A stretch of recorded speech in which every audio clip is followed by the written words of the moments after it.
Yesterday we spent about um we spent about sorry, let me change this chair. It might be no.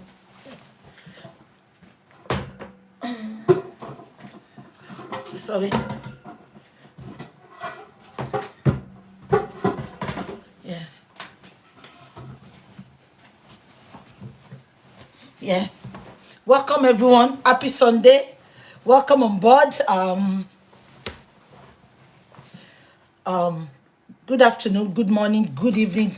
Wherever you are wherever you are watching me from and where you are still gonna watch me from. I want to welcome everyone to this I want to welcome everyone on this platform. Happy Sunday to you all. And thanks for always tuning in, irrespective of the timing and everything. Thank you for your contribution. Everything you are contributing on this channel and everything you are contributing to Justice for Mohbad. On behalf of Baba and every true justice seekers, we appreciate you all. God bless you all. Yeah. Without wasting your time, without much ado, we are going to go straight. Yeah, I can see some comments. People say they cannot concentrate on my chat today. Please, my dressing is not intentional. I used to dress like this when I was really young, about 10 years ago, thereabouts, or more than 10 years ago. But unfortunately, ati dagba, ati feel more. But I'm so sorry, this was not what I wanted to put on this morning, this afternoon. But I'm just so lazy. Honestly, I was so lazy to iron any clothes. So please bear with me. Emma Bino, if you know this is distracting you, if you know my chest is distracting you, please just use something to cover your eyes and leave your ears open. Okay? But it's not intentional. I'm not here to distract anybody. No. What will be will be. Even if you open everything, if you go naked, if God wants people to appreciate you and love you the way you are, he will do. So it's not about your look or your dressing. Yeah, thank you so much. So ẹ má bínú ẹjọ́ torí tẹ́ bá ti ń sọ pé má pa wá yẹn má parí chat màmá lọ ní o. Ẹ̀yin ọkùnrin mo mọ̀ pé gbogbo yín sì sopi lẹ́ má fàyà mi ṣe. Yeah, happy Sunday, good afternoon, everyone. Thank you so much for tuning in. God bless you. And without much ado, without wasting your time, please, my people on Facebook, this is a new page. Yeah. So that is why I'm on this page. If you can share and invite people, let them know that we are on this page. Though I've shared it to my other pages, and unfortunately, I'm talking to people on Facebook now. Unfortunately, I can't cross post today because I cross posted yesterday and I couldn't see a lot of comments because I cross posted on Bookie Jesse Club and I was on my new page and it really affected my page. So I will stay. Yeah, my YouTube page is still on. Sister Gloria is Oluwabukola JC 1871. Yeah, I'm live on YouTube soon. Oh shit. Yeah, I'm sorry. Yeah. Thank you for my gift on TikTok. God bless you. Yeah, so let's go down to it. Yeah. We analyzed Jude's chat yesterday. I've not finished. I have just 4 minutes to go on Jude's chat. Yeah. So after Jude's chat, we go straight to TVC chat and we continue to analyze. So I have just 3-4 minutes video more to play on Jude's chat. So after that, we go straight to TVC. Yeah. But with what I have played yesterday, you all can see that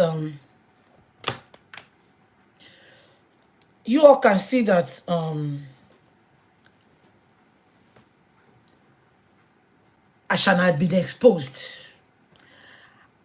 I don't know how confident she is. How confident she is to make such lies. Yeah? Okay. Okay, I don't think I have veil. Somebody said, one of my sisters said I should use veil. Unfortunately, I don't think I have veil because mo kimbori. Fila sutana ni money. Hey, you don't want me to be comfortable, oh. I make you are comfortable last night. Somebody said I should use veil. I don't have hijab. I don't know what I'm gonna do now. Intimidating us. I told you we renovated the bedroom. So many I've thrown away a lot of things. And normally I don't have veil, I don't have scarf, I don't use it. Everybody man wash or making low scarf. I'm intimidating you.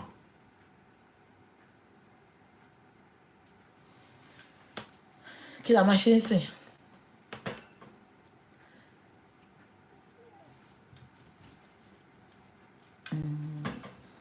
Excuse me.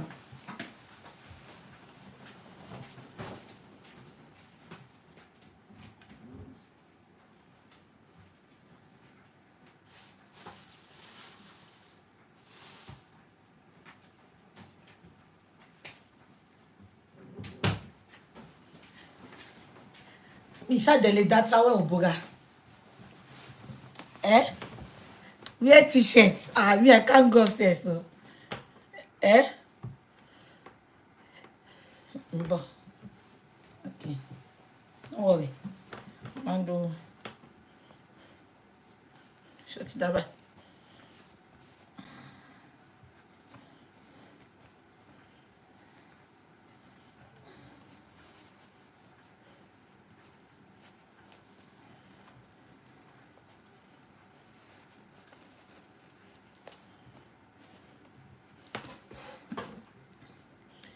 Is it okay like this? Ati Bubai. Oh God, she better watch and distract him, Tony. Remove it, Joe. I will remove it, don't worry. So,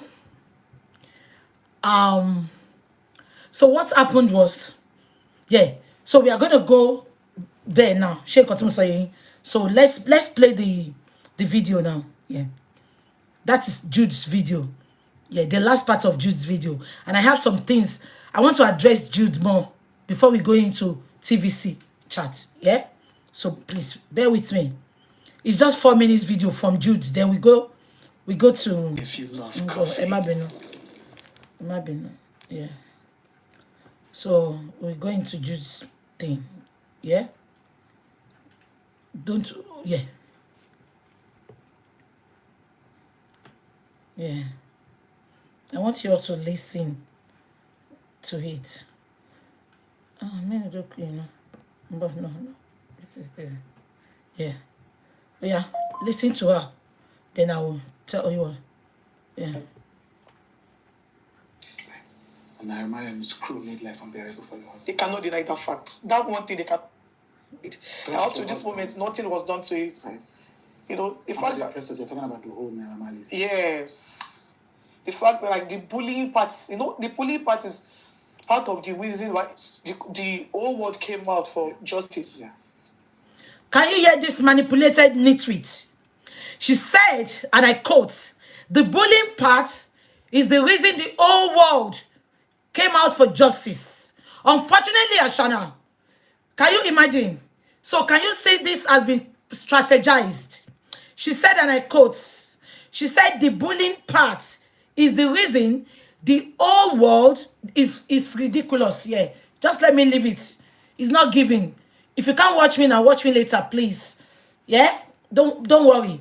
One sometimes it happens like this. Emma Bino, it's even all distracting me. God, please, just accept me the way I am today. Yeah, if you like me, you appreciate whatever I put on. She continue saying. Now, she said the bullying part was the reason she can play again. I beg, but I be kite kuma loni. She ki maloni.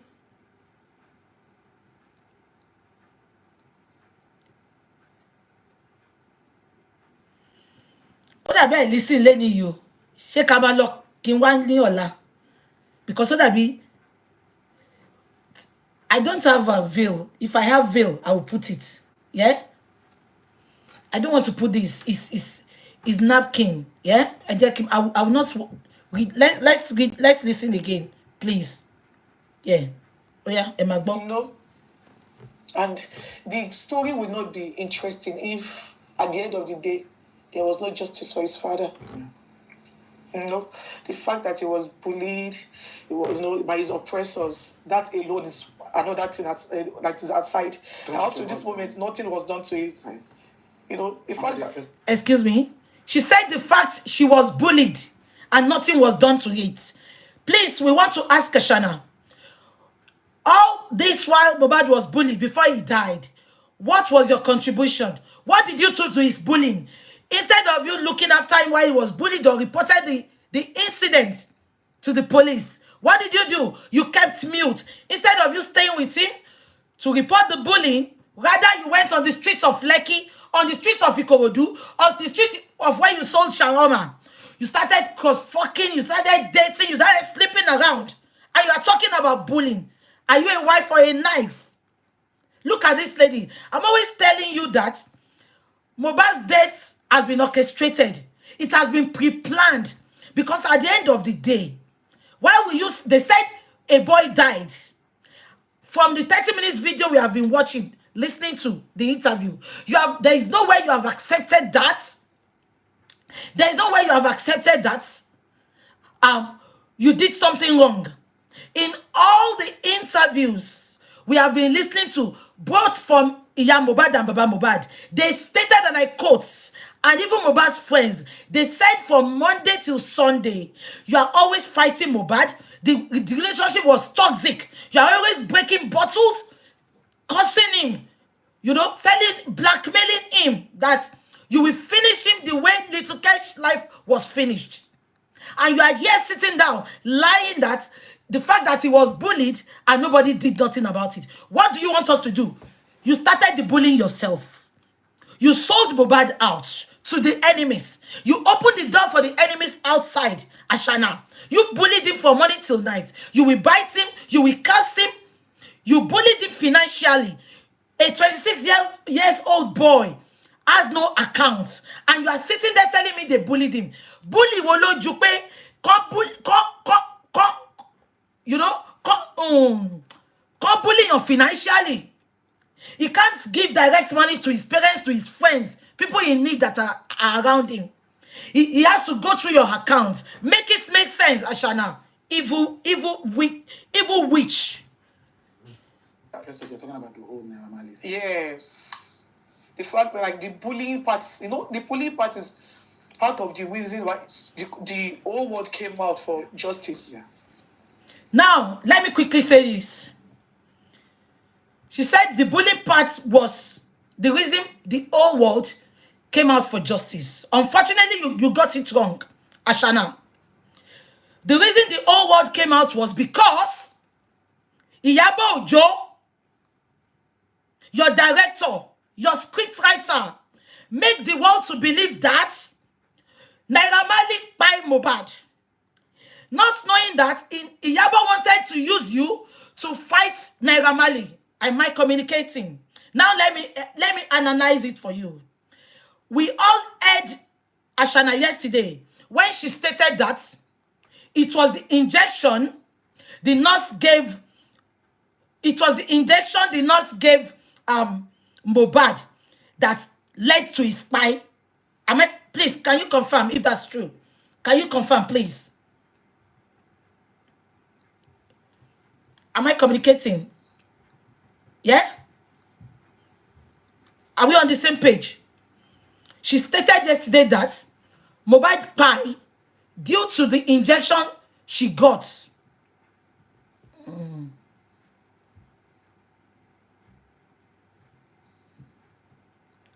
Okay. I just kill her. Oh, that be TikTok, it restrict me. Let me quickly see what I can do. Just 1 minute. 1 minute. 1 minute.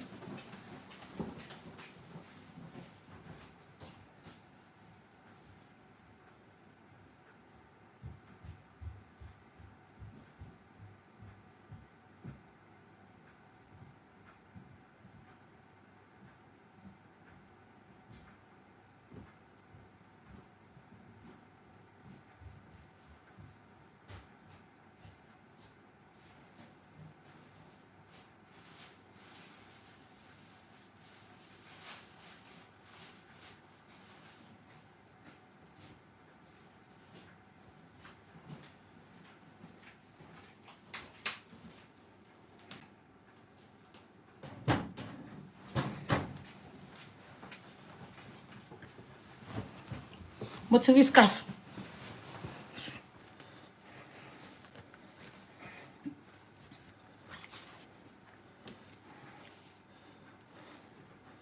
Oh, that's machine. Any sugar. Okay. It's okay like this, Abby. Yeah. Okay. Yeah. So let's continue.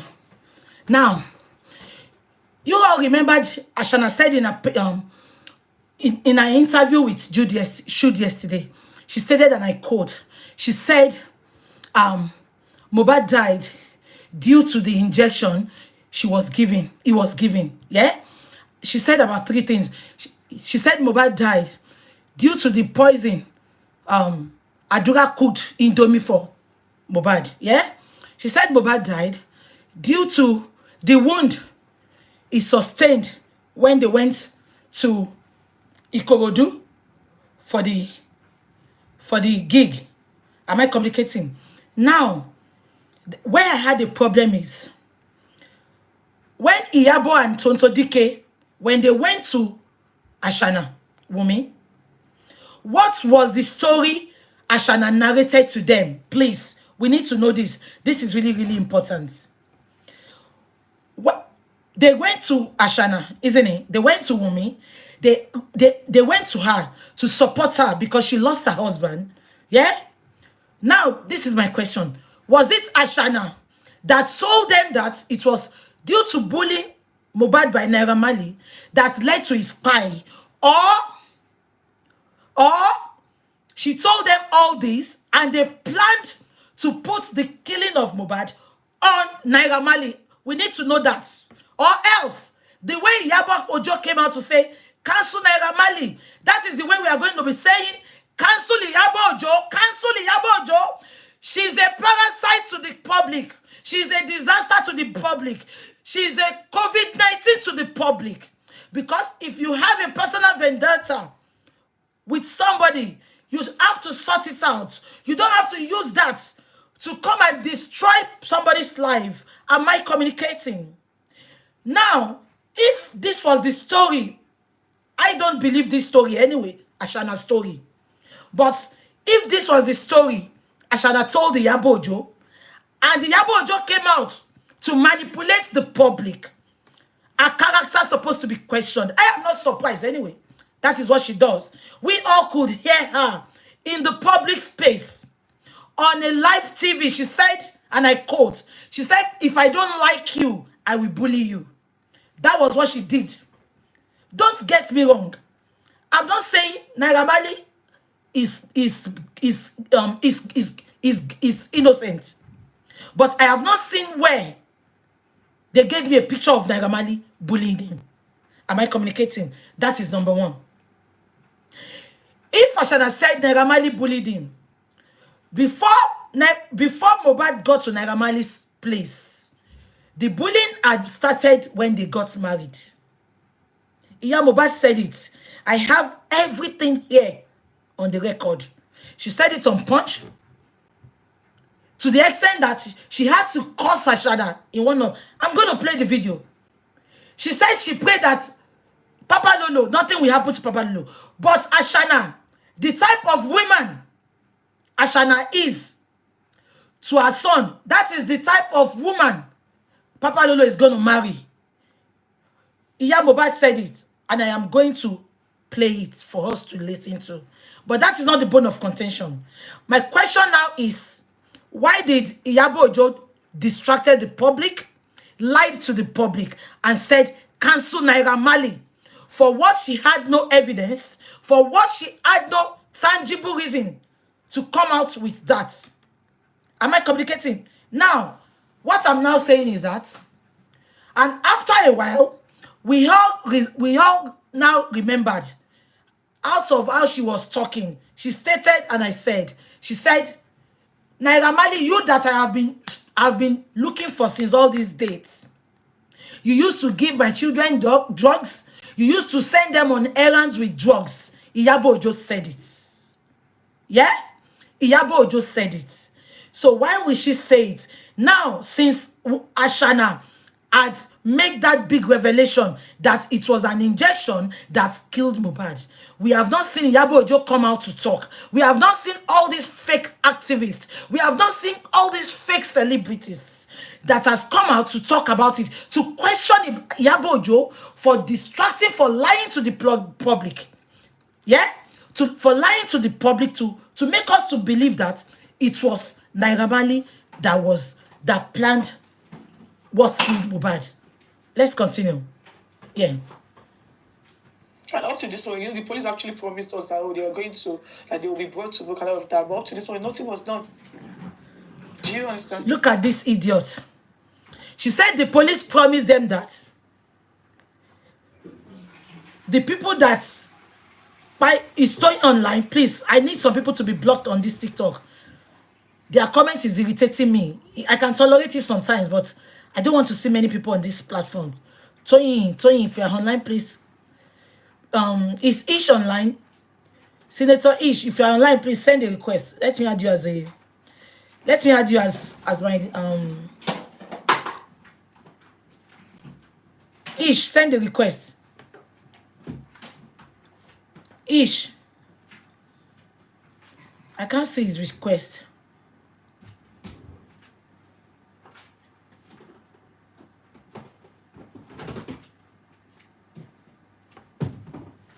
I can't see him anyway. When he send request, yeah. Are you all listening to me? Now, she said the police said they were going to bring the people behind this to book.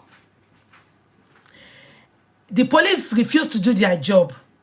Even when Baba Mohbad went to the police station to report the incident when he got to Mohbad's house, the police, do you understand? The police, they drove Baba away. Ashana had the death certificate. She refused to give it to Baba so that the police can give Baba a police report. Am I communicating? Now she's sitting here and lying with her full chest that the police said they were going to do something, but up till today, they have not done anything. But you were happy. You are happy. Even when the police refused to do their job, Baba asked for a DNA. You ran away from DNA. Baba petitioned Adura. Baba petitioned Darosha. Your man friend, the owner of your son, the father of your son, he had to call the police that they should cancel the petition. Everywhere this man goes to fight for justice for his son. You, this Ashana, you are always there before him. Let me now bust your bubble, everybody.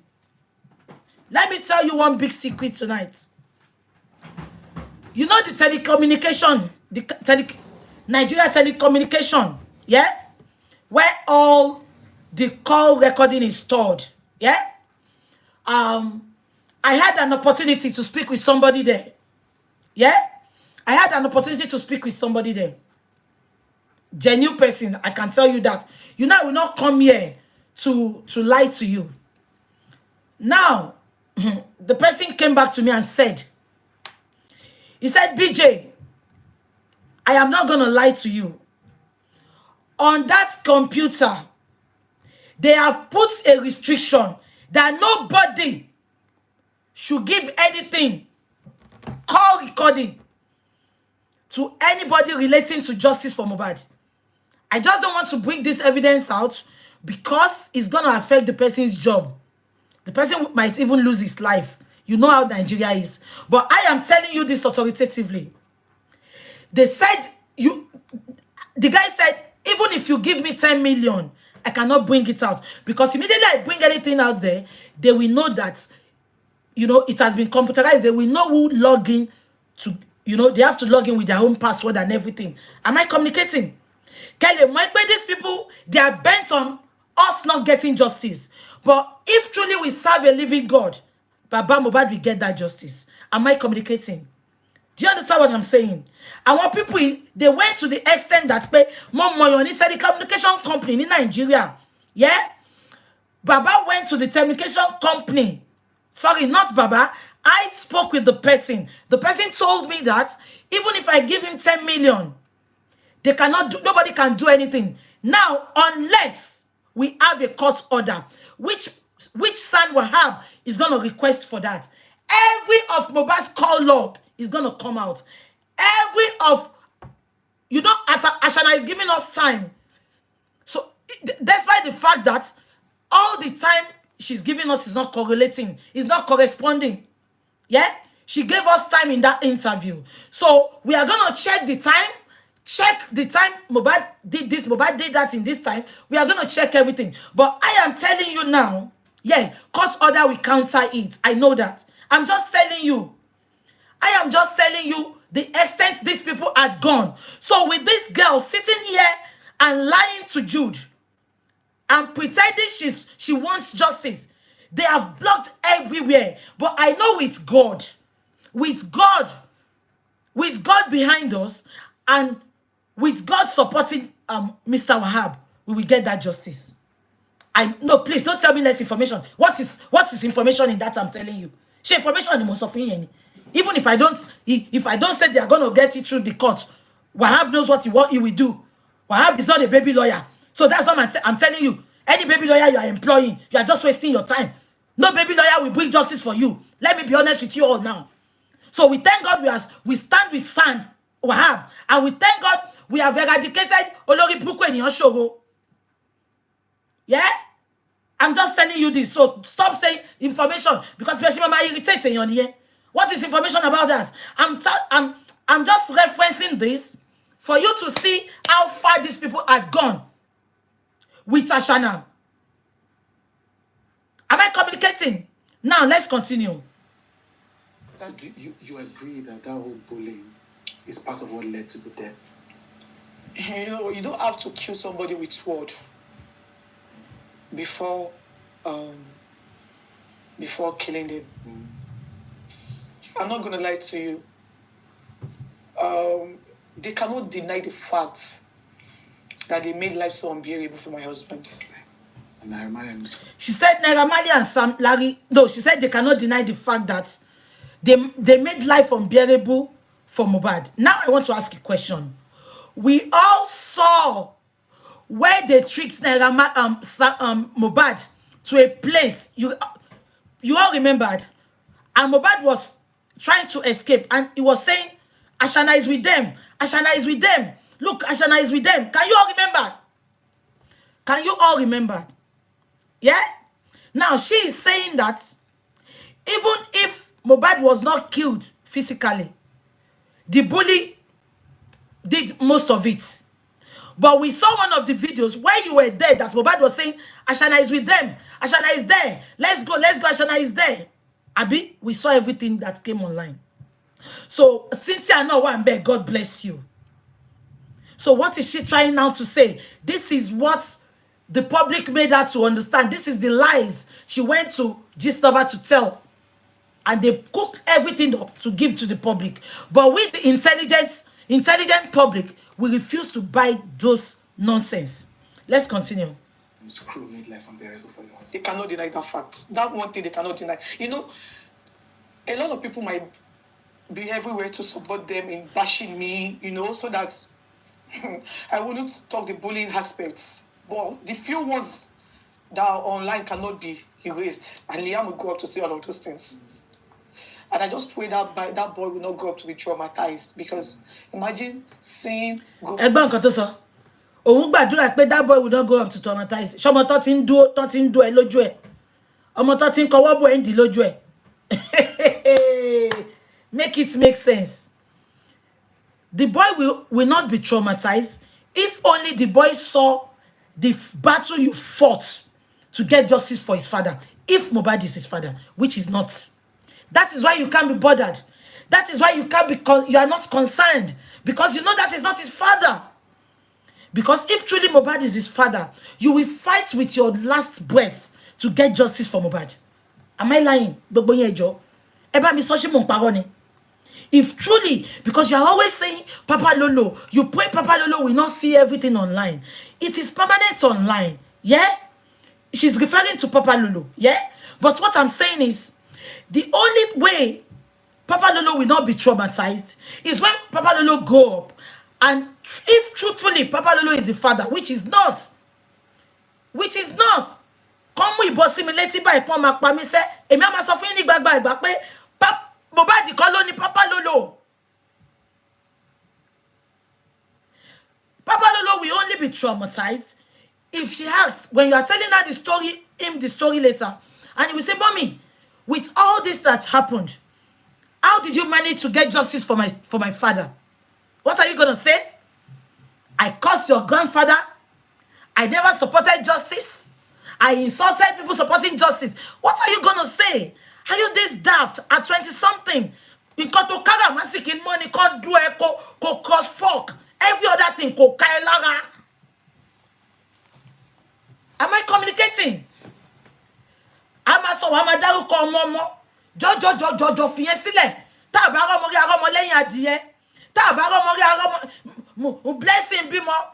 Kò sagan nu gbogbo wa ta ṣe justice. Mama, don't use that Papa Lolo as a bait for emotional support. Please stop it.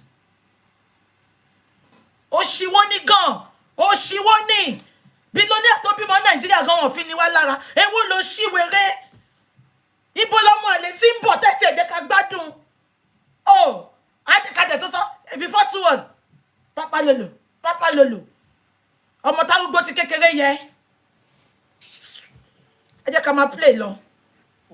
Group of people beating his father that way. You know, it is traumatizing because even me that is his wife, whenever I think about those things, it really breaks me. I'm not gonna lie to you, but at this even me that is his wife, whenever I think about those things, it breaks me. Wèrè tó jẹ́ pé reception ló yọ wig sí. Reception ló ju wig sí.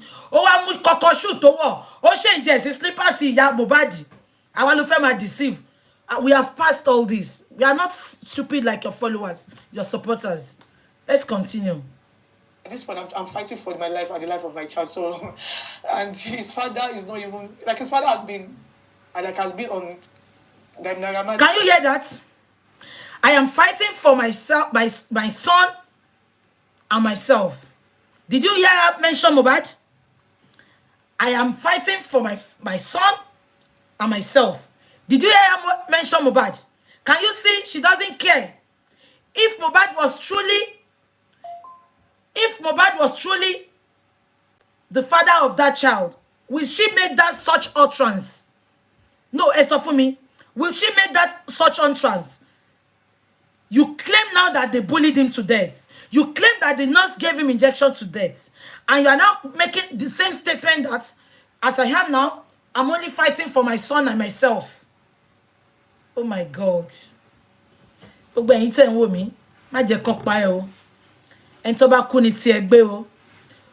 Wige today. As billionaire as he is, the family has started fighting on top of properties. Please, live your life like there is no tomorrow. Nobody loves anybody. It's just a few of us that we have the hearts of people at heart. Please, anything you are doing in life, guard your circle, guard yourself. Please. It is the person that died that is forgotten. Everybody will move on. Please, I'm begging you all. Guard your circle. If you suspect anything, don't give a second chance. Anybody that is gone on your life, let them go forever. Please, no second chance. Honey,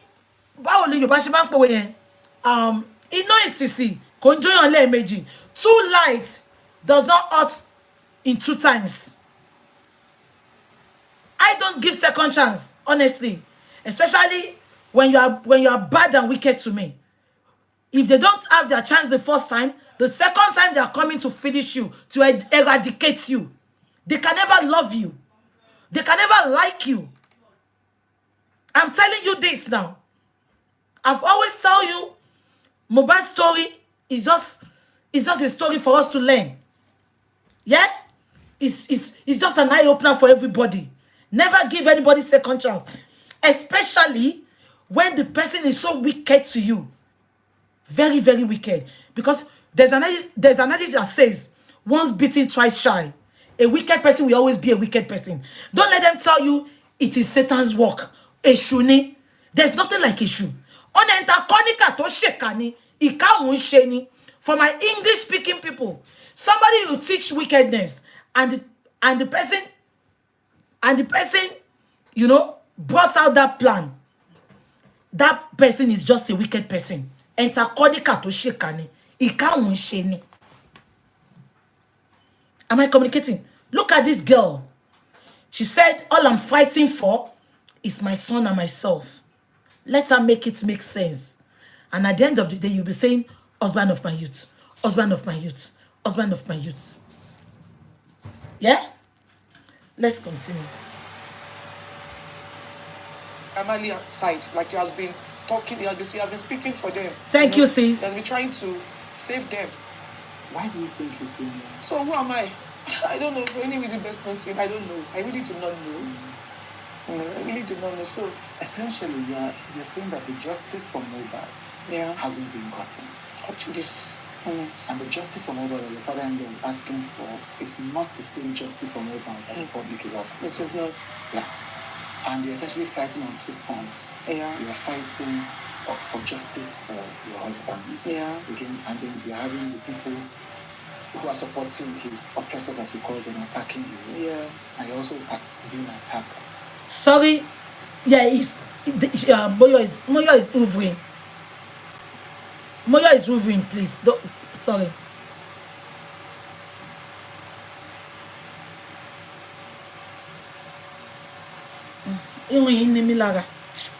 I don't like wig at all. I don't, honestly. If my hair was okay to make, I would just be doing all this.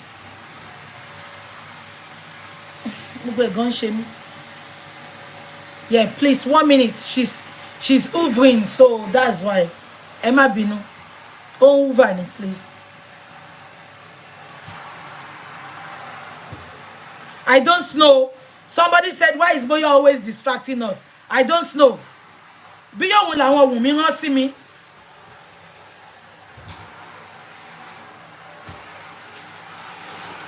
Moyo má ṣe bẹ́yẹn. Moyo. Má ṣe bẹ́yẹn. Pa má worry, má ṣe. Má ṣe pa má worry, má ṣe.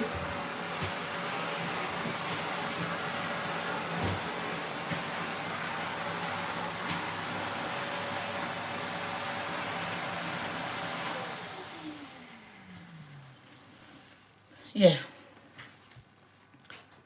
Can you all hear me now? Emma Bino. Now, I want to quickly say something. Look at Jude. This is no disrespect to my Igbo people. I love Igbo culture a lot. I respect Igbo culture a lot. Please, Emma Bino. But Jude is from Igbo. I don't know. Sorry, I believe in 3 tribes in Nigeria. Igbo, Hausa, Yoruba. So whatever, Bini, Anambra, I don't know how to differentiate. Yeah? But my belief is, Jude is from Igbo. He's an Igbo man. Jude, I want to ask you a question. In Igbo land, if somebody's husband died, no matter how big that person is, number one, the family of the man, Ashana will not have the audacity. It is compulsory. They will scrape her hair. She will be locked in the room with the corpse for 7 days. They will be giving her different kind of water. Just to know, maybe she has a hand in what happened to Mohbad. Jude, you are sitting there saying they are bullying her. She's come. If she was married to an Igbo man, will you be sitting here asking this silly question, Jude? I'm asking you these questions just because of money that you will spend that we finish with feeding money. Or what's your kale? Eh? If Mohbad was an Igbo guy, don't you think we would have? Don't you think we would have gotten justice? Eh? Now let's continue. For your father-in-law Father-in-law. at the same time. Yeah. And your father-in-law seems to be supporting the people who you say oppressed Yeah. your husband. Yes. How are you taking care of yourself in all of this? How?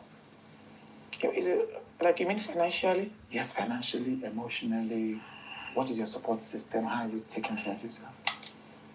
It's just God's grace, and also my families. You know, my family has been my pillar. They've been there for me. My mom, my dad, my auntie, and my elder brother. Like, I'm so grateful for the gift of them. You know, because they've made, like, they've shown me love. Like, they've shown me all the love I did. Can you hear that? This guy, she said, Jude asked a question. He said, how is she coping financially? She said she wants to thank some people in her life that they've showed that love. Her family has showed that love. They will show you love because you killed Mohbad. All Mohbad's money was given to you. You stole Mohbad's money to hide in your auntie's account, in your mother's account. Now you are saying they showed you love. Now I want to ask a question. I want to Ejeke, let her finish with this answer. Yeah? Then I want to ask a question. Deserves. And my husband's friend also, Who is that? they've been there for us financially. My husband's friends. true friends. Right. Yeah, like friends. Right. I don't know if I should mention Do that. we know some of them? Yeah, like Bella, So Bella has been there. Aya, Yeah, okay. Shea Vibes, Right. T.I.A, Right. Wadud, and I think yes, those 5 people has really been there for us financially. I'm not So gonna like it's not just in public, in private. People like most that time, show that which is support. mostly in private. It's like, you know, they loved Liam so much, like, you know, financially, like shelter, like even without me asking, they would just send money into my account to get Liam stores. Sometimes Bella would ask me to dress him up. You know, Bella and his wife, they will ask me to dress Liam up because they also have a baby boy. Like Liam is like 3 months older than him. Mm-hmm. They will take us out, but get Liam stores. Like, you know, Liam has been he has been well taken care of. Can you hear that? I thought she said Liam was deprived of his youthful growth. Please confirm. She said what Liam supposed to enjoy as a little boy, he has been deprived of it because she's scared they are gonna kidnap him. And now listen to what she's saying. She said Liam has been very well taken care of. They take them out, they look after them. So who is lying? Ẹ jẹ́ bá mi confirm mo nǹkan kan tẹ́ ń kọ. She said it when they started this interview. She said they cannot go out, they cannot do anything. Liam has been deprived of growing up as a kid. But now she said, oh, she was even saying it with a smile on her face. She said Liam has been very, very taken care of. Eba mi diemo. Now, take us out. Oh, why is this girl calling H? Honestly.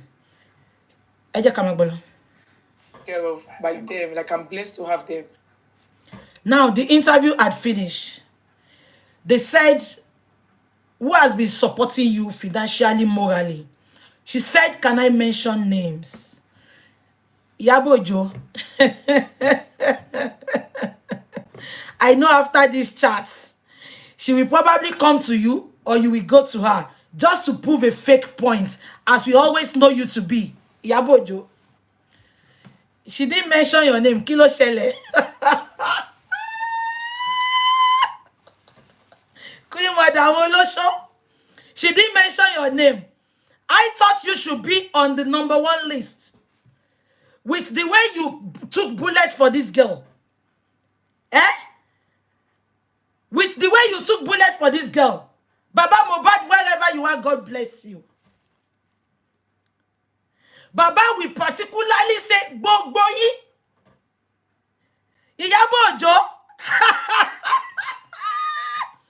I know with this chat, you will quickly do something to prove a stupid point. The way you have been proving with Paul. Forever is the deal. I know you will prove a point. I know you. Tomba sọ pé ọmọ yóò ní dárúkọ ẹ̀ máa ní kó pa mí. Abeg gbọ́ ni. Jude said, how have you been coping financially and emotionally? She said, and I quote, so definitely, she purposely wants to rubbish all these people. She didn't even acknowledge her supporters on social media. Omoy. Gbogbo wọn nǹkan tó deserve lọ́gbà o. But having said that,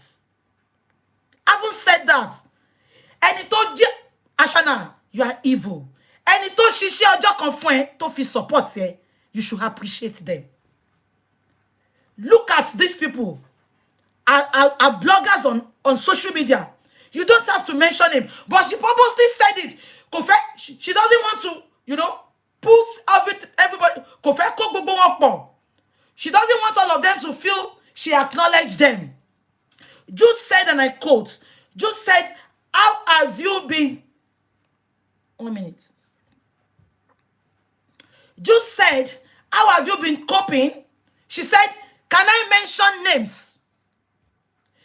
When you know that people are many on you supporting you, you shouldn't have asked that question of, can I mention names? Am I communicating? She intentionally asked that question, can I mention names? Ẹ jẹ́ ká fi ẹ̀tẹ̀ sílẹ̀. Ẹ jẹ́ ká fi ọ̀tẹ̀ sílẹ̀. Tá bá ń jà ká mú jà kúrò. Tí n bá tiẹ̀ rí pé èèyàn kankan ṣe nǹkan. Àwọn our supporters on TikTok, they did a wonderful job. Bó tẹ̀ jẹ́ pé irọ́ ló fi ń túrọ́ tàbí èlùbọ́ ni. She couldn't even appreciate them. Appreciation goes a long way. Even if you have paid them.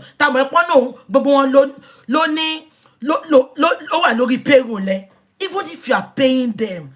I want to thank all my bloggers. All the bloggers supporting me. I don't know them. But they've been there for me. I want to thank Iyabo Ojo. I want to thank Lagbaja. Let's now leave everything. They contributed millions of naira for this girl when Mohbad died. Iyabo took it in her foundation. Where is the money? She did not even appreciate Nigerians that donated for this girl. Ẹ̀yin ẹ gbà mí. Am I the one seeing it in a different way? Please, explain to me, please.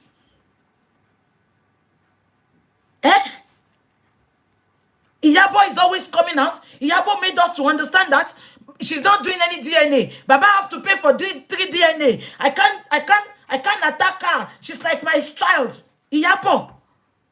You rubbish here. She purposely want to rubbish them. Probably, let me tell you why she did this. Probably, her supporters have been advising her. They have been advising her to do some things, and she doesn't want to do what they advise her. That is why she purposely, God bless you. She should have said, sometimes the man saw, I don't mention names. I don't mention people's name. Do you know why? Updates, do you know why I don't mention names? Because you will see me whenever people comment. Though I have a lot of followers, I don't have little followers.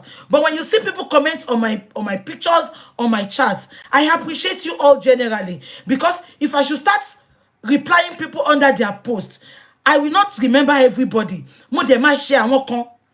Elomi ma take it personal. Elomi only count say. To avoid stepping on people's toes, she should have said, I want to appreciate everyone that has been supporting me on social media. People that came out for my husband's rally, people that donated for me, even though I was told she has not received that money. They said Iyabo Ojo had not given her that money. Is it that money Iyabo Ojo went to make a new film? Because before Mohbad died, she has not been making any film. She's just cross-fucking around Lagos. Because I can blame Ashana, because Ashana did not say thank you. The fact that they contributed for Ashana said, though they have not given her the money, but at least you say thank you to Nigerians. Abi? Anyway, that is that. So, I'm going to be going now to TVC. So, this is TVC interview that I want to play now. Yeah. Thanks for staying with us. So, on this segment, we'll be having an uncovering discussion with Omowumi. Sorry, quick one before I go into this. Please, can you confirm something for me? They said on Jude's YouTube page, one of the interviews she had with Ashana, they said he had deleted it. I can't remember the one of the interview. If Ish is here, Ish, please, can you call in and confirm that for me? So definitely, Jude can verify that many of the things she had come to tell him was all lies. Yeah? Which part? Which part? Yeah, they said Jude had edited a 3 minutes video from the video they put out there. Yeah, I know. We need to know the parts. Yeah? Oh, thank you. You know, they said Jude, he has edited the part of the DNA. You remember Ashana said, Baba Mohbad said she should not talk about the DNA after the DNA. And I called Baba. Baba confirmed she was lying. They said Jude has edited that part. He had edited that part. So, Jude even needs to be sued. Should listen to all that without verifying. And it was a podcast. It was not a live chat. According to my best caller yesterday, our daddy said, if it was really sure for Ashana, why didn't she make a live video? She can't make a live video in that interview because her body language will sell her out, her countenance will sell her out, and she will say a lot of things that we Oyinbo Ishewa Sal Oyinbo de flow dadala no. That will implicate her. Because in such interview that people are looking forward to hear from you, you made it a podcast. And in podcast, they can edit, they can add, they can deduct. Now, she lied. If she did not lie, yeah? Why did Jude edited that part? She said, our lawyer said she should not talk about, they should not post the DNA or they should not talk about it. So definitely Jude had contacted her and he had confirmed it again and she lied. There was no evidence of that. Or probably a lawyer called Jude that it was a mistake. Because they knew we have the videos. And they knew Baba confirmed it was all lies. Baba was the one looking for DNA. So why will they tell Ashana not to talk about it? Make it make sense. Baba requested for DNA, not you. So why will Baba now tell you that if the DNA come out, don't talk about it? There is no sense in what she said. And the dumbfounded Jude, he sat there with his face like Yansh. He was nodding his head and putting words in her mouth without confirming, without asking questions, genuine questions, not about how Mohbad met Iya Mohbad, how Baba Mohbad was talking to Baba Mohbad. Am I communicating? Now, Ashana and all of them, no, not Ashana, Shekpeteri, Iyabojo, just wait for her. They will come and make a damage control. Yeah? I just keep Philip Gloss, you see. Emma Binu. So I'm going to play this now. Yeah. Olójú ìdí, bídìí ṣe rí lójú ẹ̀ ṣe rí. So this is the interview.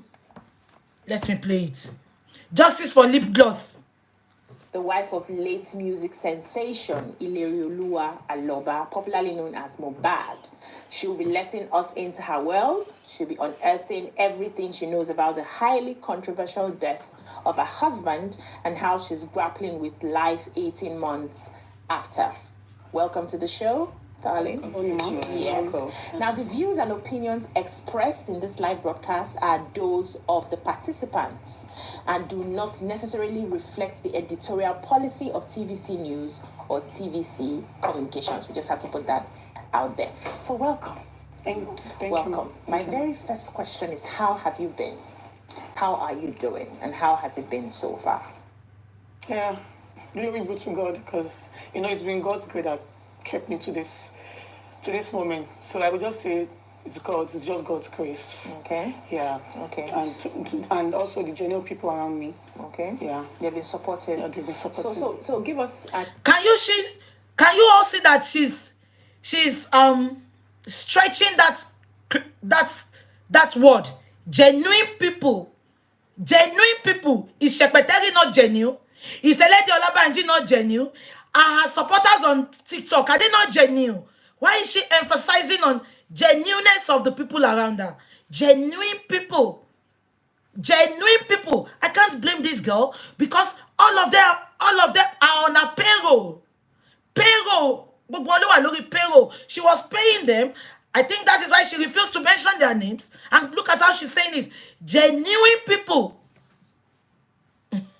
Olosho she interview for Olosho. Let's continue. An introduction into your love story. How did you meet Mohbad? How did you start the relationship? Am I Bobby by you? Yeah. I think I met him when I was 13, like 12 years ago.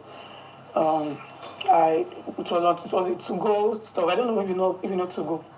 Like it was an application, like Okay. I'm a to go millennial. out. Yes, I met him there, and Almost 13 years old. She said she met Mohbad on a dating site to go. 13 years old. 10 years I no see mommy. Long okay. 10 years I no see mommy. Almost 13 years old. Olobo to go. Ìyàwó to go. Ó tún ti gbórúkọ lálẹ́. Orí ọmọ 13 years old. Mohbad, ṣe lè dáadáa o. Tí ò bá ń ṣe pé abiyamọ tá jẹ́ ni àti àánú bàbá ẹ̀ tó wà lójú wa, ó jẹ́ ká fiẹ́lẹ̀ ni. And I'm sure people would have told you about this girl. But ó kọ etí ikún, àwọn olórí burúkú tó ń ta àdódù olórí burúkú tó máa bá ayé yín jẹ́. Wọ́n ti fàdódù, wọ́n ti fi bá tiẹ̀ jẹ́ Mohbad. Wọ́n dẹ̀ fàdódù sóbò náà. Ẹ máa ń kọ timetable òbò ni. Kò fún ẹ lóbòdó lọ́sẹ̀ kan go scot-free rí. Ẹ máa ń kọ timetable òbò ni. Kí ló rí lára ọmọ igan? Ọmọ 13 years old. Ìyàwó to go. Ìyàwó to go náà to go ló máa bá lọ. Kí la wá ń sọ? Case closed. Court. Kí la wá ń jà fún? Ẹ sọ gbogbo ilé ìfẹ́ mi láti jọ yìí. Ẹ jẹ́ kí n máa ṣe wàhálà. Yorùbá sọ pé obìnrin tá bá gbé nílé ijó, ìran ló máa wò lọ́gbẹ̀yìn. Obìnrin tá bá pàdé club náà ló máa bá lọ́gbẹ̀yìn. Tẹ́ bá yẹ pé ti sọ fún mi pé to go ló ti pàdé ni orí dating app. Orí dating app. I'm sure Baba Mohbad would have warned him. Kò gbọ́ ni. Wọ́n wá fàdódù sóbò, wọ́n á dòbò. Àná máa ń bẹ̀bẹ̀ fọ́bò ní sẹ́, eléyìí ò ń sọ̀rọ̀ pé Bukky ó ń fi kún. Wọ́n ní tí Mohbad bá fẹ́ dówó báyìí, ó máa sunkún ni. Ṣebí kí lòun fẹ́ fún? Ìtorí ẹni Mohbad ṣe doubt paternity yẹn. Paternity ọmọ yẹn, nǹkan tó ṣe kọ́kọ́ doubt ẹ̀ ní pé ọ̀gbẹ́ni jẹ́ akakíní yìí. Mi ìbẹ́ sùn lọ́jọ́ báyìí. Ó tún lọ. Aunty Lekki, mo ti send message sí yín. Ó tún lọ. Wọ́n tún mú lọ sọ́dọ̀ odò ògbólú. Wọ́n tún lọ kípọ̀nyé. Olóbò to go. Ìyàwó to go. Ẹ bá ti sọ fẹ́ mi. Gbogbo nǹkan tẹ́ ṣe ìwò láìkí ẹ gbogbo yín. Ìyàwó tó bá lórí dating site náà ńkọ́. Ẹ bá ṣì mí gbọ́ o. We have some classy dating sites. Tó yẹ pé tó bá tẹ̀ sí wọnú ibẹ̀ gan, wà ti mọ̀ pé àwọn eléyìí, àwọn CEO of companies ni. Àwọn òyìnbó gidi, àwọn dúdú gidi tó jẹ́ pé on wá single to mingle with ni. Kò ṣe àwọn to go tó jẹ́ pé mommy ọ̀rẹ́ mi kan ló sọ fún mi. Ó lóun bá join dating site kan. Mo ní mommy ṣe fowó join ni. Wọ́n ló ṣe ó dàbọ̀ fẹ́ làwọn join. Okay, kí ló wá ṣẹlẹ̀? Wọ́n ní àwọn dẹ̀ fi gbogbo information síbẹ̀ o. What about as she put her information on the dating site? I'm talking about one of my friends that told me her experience on this cheap fake dating site. So she said she put all her information there. She said they now kept talking. When they started talking, the guy now said, can he make a video call so that they can see each other before they go out? Can you see? This is the difference between a solid classy dating site. A classy dating site, they will not tell you they want to see you. Any meeting they want to see, if they want to see your face, they will book a 5-star restaurant. They will tell you to meet them there. They will pay for everything, you know. You will see the difference. Not like to go. So now, oh, that's my friend now said, thank you. No, they didn't meet in Naira Marley's house. Mohbad knew her as an Ashana on their street. But according to Prime Boy said they met her in a motel in Ikorodu where she used to sell shawarma. Prime Boy said Mohbad met her in a motel, not hotel. Akmole hotel, motel la won tu. Yàrá méjì, short time lo ma shembe. Motel is different from hotel. Hotel is classy a bit. Motel, somebody will give you 2 rooms in their compound. Short time ni, the highest time you do there is 10 minutes. Short time ni, you cannot sleep and relax. Short time long shebe. So according to Prime Boy said Mohbad met Ashana in one of the motel in Berigbe. Yeah? That Ashana used to sell shawarma at the doorstep of the motel. So they will eat shawarma. One day shawarma one for walk on mu. One day shawarma one for walk bomujo. And day shawarma Venus Motel. God bless you. Venus Motel. Rigbe. That was where they met. But she wants to class herself now. We met on to go. Hey, Olubo to go. Abajo. Ìyàwó tá bá fẹ́ lejo. Ìran ló máa wò lọ́gbẹ̀yìn. Mohbad wá sunkún òbò. Ó wá gbogbo 2 years it off date. Mohbad odobo yẹn. Mi ò bodo pé 5 times. I'm telling you authoritatively. Mohbad odobo burúkú yìí kò do pé 5 times. Any little thing, oh my baby bagini, oh lọ síta. Please, Sister Comfy, if you're on the phone, send me a voice note where Mohbad was calling her family. Ipò tó ti fẹ́ jáde lọ ní 1 o'clock. Send me that audio. Send this. We can play file your combo. Now let me quickly go. Yeah. Now, so I'm talking about that my friend. She now said when she joined so the guy now said, can I make a video so that we can see each other and we can continue to take it off from there? And my friend said, okay, that's no problem. So the guy now put on his video. My friend said, bó ṣe tán video báyìí, okó àtẹpọ̀n ló gbé jáde lórí video. Òun ni, I want to be like.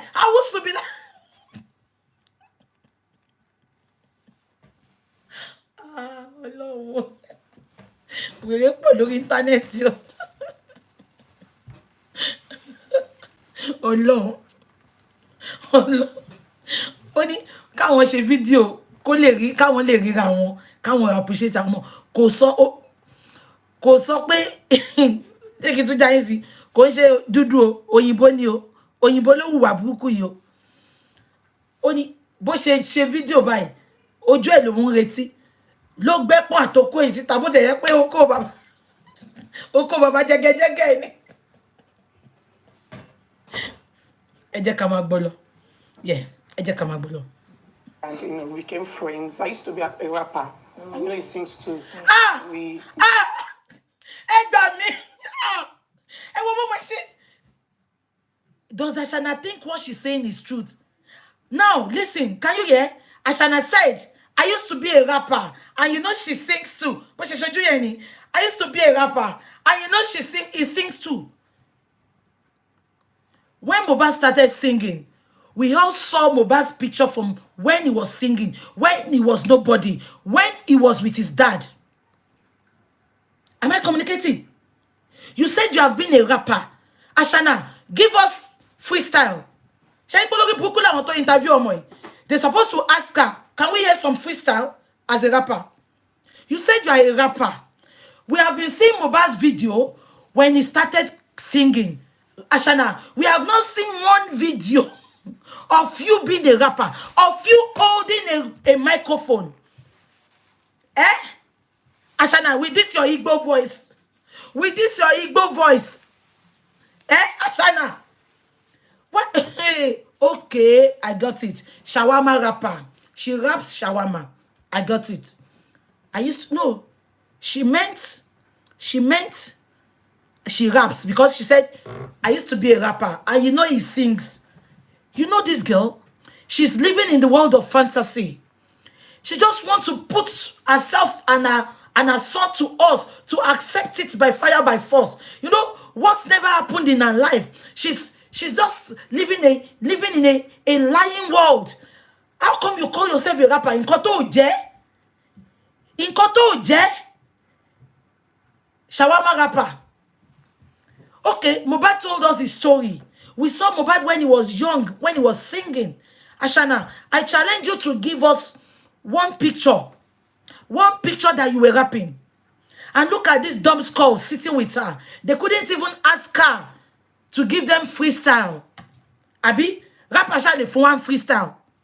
Àwọn wèrè. Olóṣó tó ń ṣe interview for Olóṣó.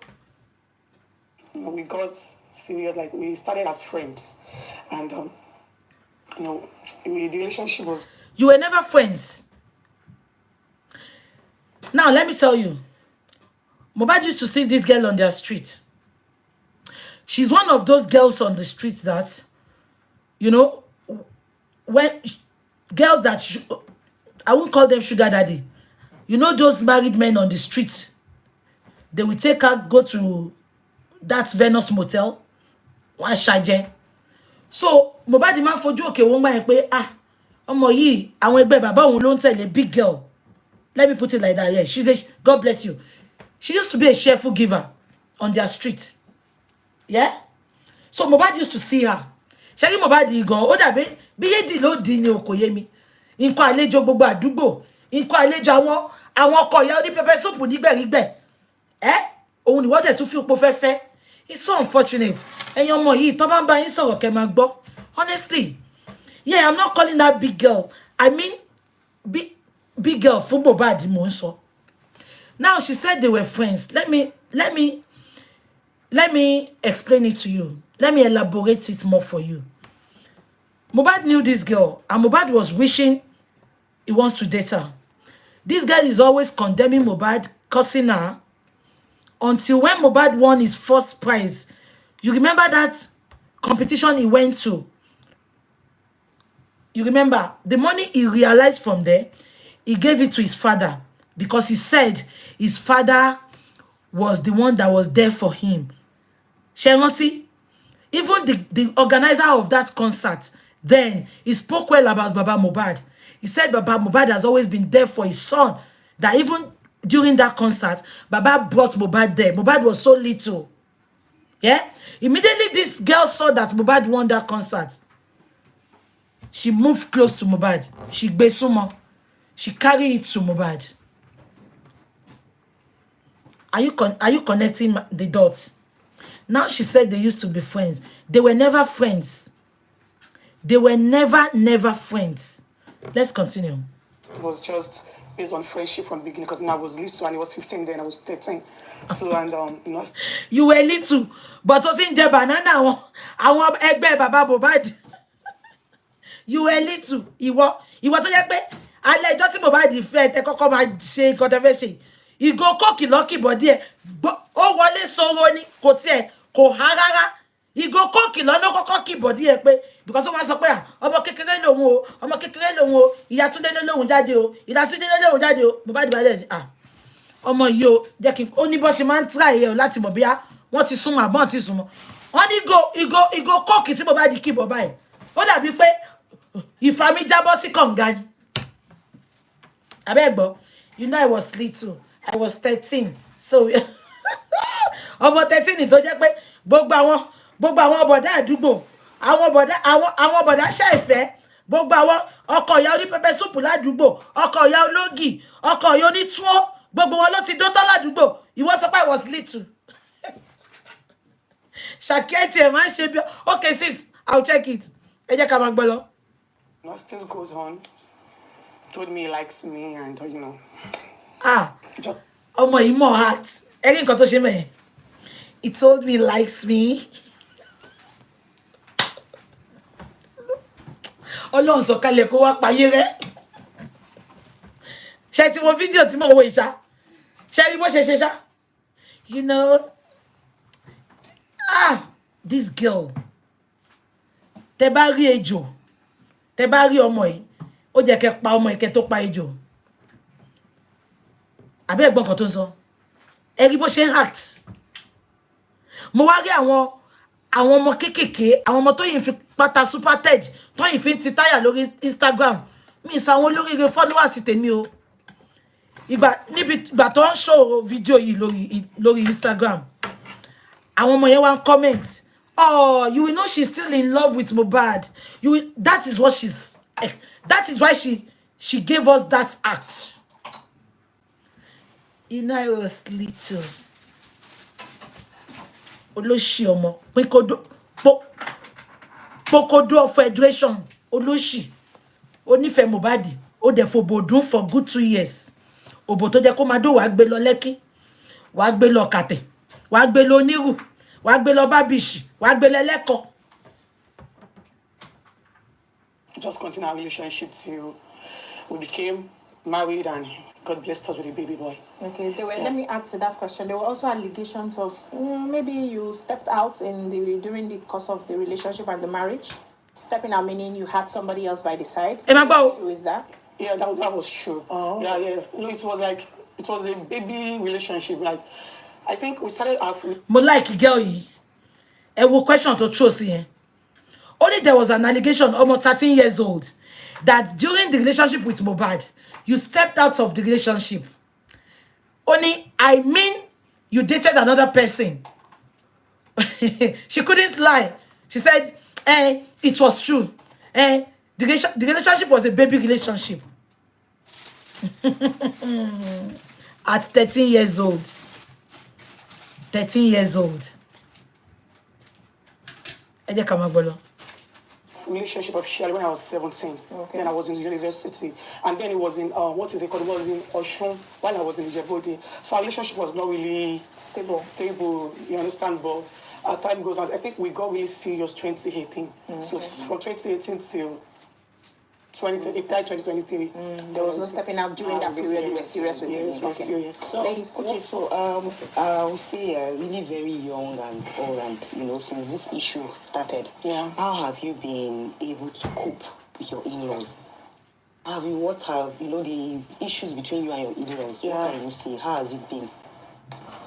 Yeah, I think I've been good with the other member of the family aside my father-in-law that decided to turn his back against on me and Liam and the rest of the family. So I feel I'm good. I'm with my mother-in-law. My mother-in-law is a very nice person. Like, she's unproblematic. And my sister. Shengbo, my mother-in-law is a good person. I will play while we are mobile discussing you. Maybe these people, we need to send them all this video evidence, please, because they are just listening to this girl without evidence. We will send a video where she was cursing Baba Mohbad because she said Baba Mohbad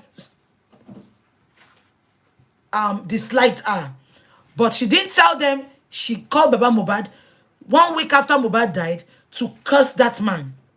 And she said she's in good terms with Mama Mohbad.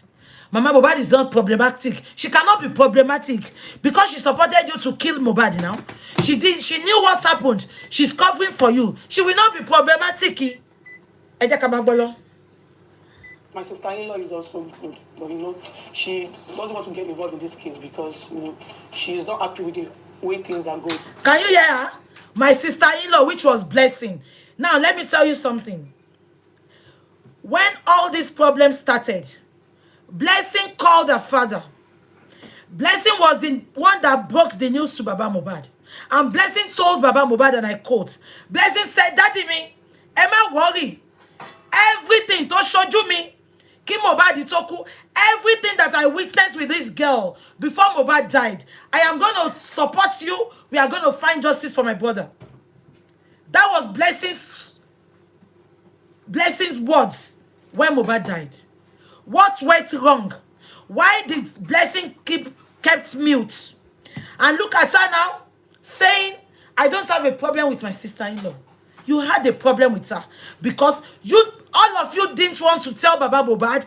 Mohbad died. You didn't call Baba Mohbad. You called the lawyer.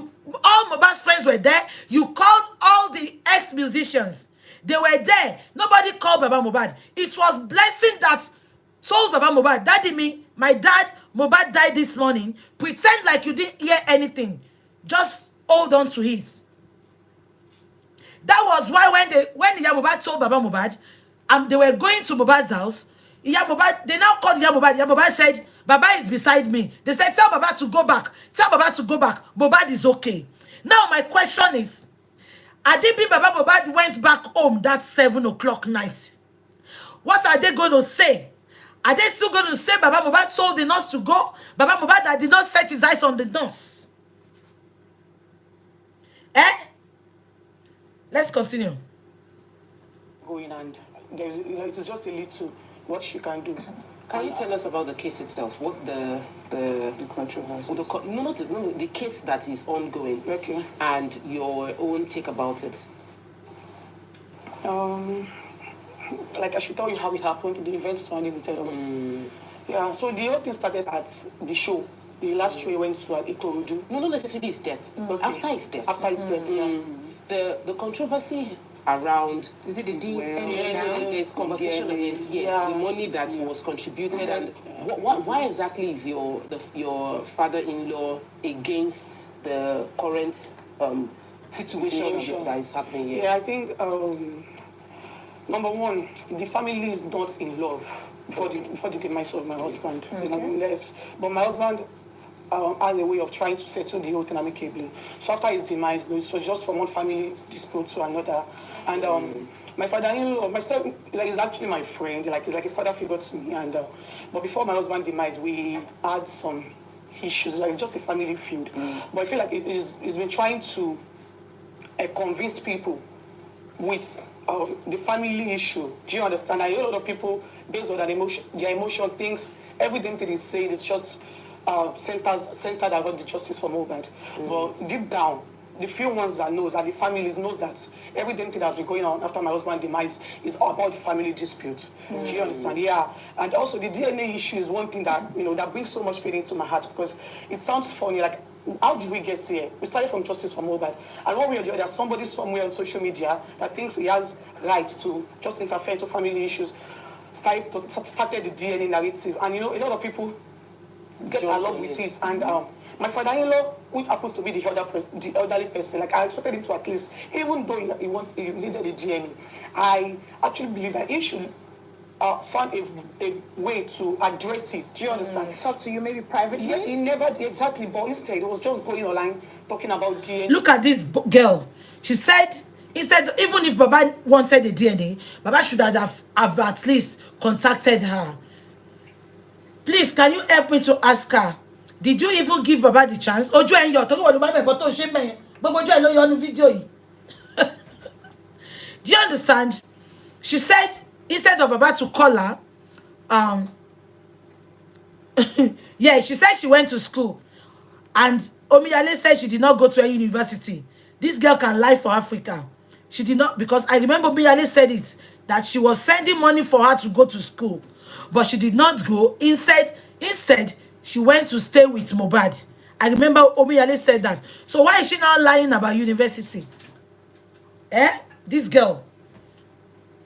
Now, she said, instead of Baba Mohbad to call her and talk to her about the DNA, please, all of you, but did these people give Baba a chance? The first and the last time this girl called Baba when Mohbad died, she only called Baba to curse Baba, to rain curses on Baba. Baba had no problem with her. Baba had no issues with her. Out of the blues, this girl just picked the phone and cursed this man out. Called him all sorts of names. So is it that same man you want him to call her for DNA? Let's continue.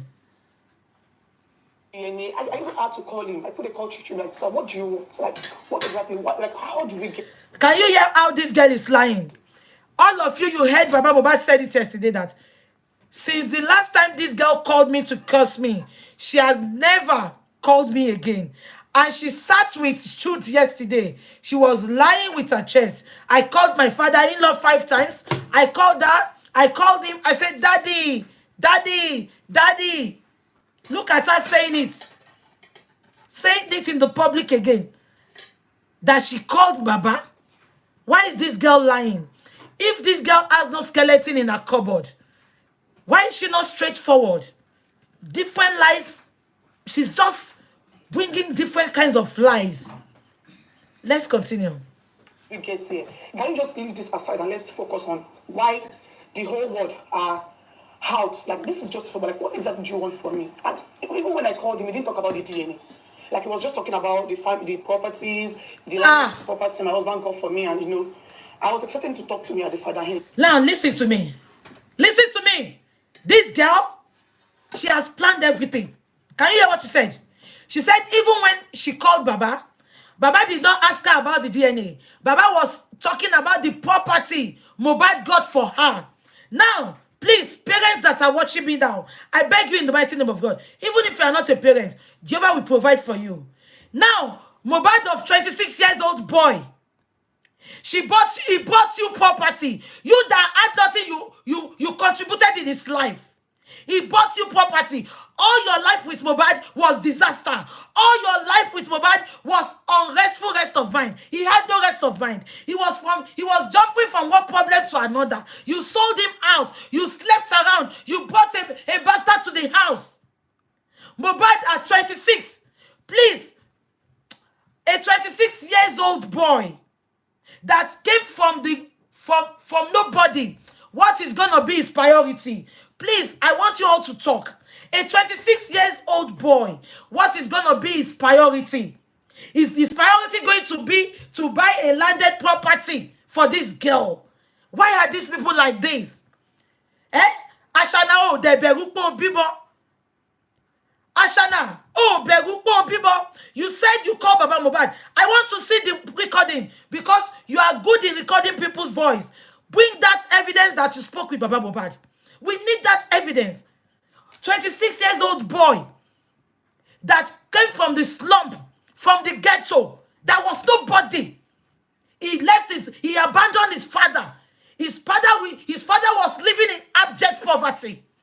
He was living from hand to mouth. According to that man, the man said the biggest money Mohbad that went through his account was 100,000. And this guy is sitting there saying, the property my husband bought for me. Make it make sense. So, Mohbad came to this world to buy property for you and your son. Not even for the family. Ọlọ́run àdàbí ọmọ tó gbé lọ́wọ́ yẹn, irú obìnrin bíi tiẹ̀, òun lọ́lọ́run máa bá mi fún. Mi ní ṣépè fún ẹ. Obìnrin bíi tiẹ̀, lọ́lọ́run máa bá mi pèsè fọ́mọ ẹ. Kí ló dé táwọn èèyàn burú báyìí? Òbí á jìṣẹ́, á jìyà lórí ọmọ. Ìwọ lórí burúkú ọmọbìnrin kan, obìnrin àjèjì, ọ̀tá bí ìyàwó kò ní wọnú ilé yín wá lórúkọ Jésù. Ọ̀tá bí ọkọ kò ní wọnú ilé àwọn ọmọ yín wá lórúkọ Jésù. Ẹ wo bàbá yìí, 10 years I don't see mommy. Olórí burúkú ìyá Mohbad, ó lọ, okó àti ìrẹsì ló bá lọ. Omi tó gùn ló bá lọ nínú ilé. Bàbá yìí single-handedly, ẹni tó bá ṣèpè fún bàbá yìí, gbogbo nǹkan tójú bàbá yìí rí, ojú yẹn á rí in billion folds. Bàbá yìí, ó lóun máa ń pọnmọ sẹ́yìn. Bàbá yìí á pọnmọ sẹ́yìn. Akọ̀kọ́lọ́, wọ́n á kọ àpótí just to make ends meet. Bàbá yìí lọ gba owó gbọ́múlé láńtà lẹ́ẹ̀mejì.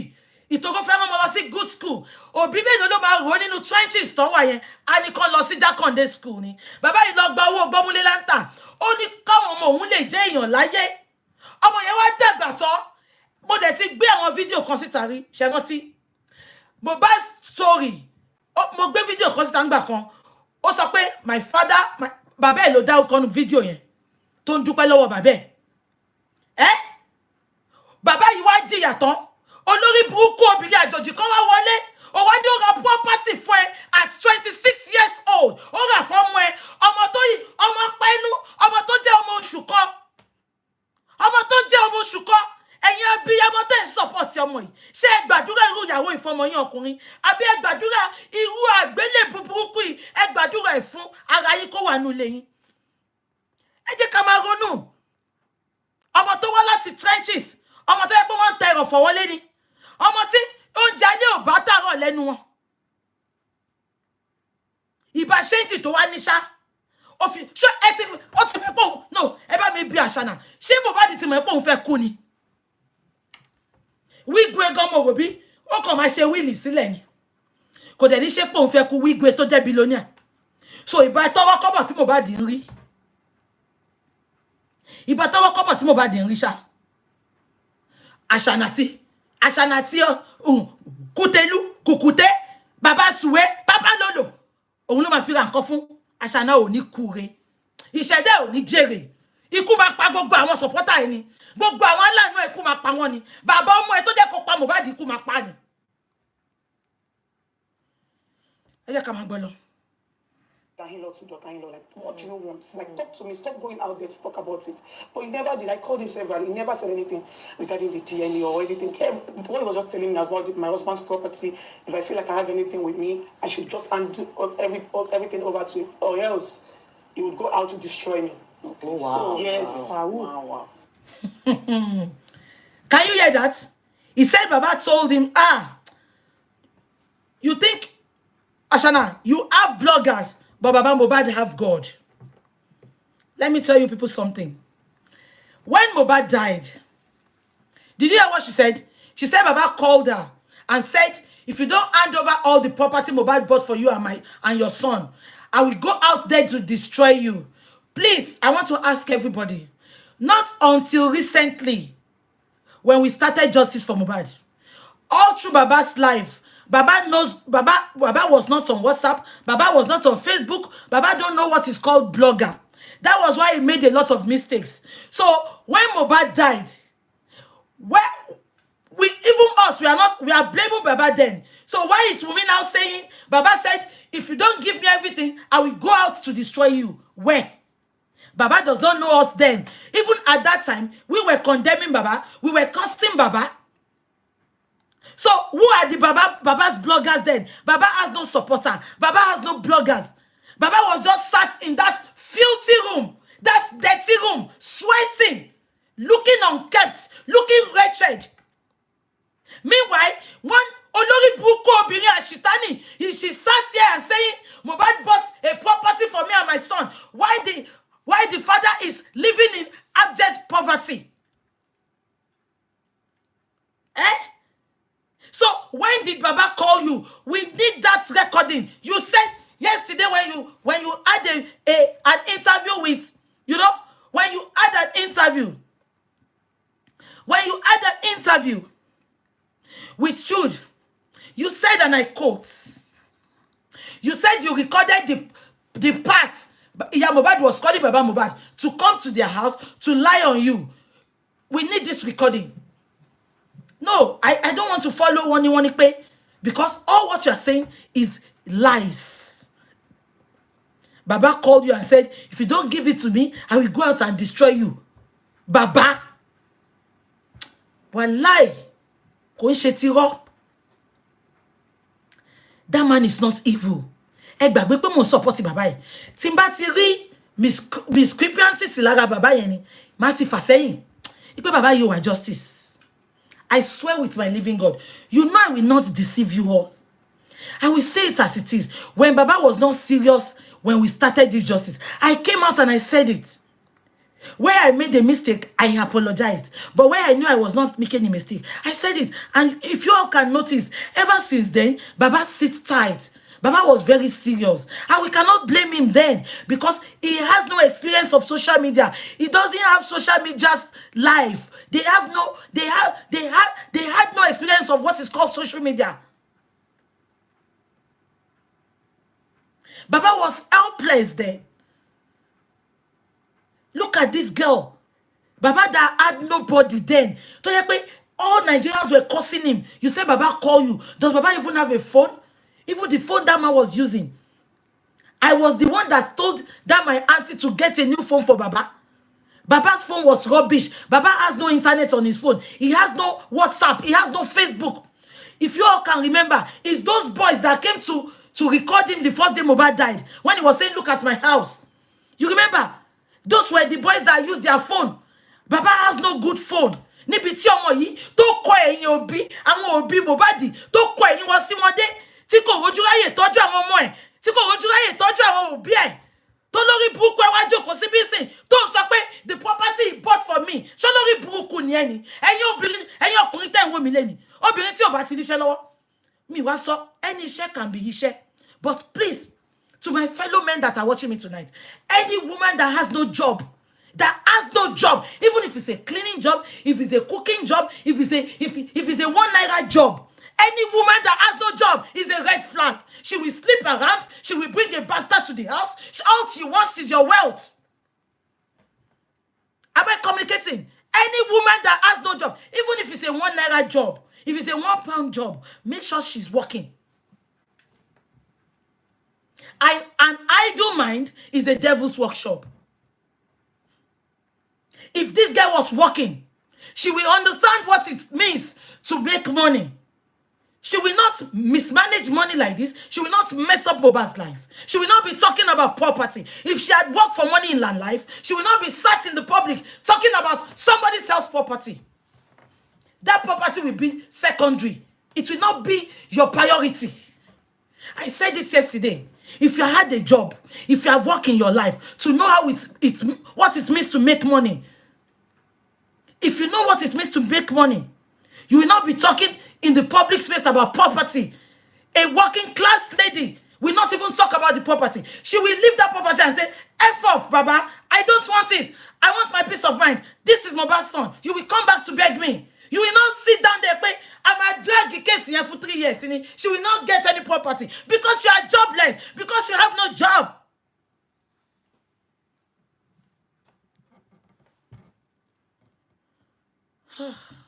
Let's continue. So, can you speak on the alleged bullying against your late husband? Amaka, I would like you to take that properly, but let me just add something to follow up on this. Okay. So, I think I remember there was a time he was here for an interview, and that's your father-in-law now. One of the questions we asked him was why was he insisting on the DNA?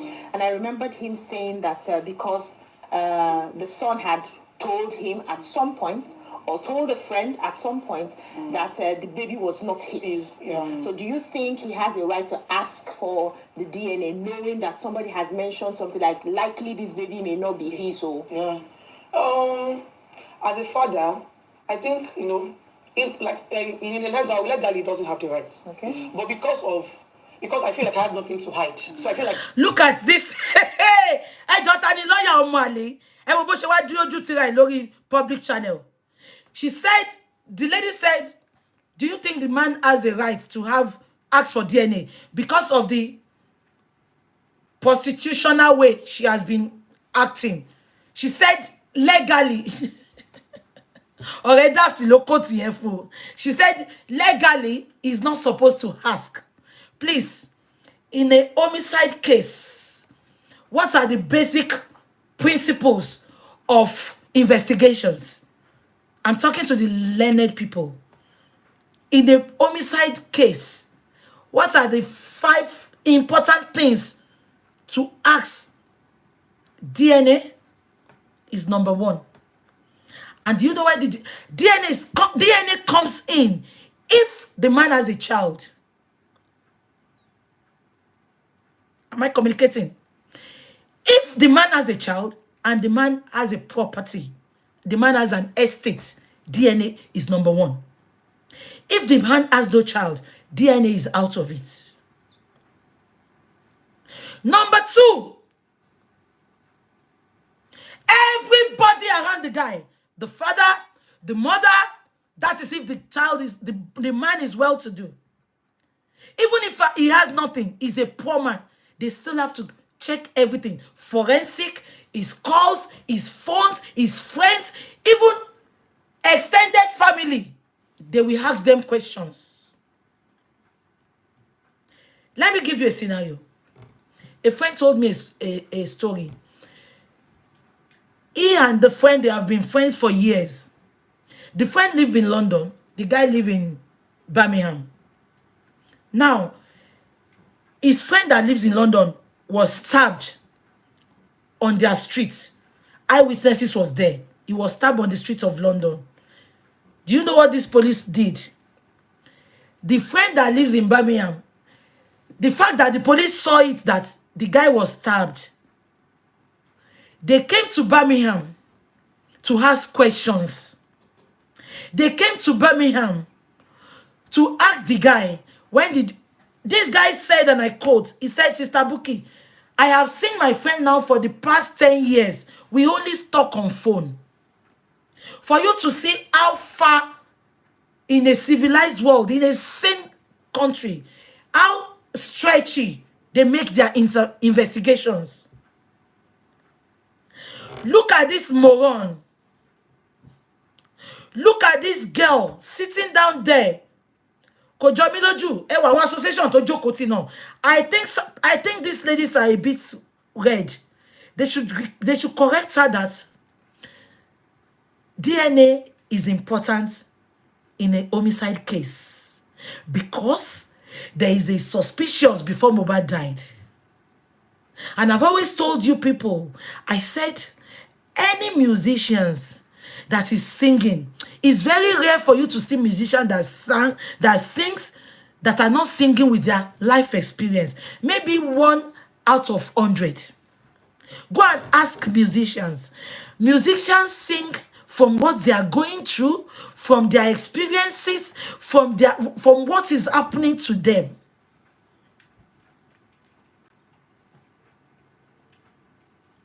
Now this girl said, Baba Mohbad by law. Do you even know what is meant by law? This is a disgrace to the society of Nigeria. Sitting in a public TV station saying by law, Baba has no right to ask for DNA.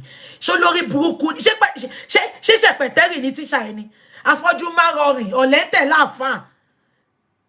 Are you the legal wife? Hell no. You are not legally married to Mohbad. All you did with Mohbad was introduction. And it was because you went to bring a fake pregnancy from outside. It's allowed. Let's continue. I feel like he asked me for DNA is not an issue. Okay. But it's just the way he's asking me. Like, yes, it's like because he knows so that presently, like, I'm just the most bullied widow in Nigeria right now. And I feel I'm actually the most bullied widowed. Who is this girl's trainer? Who is training her? Who is bringing her up? Kò jọ mí lójú. Gbogbo àwọn ọmọ tí ṣẹpẹtẹrì training náà bí kan jó ló show. Bí kan máa gbégbó lọ́wọ́ ọmọ Naira Marley kan máa lọ gbé fún wọn tà. Bí kan máa ta balloon. Who is her trainer? Who is her mentor? Did you hear what she said? I am the most bullied widow. You widow. You are not a widow. Mohbad dated you. Fair enough. You know the father of your child. You are not a widow. The father of your child is not dead. He's not dead. And the end will justify the means. It will justify it. It will. Exactly. How can a girlfriend become a widow? Make it make sense. How can a girlfriend become a widow? A widow is somebody that is legally married to somebody, and the child DNA has been conducted, and the child happens to be the late man's son. Now nothing has been done. You are calling yourself the most Jesus Christ. Jesus Christ. Holy Moses. I feel like as a father-in-law, we were friends. Like that man is actually my friend. Wow. Years before this whole thing, like that was my right hand. That was his right hand. Were you legally married? Yes. we had traditional marriage. Okay, traditional marriage. Yes. Okay. Sherry, were you legally married? Did you see her countenance? Yeah, yes. Traditionally. I love this girl. Girl to what dungarees, yeah. She's not sentimental. She's not. The girl said it straight. Are you legally married? She said, yes, traditionally. Traditionally. Can you please Google it? The difference between court wedding and traditional wedding. Tomba bi yala ya eda. Be traditional certificate yen. Be lo si embassy. Ko go ma fún visa. Be traditional certificate yen. Be lo si bank ni bi bay. Ko go ma de lo po wa married.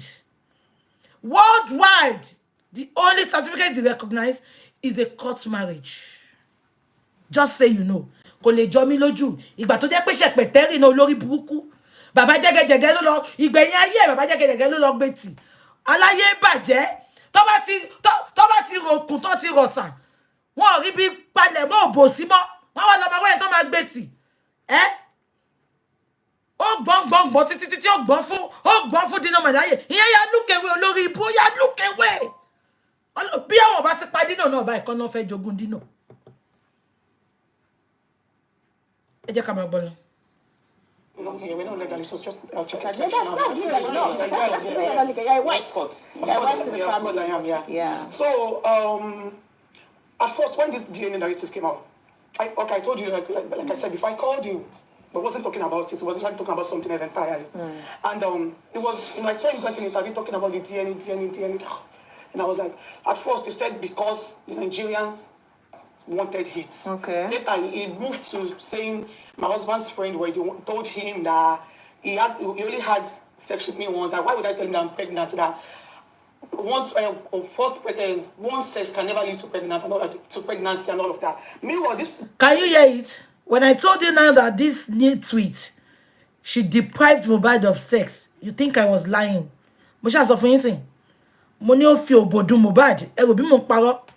Nǹkan tó máa wọ̀n rẹ̀ sọ pé ẹ̀kan ni Mohbad bá sùn. Irọ́ kọ́ ni mo pa. Ó fi ìyà jẹ ọmọ yẹn tó fi wọnú wọlé ni. And mo dẹ̀ ń sọ fún ẹlẹ́ni Wùmí until Mohbad get that justice she is craving for. Mohbad lọ lóòótọ́ o, but kò sí mi o. Spirit ẹ̀ ń béèrè fún justice.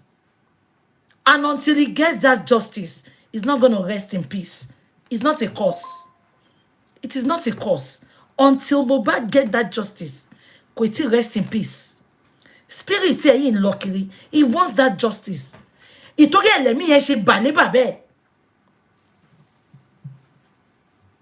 Mo sọ fún yín. I called Baba last year. Èmi dẹ̀ fẹ́ wò pé gbogbo ìjà tá ń jà ẹ̀ kó má yẹ pé ọgọ́ ń jà lásán. I told you the story. I called Baba. Mo ní Baba, somebody said I should talk to you. Gbogbo justice, I said, Baba, is for you to have rest of mind in future. The person said I told Baba that the person is one of his followers, his supporters. That he said they want to give you 50 million, to go and establish yourself and leave this justice for God. Do you know what that man said? He said, BJ, Sister Buki, I respect you so much. Let them give me this world. I don't want it.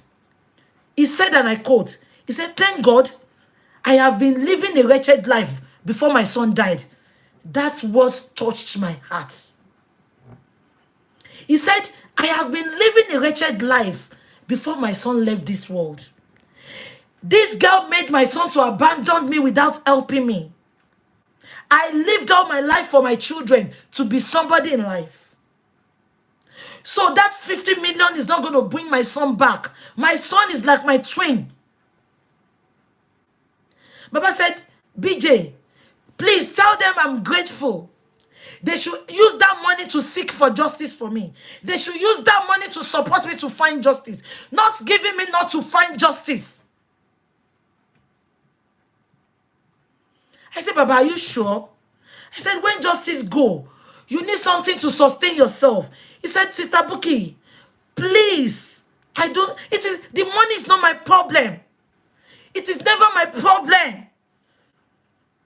I am used to poverty. I am used to wretchedness. Baba said that. He said, so bringing any money now is not going to change anything.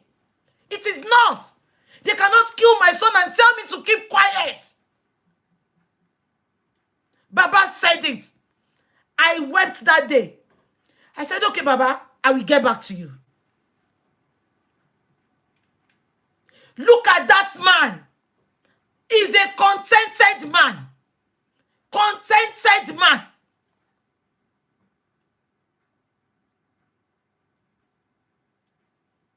If Baba was not contented, forget it. Baba is a Christian. He's a Aladura. He would have gone to different places to go and revert what Wumi did to her child. Let's be sensible. Baba is an Ekiti man. He's a spiritualist. He can as well revert what Wumi did to her son so that her son will forget him. He will go back and do it back to sender. And he will be taking all the money. But he did not do that. If Baba was greedy, if Baba lacked contentment, let me tell you, Mohbad will not die. Mohbad will not die.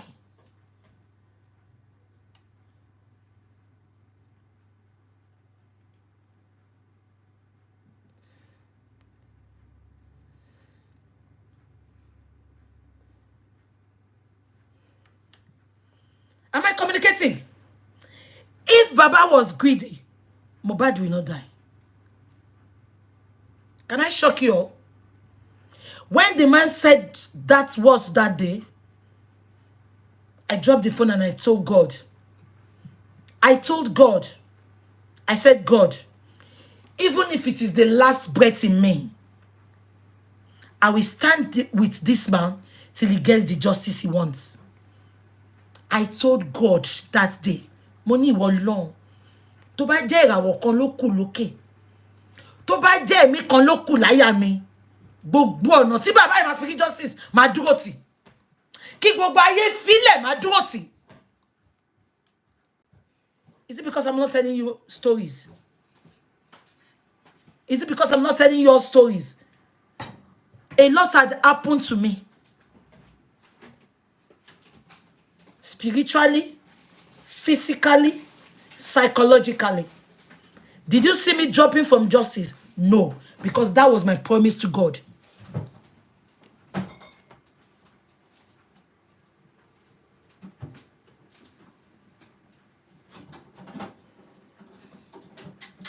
That was the promise I made.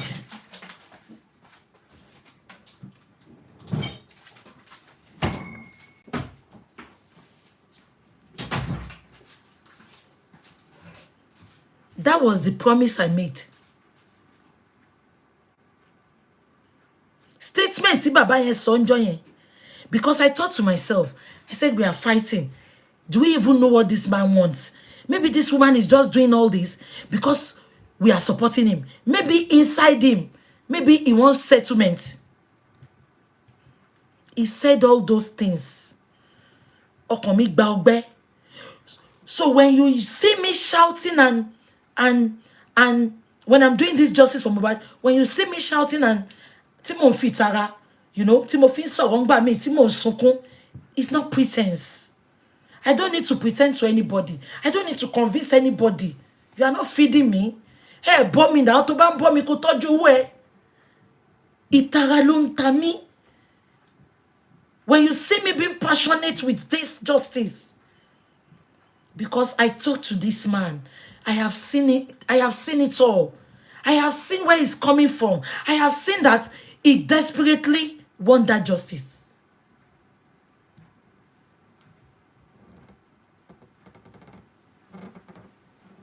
Let's continue. If this same person that you said told him these things did not follow us back home, Away. that was the person that fought with him at the show.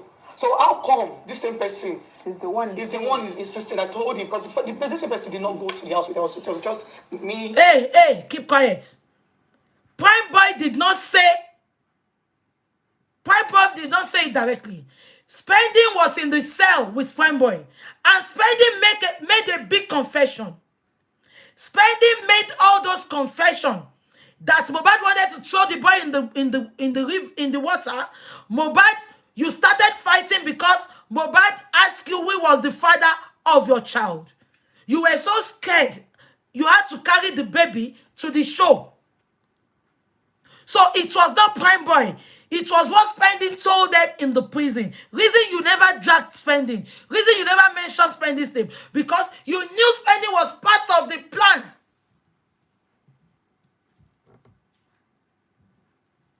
My husband, his brother, and the other team members. And he has found a way of convincing people that this DNA is one way or the other linked to my husband's demise. And Nigerians tend to work on their emotions. Do you understand? It's just few people that will think outside the box. Do you understand? Okay, listen, everybody. She said Prime Boy made Nigerians to know that it is DNA that led to Mohbad's spy. Yeah? Okay, that was not what led to Mohbad's spy. Mohbad died in your presence. What led to Mohbad's spy? Tell us what happened that night. The night of 11th September 2023. What happened to Mohbad when he came back from the show? Tell us. Okay, we don't want to believe now that it was Liam's birth that by Mohbad. Now, tell us the truth. What happened at that night? What happened? Liar. Go and check my wall. I have put it there. Thank God bless that person that matched that. Please, our Cut and Sew bloggers on TikTok, please, can you cut where she lied and put the truth beside it? Let us be spreading those around. Somebody sent a video to me where she said there was no injury. Mohbad had a small injury. And where the police said Mohbad bled profusely. So we have matched the two together.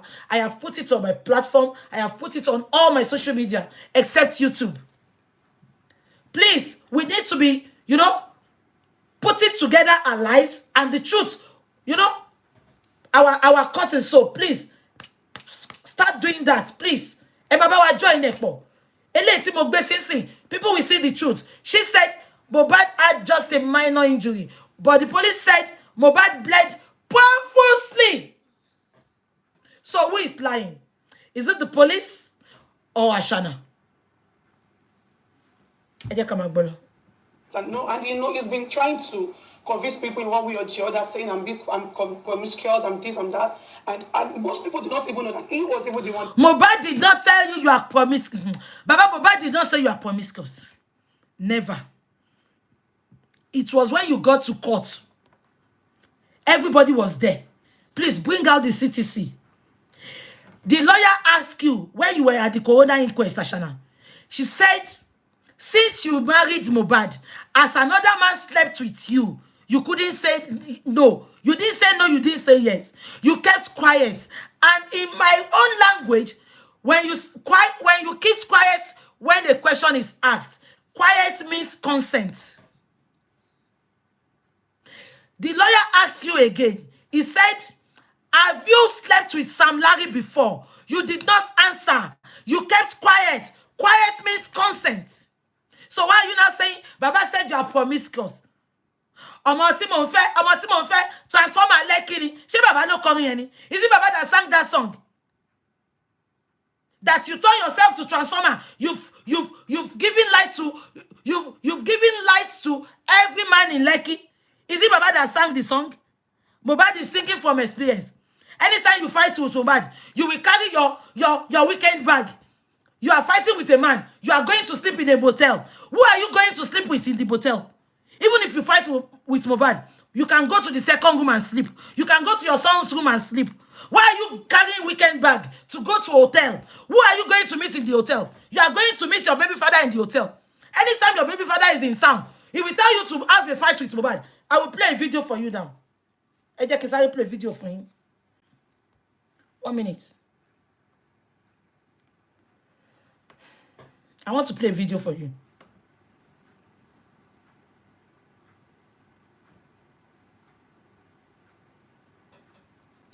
No, it's not this one. Sister Comfortable, you see me by Motini there. Phone Timolo Mofini there. I want to play a video. 1 a.m. in the night. She wanted to go out. She said Mohbad upset her. She wanted to go out. Mohbad had to call her mother, her sister, that they should talk to her, that she's leaving the house at 1 a.m. at night. That where is she going? Anytime she has a fight with Mohbad, She will not go out in the afternoon. She will probably cause that fight to start at night. She will go at night. And she will not go and come back the second day. She can go for 3 nights, 4 nights. Even Spending said it. Do you all remember that Spending said it? 1 minute. Can you all remember that Spending... Wait. Can you all remember that Spending said it? Spending said even that night, when they were coming back from Ikorodu, that she was saying, I want to come down. When they got to the Mohbad's estate roundabout, that she was fighting, that she's gonna break the door, that she wants to come down. So they refused. Mohbad said they should not allow her to come down. Where do you want to come down at midnight? Where do you want to go?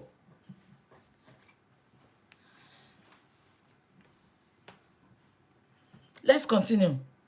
Sister Comfy, if you are watching me, please, can you send me that voice note when Mohbad was talking to her mother that she wants to leave the house at 1 o'clock?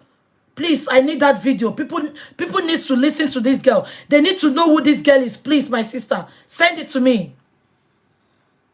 Father-in-law, because left me and my husband. We were still young. Yeah. I got pregnant when I was 23 years. But most people do not even have this same man fasted with me, my husband, and himself for 7 days. You were pregnant. We went to different places. He took me to mountains, churches, like he gave me. Can you all hear her? Can you all hear her? My father-in-law fasted with me for 7 days. He took us to churches when I was pregnant and before I was pregnant. And that father-in-law will be the one now that wants to kidnap Liam, and you put Liam in nylon bag. Make it make sense. Look at what she's saying now. She said, you won't believe that my father-in-law, she fasted for me for 7 days. He took me to every churches when I had this boy. And that father-in-law is the one now that you are claiming that dislike you, hates you, Ashana. Fear God. Fear God. Emagbolo. Many things to eat and drink. Wow. Do you understand that you can get pregnant? Yes. Because I don't know, he was just insisting that the Holy Spirit tells him that I should get pregnant, and there is a reason for it. And Okay. So yes. Can ask questions. So there are lots. Did you hear what she said? She said Baba told her that the Holy Spirit told her that Ashana should get pregnant at 23. Remember. Sister Comfy about me sending, continue about me send. Ẹ ń pè mí mi lè gbé phone, mo ń lo phone yẹn.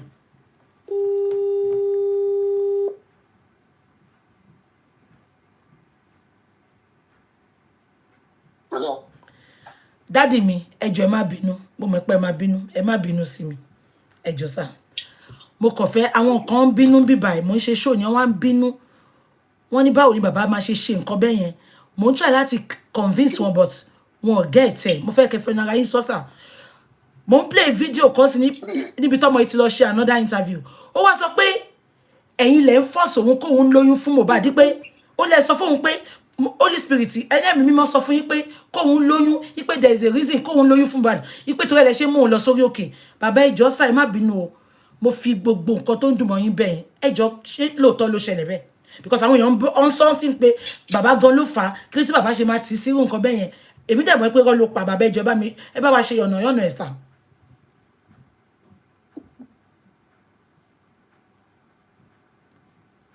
Ó ti wà lọ́dọ̀ ọmọ mi.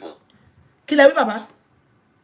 Àrípa àgbọ̀pọ̀. Bàbá ẹ tún sọ, kí ni yẹn break? Ó dẹ̀ lò. Bàbá ẹ tún sọ sà. Ó ti wà ní bí ọ̀dọ̀ ọmọ mi. Going to 2 years. Ṣẹ́pọ́dún mẹ́ta ló sẹ́yìn lọ́dọ̀ náà. Mo ti ń bá ń bẹ̀. Mo wá béèrè kí ló ṣẹlẹ̀. Ó wá ní òun ò rí ní ni. Kí ni déètì èyí? Ní today is ó wá jẹ́ kí ó máa bọ́ sí oṣù parí jọ yẹn, oṣù keje. Èmi kẹ̀dẹ̀rẹ̀ tí mo ti gbọ́rọ̀ bí mo ní kẹ́, we are talking about perfection. Oṣù yìí ti pé. Àwa gbààwẹ̀ àti àdúrà. Tó bá ti di time báyìí, máa pè mí láti pray fún ẹ. Mo pray fún bíi 7 days. Ìgbà tó máa fi di. Bàbá ẹ jẹ́ kí sáré béèrè nǹkan lọ́wọ́ yín. Bàbá ẹ má bínú sà o. Ṣé lẹ́yìn tẹ́ lọ tọrọ ẹ̀ lẹ́ ń gbàdúrà kó bímọ? Because ọmọ tẹ́ sọ pé ẹ ṣe wedding ẹ̀, ipe introduction lọ sọ di engagement. Why tẹ́ ṣe ń gbàdúrà kó bímọ? ṣé yìí tiẹ̀ check pé because ultimate question yẹn ti pẹ́ tí mo dẹ̀ ní ma bí ìgbà tẹ́ ọmọ yìí pẹ̀lú ọmọ yín ṣé ẹbọ ọmọ yín sọ pé ta lọmọ yìí ta ló bí ẹ ṣé gbogbo nǹkan bẹ́ẹ̀ bàbá. Ní ìgbà tí mo bá pẹ̀lú ẹ̀ kò tí ì pẹ́ ìgbà tó dọ́dọ̀ Naira Marley ni mo mọ̀ mi ò mọ̀ rí ó sọ pé òun ti ń dètè fún 13 years èmi ò rí rí o so ọmọ mi ò dẹ̀ kúrò lọ́dọ̀ mi lọ́tàn tí tó ti skul dé tó lọ sọ́dọ̀ ọ̀rẹ́ ẹ̀ tó lọ gbé kò kúrò dé mi ò dẹ̀ pàdé ẹ̀ rí so gbogbo yẹn sàkámà jẹ́ ni wọn ò pàdé ní 13 years kí ni èjì tí ọmọ tó yẹ 15 years yẹ kó mọ̀ mú káàkiri tájọ́ iṣẹ́ kápẹ́ntà ni kò tí lè ní girlfriend nígbà yẹn so eléyìí sọ pé bóyá èmi ni mò ń mú nǹkan káàkiri n tó sọ fún mi wọn ò ròyìn ní adẹwà nínú oṣù keje èmi gbàdúrà ní àkókò yẹn nígbà tó dẹ̀ máa di oṣù kẹjọ fún ẹ̀ ló pè mí sọ pé òun ti lóyún. bàbá ẹ dúró mo fẹ́ bàbá ẹ dúró ṣé oyún tá ń sọ yìí ṣé kẹ́ tó ṣe introduction ni. àká tó ṣe introduction ló ti lóyún. so bàbá so definitely ọmọ lọ gbé oyún kẹ́ lè ṣe introduction ni. ẹ má yẹ ká ròyìn that such even èmi gan fúnra mi mo tún wà pẹ̀lú àwọn tó pé mo fẹ́ mọ àwọn òbí ẹ̀ ṣe pé tí nǹkan bá lọ́mọyàn lọ́rùn tí ó sì bí wọ́n ṣe fẹ́ ja ń bolo ti rọ́mọ yìí mo fẹ́ mọ àwọn òbí ẹ̀ kí ẹ̀ tiẹ̀ ní alájọ fẹjọ́ sùn tí nǹkan bá tiẹ̀ ṣẹlẹ̀ oríṣiríṣi kan mo ti ń gbọ́ lọ sùn síta lọ lo 3 days padà wálé ọkọ dẹ̀ tún gbà á ibi wọn náà lọ sọ pé ọdún ló kó yàrá kejì still náà you still love her okay mo fẹ́ mọ àwọn òbí ẹ̀ ohun tí èmi suggest nìyẹn now introduction la fẹ́ ṣe nígbà tí mo wá dé fún ìtúnyẹ at least cm ní mí gbogbo èèyàn ni mò ń coordinate ní church tí báyìí pé mo fẹ́ ṣe engagement ó yẹ kí n pè wọ́n èmi nìkan àti ẹ̀gbọ́n mi ní Ìkòròdú la lọ síbẹ̀ introduction lèmi fẹ́ lọ ṣe nígbà tí mo dẹ̀ débẹ̀ tó ti fún ìyá ní owó tó ti lọ ra oríṣiríṣi pọ́pọ̀ dúdú tó lè kó máa pọ́njọ́ kejì ó kó gbogbo ẹ̀jọ kí lè fẹ́ ṣe wọn lè náwó ẹ̀mejì o àwọn fẹ́ sọ di engagement náà ọmọ yìí jẹ́ ọmọ tí mo nífẹ̀ẹ́ mo ní láti gbà pókè ṣèbí kí sáà máa wọn òbí ẹ̀ that's my intention á dẹ̀ débẹ̀ wọ́n dẹ̀ sọ pókè o nǹkan báyìí ni wọ́n ti dálẹ̀ even ọba gan ò lè ṣe introduction kó tó yẹn nílùú gbogbo ìlú wọn ti pé èmi àti ẹ̀gbọ́n mi ló kúrò ní Kòròdú kẹbàá mọ̀ pé mi ò mọ̀ wípé a fẹ́ ṣe engagement cm ní mí ó yẹ kí n lè pe àwọn adarí ìjọba gbà ọmọ mi fẹ́ ṣe nǹkan mi ì sọ fún ẹ̀dá àlàyé kan gbogbo àwọn ọ̀rẹ́ mi ló bínú nígbà tí mi ò mọ̀ introduction lèmi fẹ́ lọ ṣe àwọn tó bá dẹ̀ ń ṣe introduction ẹ tó jẹ́ ọ́díjì yẹn bí gọgọgọ náà máa mú dání bẹ́ẹ̀ ti yá Mohbad ti pe gbogbo àwọn ẹbí tiwọn ṣé get mi. so bàbá nǹkan tẹ̀ sọ sí pé ìyá Mohbad mọ̀ ń pa plan yẹn ẹ̀yin lẹ̀ mọ̀. àwọn ṣe mọ̀ pé òun ló máa gbowó èso ó ti mọ̀ pé òun máa rówó ń bẹ̀ náà nítorí kọ́tẹ́ kọ́kọ́ lọ ṣe kí n bí ẹ̀ nìyẹn ó ti gbowó wọ́n ti kówó fún pé lọ ra material tá a lò ó dẹ̀ ti lọ rà á nígbà tí mo wá débẹ̀ tí mo wá rí pé wọ́n bá ń lókè bóyá fẹ́ ṣe nítorí pé wọ́n ò ní ṣe lẹ́ẹ̀mejì mo lè béè lọ́wọ́ ọmọ mi ó náà bóyá fẹ́ ṣe nìyẹn nígbà tí mo lè rí Prado tó sọ̀kalẹ̀ Prado 8 lakódèlú wọn kẹbàá mọ̀ pé wọ́n ti plan nǹkan tó fẹ́ ṣe so èmi ò lè dojú tì í mo débẹ̀ mo ṣe bí bàbá ṣe yẹ kí n ṣe mi ò ṣẹ́rí bó ṣe wà yẹn mi ò ní ẹ̀tanú kọ̀ọ̀kan fún èmi kò bí pé ọmọ burúkú ṣe fẹ́ àna burúkú ò ṣe é ní. nígbà tí mo wá dé ọ̀dọ̀ àwọn àna mo wá mi pé àwọn àna gbogbo ló wá burú jáì at least tí èèyàn bá fẹ́ ọmọ burúkú tó bá ti pe àwọn òbí ẹ̀ wọ́n á fà á múra pé wọ́n ṣe bẹ́ẹ̀ nílé tẹ̀gbọ́n oṣù kéré wọ́n ṣe bẹ́ẹ̀ nílé ọkọ nǹkan tí èmi rò nìyẹn láì mọ̀ pé àwọn tó kónú Mohbad wọ́n kónú bàbá díẹ̀ sí bíbá yìí. à ń gbọ́ yín bàbá.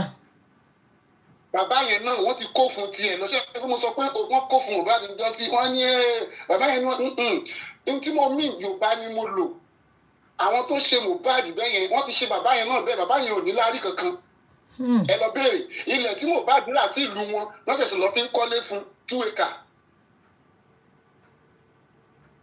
ẹ má jẹ́ kí n sọ̀rọ̀ pọ̀. bàbá ẹ dúró bàbá mo fẹ́ bí yín bàbá ẹ dúró mọ́ǹtì wo ló ní kẹ́ gbàdúrà fóun mọ́ǹtì wo ló sọ fún yín pé òun lóyún. na oṣù keje. that is July. bẹ́ẹ̀ni August ló pè mí pé òun ti miss period òun dẹ̀ ti confirm ẹ̀. Again, but today máa fi di around is it not November ND to Jan, brother ìgbé December, I get the date yẹn ṣá, la ló fẹ́ lọ ṣe introduction, also the engagement. Bàbá, ẹ má bínú o, ẹ jẹ́ kí n hack sí yín ní nǹkankan. Ìgbà tọ́mọ yìí sọ fún yín pé ọmọ yìí ó máa ń lọ ọjọ́ mẹ́ta, ọjọ́ mẹ́rin, ó máa lọ sùn sótẹ́ẹ̀lì. Ọmọ yìí dẹ̀ wá sọ pé òun fẹ́ fẹ́ ru ọmọ bẹ́ẹ̀ yẹn. Bàbá, ṣé kò jẹ́ kẹ́ ẹ̀yin ò fi pò jẹ́ kẹ́ bá sọ̀rọ̀ àbí kẹ́ gbàdúrà sí? Èyí tẹ́ fi sọ pé ọmọ burúkú ṣe fẹ́, àná burúkú ni ò ṣe ní. Ṣé rí èèyàn yan tó fẹ́ yàn? Àwọn kinní kan wà tó yẹ pé àwọn òbí wọn ní agbára lórí ẹ̀. Ok, ṣe bẹ́ẹ̀ ni mo fẹ́ ya Mohbad, mo ti yan tí mo fẹ́ yàn. Òun náà dẹ̀ ti mú tiẹ̀. Ṣùgbọ́n kọ́ Ọlọ́run máa yẹ kíyàn ṣìrìn. Ṣùgbọ́n ọ̀rẹ́ lòun àti kí lórúkọ ẹ̀ Prime Boy. Ṣùgbọ́n jọ rí wọn náà ni. Prime Boy ló lè pèsè ògbà tí wọ́n pàdé. So mi ò rí not until tí ọmọ yẹn wá ṣèdúpẹ́ pé Naira Marley sáyìn o. So ohun kìíní dẹ̀ ti wọra, ohun tó ń ṣe ọmọ yìí is beyond natural. Gẹ́gẹ́ bí òbí, bí bàbá, wọ́n gbìyànjú, ẹgbẹ́ ìtọ́pọ̀ nínú àwọn ìyànjú mi. Nígbà tí mo rí àwọn kan tó lọ bí eléyìí, mo pinnu ọjọ́ kan pé ibi tí mo ti wá àyàndè náà, ó dáa, mo pinnu Naira Marley, mo ń gbé ọmọ yìí kúrò nílé mi. Mo ń gbé ọmọ yìí lọ, mo dé orí bíríìjì Tọ́mílán bridge, ìyá Mohbad gba ọmọ yìí lọ́wọ́ mi. Àwọn èdè tó pè fún mi níjọ́ yẹn ni pé ọmọ òun ò lè lọ sí ọ̀dọ̀ orogún, ṣe ìpín nǹkan ló wà lé mi. Bàbá, how old ni Mohbad nígbà tẹ́ ń sọ yìí? Ìgbà tẹ́ ń gbé Mohbad lọ, how old ni? Ohun tí mo sọ yìí kò ju gbogbo tí ó ṣẹlẹ̀ sí yẹn, kò ju èyí ẹ̀ síra wọn tó fi lọ yìí. Ibi ẹ̀ rí pé ilé tí wọ́n kó lọ sí gan, wọn mi ò tí ì lò ju oṣù mẹ́fà ń bẹ̀. Ilé yẹn, màá sọ fún yín pé ẹ̀ẹ̀mejì ni mo débẹ̀, ẹlẹ́ẹ̀kẹta nígbà tó kú. Torí ọkàn mi ò lọ síbẹ̀, torí pé kò gbọ́rọ̀ sí mi lẹ́nu láti. Tó bá máa kó kúrò mi tó wà yìí.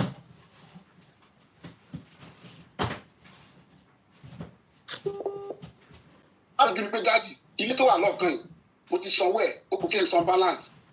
Ṣé o kó tí mo ń fẹ́, ó ti mọ̀ pé dájú nǹkan tó ń bá òun fún ni.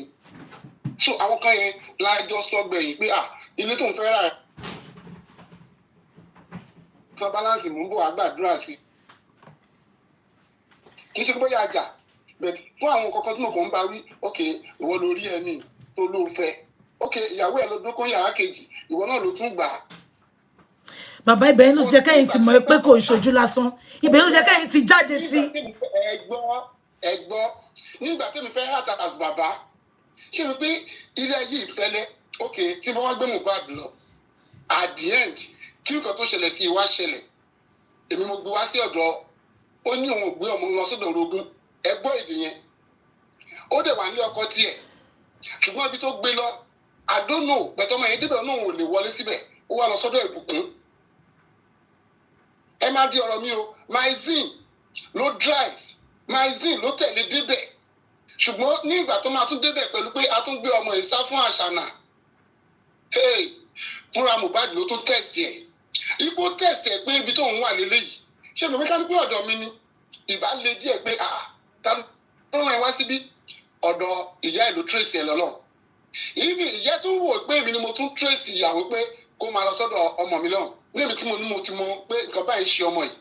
Ìran tí mo rí ní àkókò ẹ̀ ló jẹ́ kí n fẹ́ gbé. Ṣùgbọ́n ìyá ẹ̀ ò gbà. Ipe kí n gbé lọ sí ilé tí èmi ń gbé ló fi gbé lọ sí ọ̀dọ̀ ẹ̀ ní Ṣàngó. Ṣé ibi tí ìyàpá yẹn ti ń bọ̀? Àbájọ pòǹpọ̀ káfí tọ́jú ọmọ yìí. Ẹ rántí pé stepmother ló tọ́ Mohbad jù. Àbí? Stepmother ló lọ sanwó school ẹ̀. Tó dẹ̀ tọ́ dàgbà. Ṣùgbọ́n stepmother yẹn kò lè dúró nígbà tí Mohbad níláárí tó ló lówó kò fẹ́ kó tẹ̀ fẹ́ rí.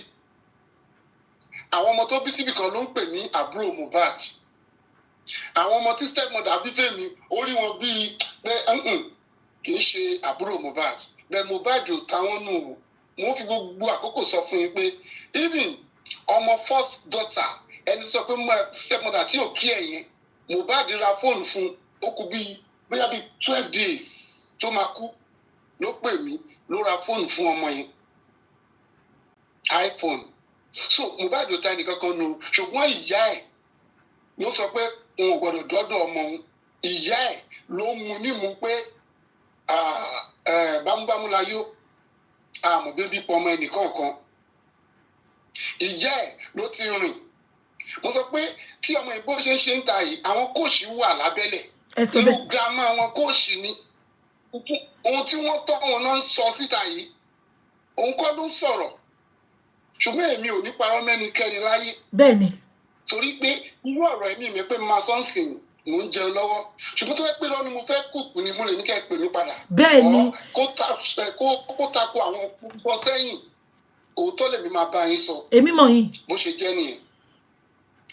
So even ní ìgbà tó lóyún pẹ̀lú ìtọwọ́pọ̀wọ́pọ̀ pásítọ̀ ìyá wọ́n pè mí ṣe bí iṣẹ́ tèmi gbà ni pé kí n gbàdúrà as a pastor. A jọ pàdé lórí òkè ní Abẹ́òkúta. A lọ pray. Ṣebí ìrántọ́ náà bá fi hàn èèyàn ń takò. Èyí tí ò bá fi hàn ó ju gbogbo ẹ̀dá lọ. Ló fi jí Ọlọ́run nìyẹn. At least lórí òkè yẹn orí àpáta yẹn la sùn. Ṣùgbọ́n lórí àpáta yẹn ká tó sọ̀kalẹ̀ ìjà tó ṣẹlẹ̀ ìjà ń ṣẹlẹ̀ lọ ìjà ń ṣẹlẹ̀ bọ̀ ni. Láàrin èèyàn àti tani èèyàn àtàlẹ́jà.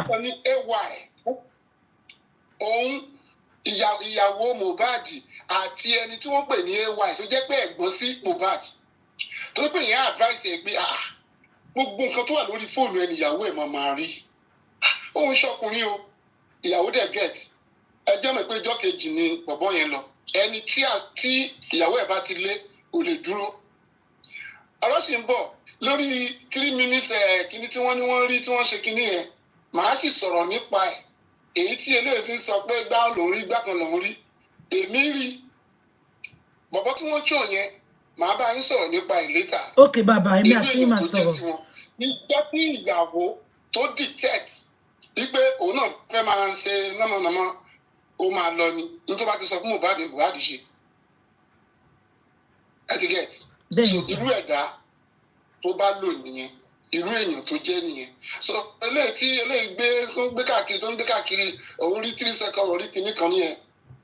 Ẹ gbàgbé bàbá yín sọ̀rọ̀ lórí yẹn. Bàbá ẹ jẹ́ kí sáré béèrè last one nípa placenta ọmọ tẹ wá bá gbàdúrà tẹ bá ṣe gbogbo ẹ̀ tó fi lóyún tàdé mọ̀ pé fake lóyún yẹn náà Mohbad kan ló lóyún tèmi mọ̀ ọmọ yẹn ṣe wá gbé placenta sá fún yín bàbá kí tó ṣe gbé placenta sá fún yín.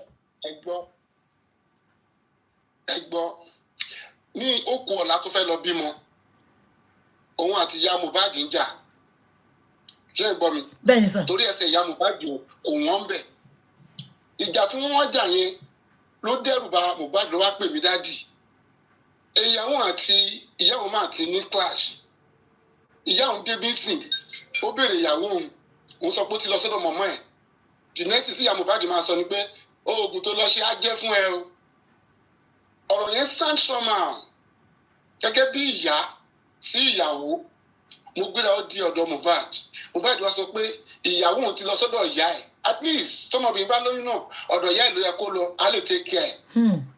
Mo wá lọ sí ilé wọn ní òru òkú ọ̀la tó máa bímọ ó gbàdúrà fún kò síjà láàrin wa ṣe ń gbọ́ ọ̀dẹ̀ wálé nígbà tó máa di ọjọ́ kejì ọmọ mi ló pè mí fún ara ẹ̀ pé òun ti bímọ o dádì báwo ni placenta ń bó tó tiẹ̀ bímọ sí torí ilé alágbóná bímọ sí kò jìnnà sí ilé ọ̀dọ̀ mi máa gbé placenta bọ̀ o nígbà tó di 10 minutes to the time ó ní wọ́n ti gba placenta o ibi tẹ́ ń gbé wọ́n tálọ̀ gbogbo bẹ̀ ni kò síbi náà lè sí placenta sí èmi ò tẹ́ ẹ̀ ká sí not until tí a jọ pàdé ní corona ló wá ń sọ fún mi pé torí pé wọn ò gbé placenta fún mi that is the reason tí wọn àtẹ̀mí fi ń jà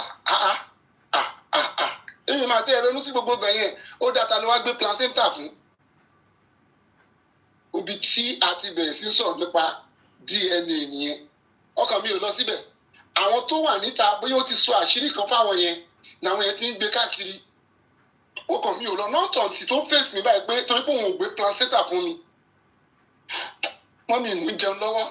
Bàbá, bàbá, ẹ má bínú bàbá mi. Ẹ mọ̀ pé kankan tí bá ti mú yín báyìí. Àwọn èèyàn dẹ̀ ló mọ̀. Ìjọ́ tẹ délé ìgbà tí Mohbad kú yẹn sà. Ṣé ní kọ́kọ́ pè yín pé Mohbad kú?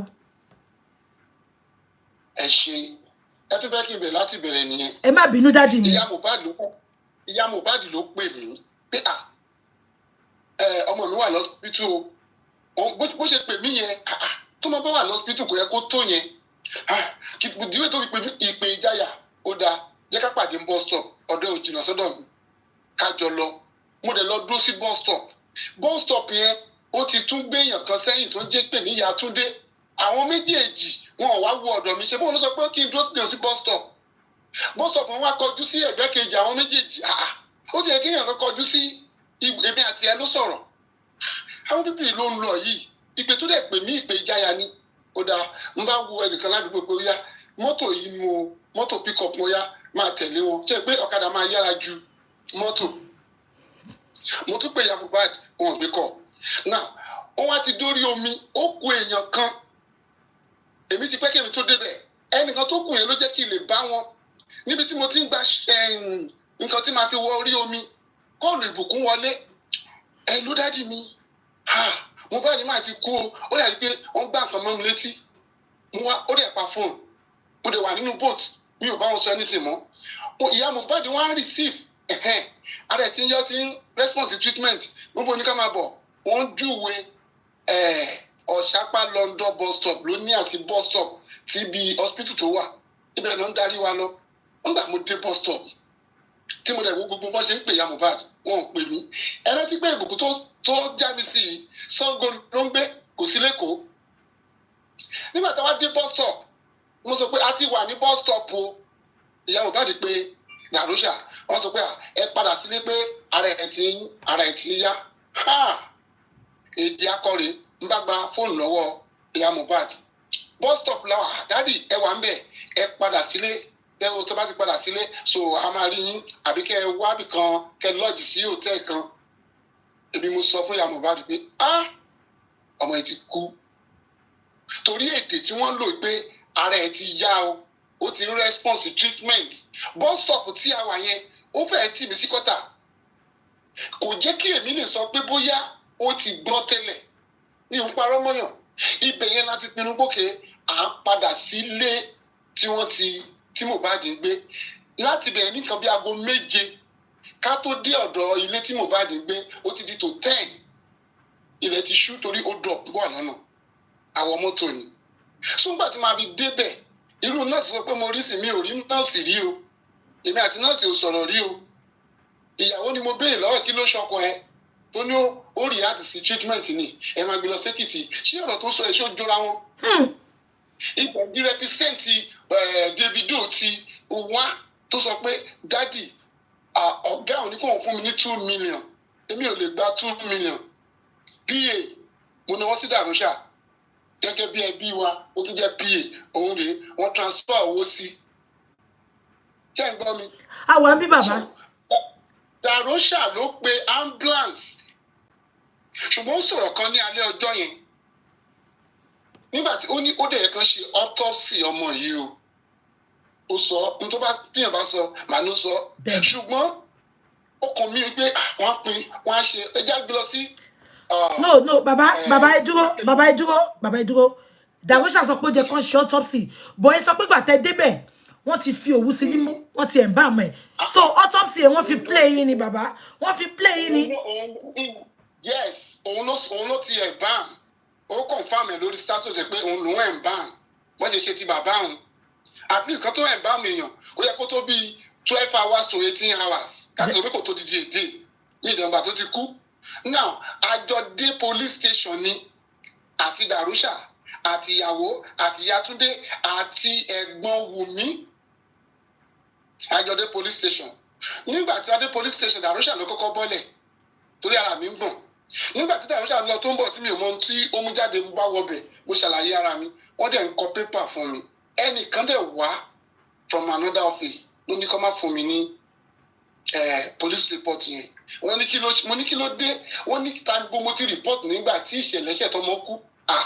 àlejò ni mí mo ṣe débẹ̀ ni mi mọ ohun tó ṣẹlẹ̀ wọn náà wọn ò lè fún mi ní police report òru yẹn la gbé wá sí Ìkòròdú General Hospital àti ìyàwó àti ìyá Túndé ṣé tí a bá sọ déètì yìí arábí tá a ti máa ṣe fún forensic lélẹ̀ náà tí wọ́n bá ń sọ ọ̀rọ̀ yìí ṣe wípé General Hospital níbẹ̀ yẹn bẹ́ẹ̀ni kámẹ́rà wà gbogbo déètì yẹn tó bá tẹ̀ ẹ́ tọ́wọ́n bá rí Wùmí níbi tó dúró sí wọ́n reject bọ́dì mọ́ mi lọ́wọ́ àṣé ó ní doctor report tó fi sọ pé ká máa gbé lọ sí mọ́ṣúárì tẹ́lẹ̀ ó wà lọ́wọ́ ẹ̀ kò múlẹ̀ ó wà lọ́wọ́ ẹ̀ ní police station kò múlẹ̀ ó wà lọ́wọ́ ẹ̀ mọ́ṣúárì kò múlẹ̀ ẹjọ́ ṣé kí n máa bẹ̀ sí jòkú yẹn ni. kò yé mi. mo wá fi ìta gbangba lọmọ yẹn sùn mọ́jú nínú General Hospital dàrósà ni mo fi tì í pé wo ó dọwọ́ ẹ̀ ní ìpadà lajú mi rí bọ́ọ̀dì yẹn títí wọ́n fi ra pósí nígbà tílẹ̀ mọ́ ṣe bó ti ní 2 million dání.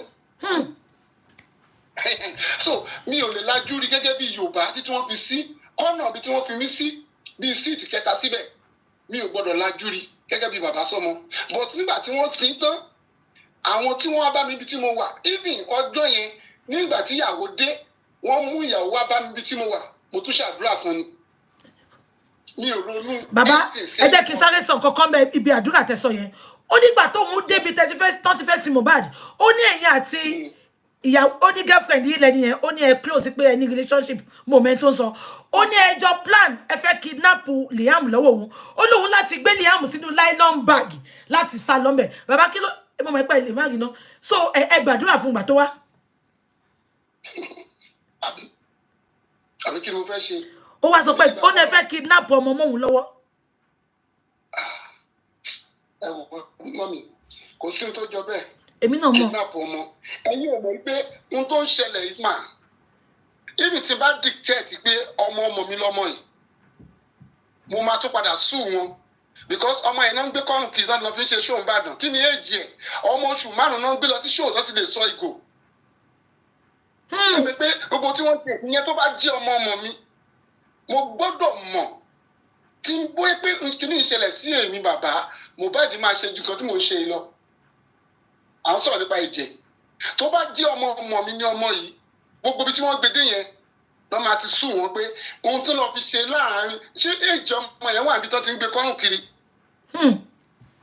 wọ́n mọ̀ ẹ́ bá jẹ́ kí n sọ̀rọ̀ pọ̀ jù mò ń jẹun lọ́wọ́. ẹ ṣe sà Ọlọ́run á pọ́n yín lé sà Ọlọ́run á rẹ̀ yín lẹ́kún nǹkan tí Mohbad ò dúró ṣe fún yín gbogbo àwọn ọmọ yín orí social media a máa ṣe fún yín lórúkọ Jésù Ọlọ́run á dúró tì í mo mọ̀ pé a lè replace Mohbad o ṣùgbọ́n Ọlọ́run á replace ẹ̀ nínú ọkàn yín lórúkọ Jésù ẹ wá ní lose ọmọ kankan mọ́ bó ti wọ́n kẹ́ pẹ́ láyé mọ́ ojú yín ò ní rí bí mọ́ lórúkọ Jésù bàbá máa pè yín tí bá ṣe tán ẹ pẹ̀lẹ́ sà ẹ sà dábàá sà kí la tún fẹ́ gbọ́ kí la tún fẹ́ gbọ́. If you all notice that I don't like calling Baba because I just want him to be because I know I was not there when it happened, yeah? But I'm somebody tí bá wọnú ẹlẹ́kan ó ní mo gbọ́ ìgbà tó máa sọ gbogbo ọ̀rọ̀ fún mi. That is one thing about me. Ọ̀dọ̀ àǹtí tí mo ti lọ ṣe bro mi lánàá. Lady kan wà ńbẹ̀ beautiful girl ọmọ dúdú ni mo ti ń wo ọmọ yẹn bí ṣe bẹ̀rẹ̀ sí ní question ẹ̀ báyìí. Àǹtí tó bá mi ṣe bro gan ó sọ pé BJ lọ́yà ló jẹ́ kẹ́ lọ ṣe ọmọ yìí dẹ̀ ń sọ àwọn ọmọ ìlú yìí ni o ó dẹ̀ ń sọ̀rọ̀ wọ́n ní ṣé mo lògùn fún ni she was like oh you are so lovely ìgbà tí mo fẹ́ wọn lọ gan ó sọ mọ́ mi ó ní you have a good spirit ọmọ yìí ó sọ ṣẹ́ ó sọ ìyá ẹ̀ ó sọ bàbá ẹ̀ ó sọ ibi tó ń gbé ó sọ olùdé tó ń lọ mi rírí o so for me to say that I know Baba is not lying ó bá dà pé mo kàn ń gbèjà bàbá ni mo ṣe máa ń pè wọ́n lẹ́kọ̀ọ̀kan pé kán tún tọ̀ mọ́lẹ̀ and do you know one thing about this man please any which way I'm not asking anybody to contribute for Baba for lawyer ṣé ń gbọ́ mi Baba still need our support anytime you can just give him. I know what I'm saying. I might not be coming out to talk about it. Yeah? You can just give him Baba Egba. Ṣé bẹ́ẹ̀ ọkọ ló pè mí, ló pè Aunty Tawa. Ẹni yẹn ò tiẹ̀ pè mí. Ẹni yẹn pè Aunty Tawa. Ó ní bàbá, ó ní mo fẹ́ máa ra oúnjẹ fún bàbá every 2 months. Oúnjẹ worth of 300,000. every 2 months. Baba has his children. Baba still have children. Baba yo de ṣiṣẹ́. But bí tí baba bá lọ, ọmọ lọ gbéṣẹ́ fún baba yìí wá ṣe carpenter. Ẹ jọ̀ọ́ tó bá fẹ́ kọ́lé, ẹ tó bá fẹ́ ṣe anything. Baba is capable. Ẹ ti rí pé baba yìí ó wà consistent. Ó ní dignity. Mo dúró fún baba. Any iṣẹ́ tó bá fẹ́ gbé fún baba. Bó jẹ́ ṣe carpenter yìí náà ni. Èmi á ṣe onídùúró fún wọn. Baba ò lè gbé owó yín lọ. This is the little way we can help this man. Ẹ wá tíjọ́ tí bàbá yìí ti ń sọ̀rọ̀ consistency ni tí bàbá yìí bá jẹ́ olè tẹ́ ń pè ní ẹ̀yin olórí burúkú. Bàbá yìí 2 million tí manager Davido fún ó máa gbà á. Ó ní kí lòun fẹ́ fi ṣe ó ní ẹ lọ fún Dàgbóṣà. Ẹ jọ̀ọ́ mo bẹ̀ yín ni. Mi sọ pé kẹ́ donate o. Ẹni t'Ọlọ́run bá yàn fún. Ẹni t'Ọlọ́run bá fi sọ́lọ́kàn ni please. It is not by force. Mi dedicate fún wọn lówó kẹ́ wá máa ní bàbá ẹ ṣe báyìí. Bàbá kí ló ṣẹlẹ̀? Kò ní gbé fóònù yín o. Ẹni tó wá tún ra tó lò máa fún wọn food stuff every 2 months here worth of almost 300,000. Ẹni yóò dárúkọ ẹ o. Ó ní káàntì táwa sọ pé Bukky Jesse ló ní kó gbé fún wọn. Èmi dẹ̀rẹ́ ó jẹ́ kí gbogbo yín ti mọ̀ mí. Mi kì í gba glory oní glory. Ẹni yẹn dìdí sọ fún àǹtí táwa ni. Ó ní kó má dárúkọ òun. Ó ní káàntì táwa gbé lọ Bukky Jesse. Kò tẹ̀ ó ní káàntì táwa má sọ fún mi gan. Àǹtí táwa ló wá pè mí pé àǹtí Bukky èèyàn kan pè mí báyìí o. Èèyàn kan pè mí báyìí o. Ó ní kí n dárúkọ yín. Mo ní má dárúkọ mi. Ìgbà tó mo wá pè bàbá mo ní bàbá èèyàn ó fún yín nǹkan èmi go mẹ́ni yẹn mo nẹ́ni yẹn ní kẹ́ dárúkọ mi but èmi kọ́ ni mo fún yín mi lè má gba glory oní glory ẹ jọ̀ọ́ bàbá yìí lọ́mọ Mohbad àtàdúrà ní kọ́kọ́ lọ́mọ bàbá ṣe bẹ́ẹ̀ gbọ́n sìn bàbá Mohbad ní step mother please bàbá ní kọ́kọ́ lọ fẹ́ràn lọ́wọ́ báwọn ọmọ yẹn ṣe máa yàn tó máa yanjú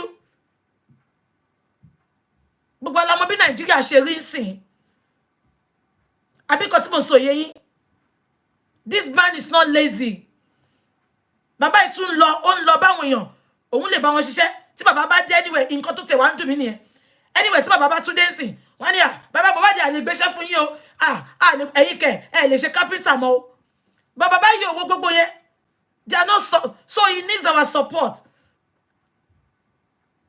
He needs our support. He needs something that will be consistent, that will be coming in. I will put it on this video. It is not for the contribution is not for lawyer. It is just to support him. He has children. Most of people call him a genius ni. Tọ́lọ́run bá gbà fún mi. Ó wù mí kí n mọ ọmọ yẹn gan wá bí. Kí n adopt ẹ. Tọ́lọ́run bá gbà fún mi. Bàbá dẹ̀rẹ̀ tọ́lọ́run gbà fún náà. Tó fẹ́ support wọn àti dìkan náà nìyẹn ẹ jọ̀ọ́ bàbá wọn mi ṣe o ọlẹ́dàá mi dẹ̀ rí èyí tèmi ni màmá ṣe mo yìí ń ṣe fún wọn bọ̀ kí ló fẹ́ ká wọ́n máa jáde ọ̀nà ọmọ wọn níyàwó ẹ jọ̀ọ́ ẹ ṣàánú mi fún wọn ẹ jọ̀ọ́ ẹni tọ́lọ́run bá fi sí lọ́kàn ni it is not compulsory máa fi sí TikTok lè máa aláwẹ̀ but ma fi sí Facebook àwa jẹ́ kò wá ní jẹ́ access account a jẹ́ wẹ́ ma personal account bàbá ni ma fi sí ṣó ti yín so kò ń ṣe account fún justice rárá personal account bàbá ni ma fi sí wẹ́ ma bank account ẹ jọ̀ọ́ because ojoojúmọ́ náà ni bàbá mo sọ fún pé ma pè wọ́n because it's not about just commercial justice bàbá yìí need the close family. You understand? Sometimes it can be frustrating. It can be down in spirit. You know? That's why I said I don't want to be coming out to tell you a lot of things. Àdúrà mi ni ká gba justice. Anything tó bá tọ́ sí bàbá yìí, kàn fún. Tó bá dẹ̀ ní kò tọ́ sí náà, kàn máa mú lọ. Nǹkan tó máa mú oúnjẹ wọnú orí tébù ẹ̀. Táwa bá ti ṣe ó ti tán. Tí ó bá ṣe pé k'Ọlọ́run gbé mi lọ́wọ́ sókè gan ni. Mo ti ní máa pè wọ́n gan pé bàbá kí lẹ fẹ́ ṣe gangan.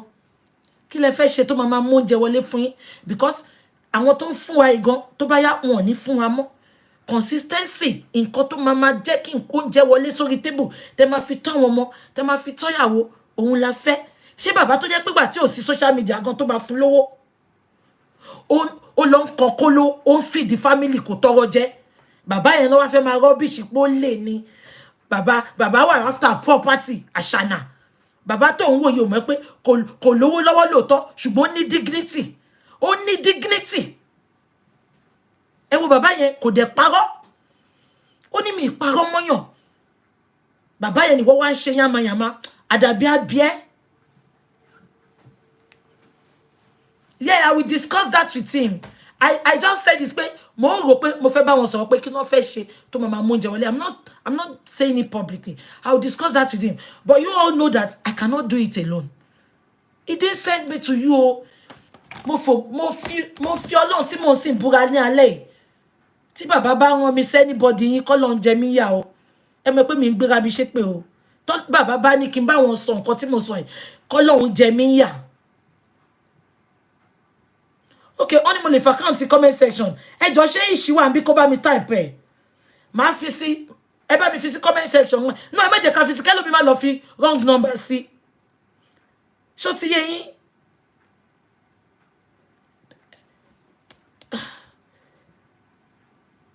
Tá bá fi sí comment section tẹ́lò mi bá lọ fi mí sí ńkọ́. Barrister tí ò ní chamber. Ó yẹ bá mi fi sí. Barrister tí ò ní chamber. Come king Facebook máa fi sí ti yín àti Instagram tí bá ṣe tán. Mo rí barrister tí ò ní chamber sí yìí. Ibo ló wà? Barrister tí ò ní chamber. Come, let me add you as moderator so that you can type it. Kede pin mi ò mọ bó ṣe ń ṣe. Barrister tí ò ní chamber. Nǹkan tó mú yín lùsù kéèsì náà nìyẹn.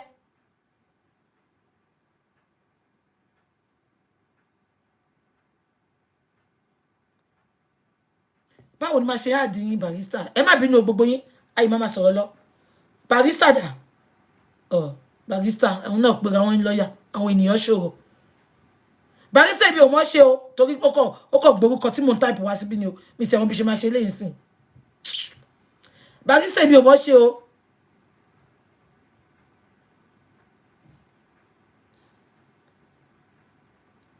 Mi ní kẹ́ gbé nìkan kan sókè Sister Tóyìn.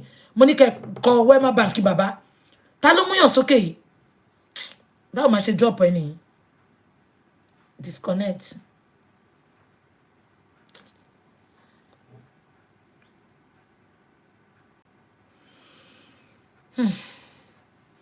Àbí nǹkan tí mo sọ yé yín.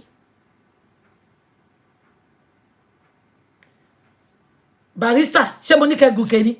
Pẹ̀lú face cap yín tó dàbí tàwọn tí ò ní face cap yín ló jọ face cap Ramoni Ìlọrin yìí.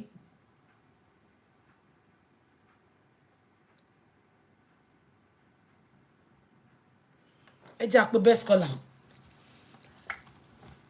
Kíní ìyá ní lè ṣe tán lé ní ṣóyé yín. Ẹ jẹ́ ká gbé best caller. Màá continue lọ́la. Fìlà ibi tí láyé wàsábì.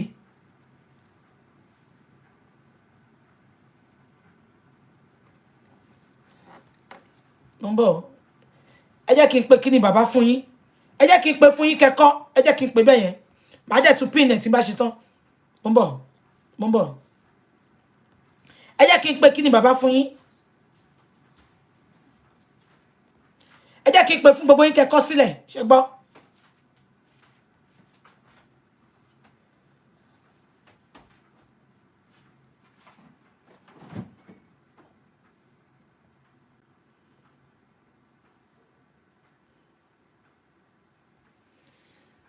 Kíni yóò lọ mọ́. Barrister tí ò ní chamber ẹ fún mi ní kíni bàbá. Èmi ò ní bí okay. Ó ti kọ́ mi bọ̀. Buy your billions da. Mo rí kíni buy your billions nísìn. Òun nìyẹn. Ẹ jẹ́ kí n pin ẹ̀. Ibo ni máa pin ẹ̀ sí kò mi rí kíni tó fún mi pin bí o. Ẹ dúró kí n ẹ jẹ́ kí n pè fún yín. Mo ń bọ̀. Ẹ ṣáà dúró bẹ́ẹ̀ yẹn. Ẹ jẹ́ kí n sáré yà kí n pè fún yín. Ẹ dúró ẹ ní sùúrù ṣẹ́gbọ́n ẹ jọ̀ọ́. Ẹ jọ̀ọ́ ẹ má bínú.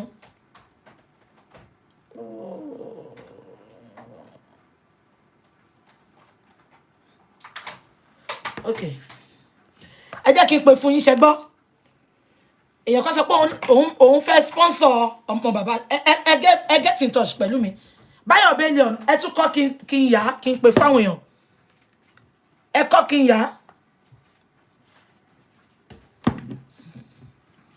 Barrister Láìdé ìyẹn máa ń barrister tí ó máa ní ṣe ń bà ní ẹni tó bá ti dàbí tènìyàn ṣòro náà mi rí kíní Báyọ̀ Billions mọ́ Báyọ̀ Billions kíní yóò ṣe dandan Báyọ̀ Billions okay at least mo mọ̀ pé àwọn supporter wà ní Báyọ̀ Billions type it again please type it again I didn't get it Báyọ̀ Billions okay yes and amen okay ó yẹ jẹ́ pé fún yín ó yẹ kọ sílẹ̀ o ẹ jọ̀ọ́ en tó lọ́n bá ràn lọ́wọ́ kó ràn wá lọ́wọ́ ẹ jọ̀ọ́ ẹ jẹ́ kí n pè fún yín ẹ̀yin olórí burúkú ẹ tún kọ́ ti eléyìí o kẹ́ni wọ́n ń ṣàgbé ìyá láyà yín àṣà àtọrọ ìwó lọ́wọ́ yín ẹ jẹ́ okay ẹ ṣe ẹ jẹ́ kí n sáré yà torí mi fẹ́ jẹ́ káwọn àjèjì kọ́kọ́ nǹkan fún mi kí wọ́n lọ kọ́ nǹkan mi síbẹ̀ kí ni yìí ó ń blọ́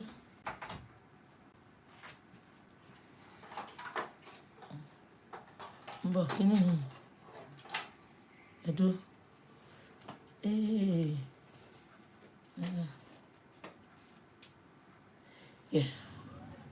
ó yẹ jẹ́ ń pè fún yín Wema Bank ni Wema Bank ṣe gbọ́ then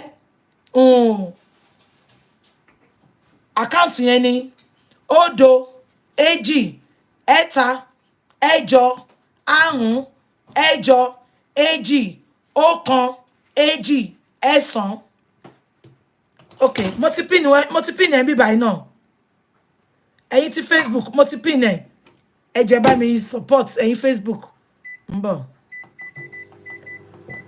wọ́n ní kí n block ìwé ń bọ̀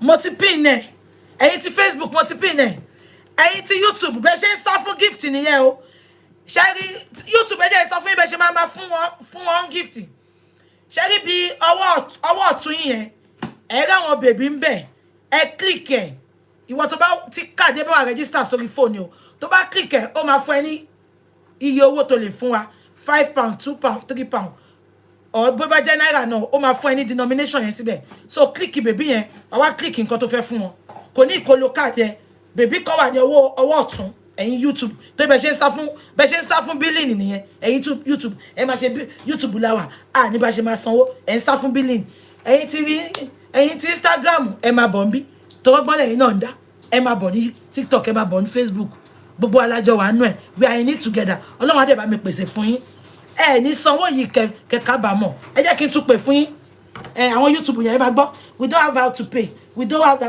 I don't have TikTok I don't have Facebook bílíìnì lẹ́ ń sá fún ẹ máa bọ̀ tẹ́ ẹ bá ní send mi message máa fún ẹ nọ́mbà bàbá bọ́dẹ̀ ó yá ẹ jẹ́ n pè fún yín again Wema Bank ni Alọ́ba Joseph olúwa bá mi wò account ilé ìpawó nọ́mbà ilé ìpawó wọn 0 2 3 4 5 6 7 8 2 1 ṣe ti gẹ̀ẹ́tì ẹ̀bẹ̀ yẹn ẹ jẹ́ kí n tún pè Wema Bank Alọ́ba Joseph olúwa bá mi wò 0 2 3 4 5 6 7 8 2 1 ẹ ṣé God bless you ẹ jẹ́ kí sáré play ẹ jẹ́ ká máa play kíní lọ ẹ jẹ́ kí sáré play ibi tí mo bá di tí tó ti fẹ́ jáde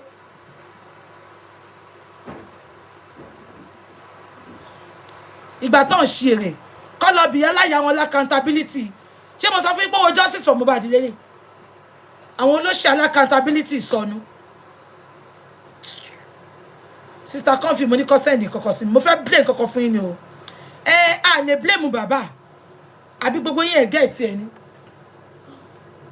a lè blame bàbá àbí nǹkan tàbí amọ́ ṣe ló ṣe ó kàn ń pa ìmọ̀ calculate time tọmọ yìí ṣé yín pọ́mọ yìí ó smart gan because ó ti strategize gbogbo nǹkan tó fẹ́ ṣe ń gbọ́ mi why tó fi jẹ́ pé the 7th month ló pe bàbá pé kó gbàdúrà fóun àtijọ́ tó ti wà nílé Mohbad ò ní kó gbàdúrà fún ẹ bàbá wa gbàdúrà fún ẹ ní 7th month ó wá pé bàbá ní 3 weeks after ó sọ pé ó ti lóyún okay ṣé best caller wà lórí TikTok ni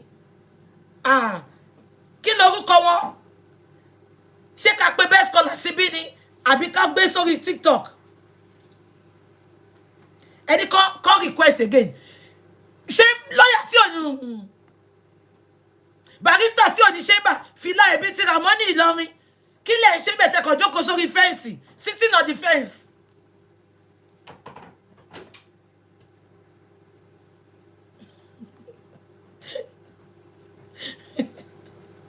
Barista tí ò ní ṣe ń bá best caller dá abeg fìlà barista he speaking èmi ò rí ìbọn lásìkò mi hide anybody ẹ ṣáà jẹ́ kí barista jókòó sílẹ̀ police ni ẹ jẹ́ ká gbé best caller wa àti tí okay ẹ máa gbọ́ o ṣe rí pé bàbá tried his best Àṣànà sọ fún bàbá ní 7th month pé òun wá oyún Àṣànà ẹ wò ọmọ yẹn ẹni arúgbó ti kékeré yẹn ni 65 looking 17 ni ó gbójú ìyá láyà mi lọ ó gbọ́ bí wèrè bàbá tó ti mọ̀ pé pásítọ̀ lọ́mọ ẹ̀ látijọ́ yìí ó sọ pé òun wóyún ó wá pé bàbá ní 7th month ó lóun wóyún 8th month ó wá ló ti lóyún ẹ ti mọ̀ pé bàbá kò lápọn kó ṣẹjọ́ Mohbad náà o ogun ni o èèyàn tó káyàwó ẹ̀ pọ́nba sùn tó súnú fẹ́ ru ọmọ bẹ́ẹ̀ yẹn ẹ jẹ́ kí n play voice yẹn Mohbad ò bá jà ó kàn sọ pé òun jáde lọ ní 1 o'clock wèrè tó sọ pé wọn ò lẹ́tọ̀ọ́ láti béèrè DNA kóbìnrin máa jáde lóru ṣe fẹ́ gbọ́ tí bàbá náà sọ ọ ní 3 days ló fi ń gbé báàgì ló bá lọ ó máa lo 7 days á ní òun bá Mohbad jà olóbùkún tó wá ń ṣe my husband ẹ jẹ́ kí n play fún yín kẹ́ gbọ́.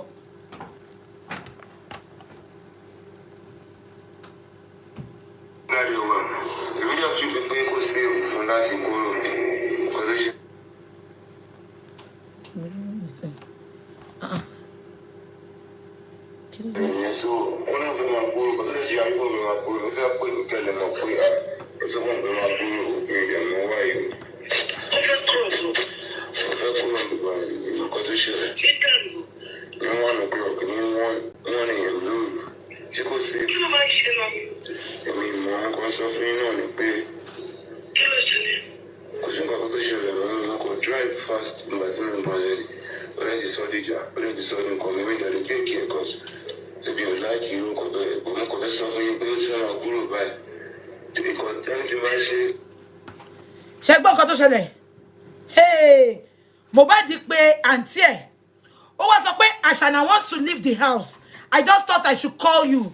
So the auntie now, Ashana's auntie now asks Mohbad, what happened? Why does she want to leave the house? Ẹ wo bí ọmọ yìí ṣe frustrated boy. Ṣé gbọ́ nǹkan tó sọ? Ó sọ pé ṣé gbọ́ nǹkan tó sọ? When the auntie asked, why does she want to leave the house? She said, because I was driving fast when we were going home. She just said she wants to go. She wants to go out at night. The auntie now said, what time? At what time? She said at 1 a.m. Mohbad said at 1 a.m. I just thought I should tell you because I'm tired of all this. Just because Mohbad drove fast, you want to go out at night. Hey! Ọlọ́run ẹ máa ṣàánú mi. Ọmọ yóò nífẹ̀ẹ́ Mohbad rárá. She was planted in that house for a mission and the property is a mission. Ọmọ ń drive fast. Ọmọdé lọmọ yìí. Ọmọ ń drive fast. And you said you want to leave the house. You can as well get home and tell him, "Ṣó fẹ́ pé ó fẹ́ pa wá ni." Ma drive fast now.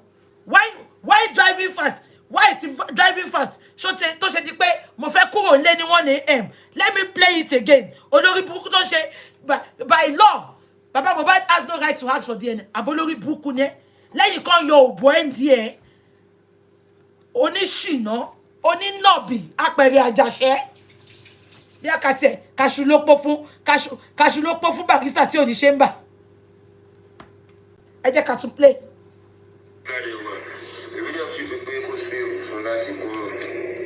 ṣẹlẹ̀ so wọn náà fẹ́ máa kúrò bàtà ṣe ayúbọ̀ mi máa kúrò mi fẹ́ pé ìkẹlẹ̀ mọ̀ pé ọ̀sán wọn fẹ́ máa kúrò mi ìdẹ̀ mọ́ wáyé o. Fẹ́ kúrò gbogbo ìmọ̀kọ́ tó ṣẹlẹ̀. Ní 1 o'clock ní 1 a.m. lóru tí kò sí. Èmi ìmọ̀ nǹkan sọ fún yín náà ni pé kò sí nǹkan tó ṣẹlẹ̀ mo kò drive fast nígbà tí mo máa lẹ́yìn. Ọ̀rẹ́ ti sọ díjà ọ̀rẹ́ ti sọ nǹkan mi rí ìdàrí kéèkì ẹ̀kọ́ tóbi ò láìkì irú nǹkan bẹ́ẹ̀ bọ̀ mo kò fẹ́ sọ fún yín pé ó ti máa kúrò báyìí tóbi kan ẹni tí wọ́n ṣe. Barrister tí ò ní ṣe gbà kan la máa aṣúlọ́pọ̀ fún Bukka White. Barrister too soft òun ló máa gbẹ̀mí lẹ́nu Barrister tí Mohbad ò yàtọ̀ síra àbí ká fún ish yẹn di strong head ish la máa fún King White la máa ṣúlọ́pọ̀ fún kó máa ṣe ya Mohbad kó máa ṣàṣànà náà ayé ń ṣerú ẹ̀ ẹ jẹ́ ká tún play for the last time màá wá pé best caller.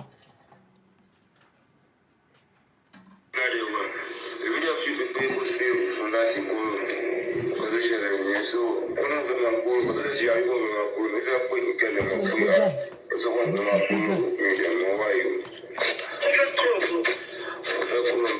You know, because you 1 o'clock, 1 a.m. lóru. She could say, I mean, I'm going to suffer on the pay. Because I'm going to show them, I could drive fast, but I'm not ready.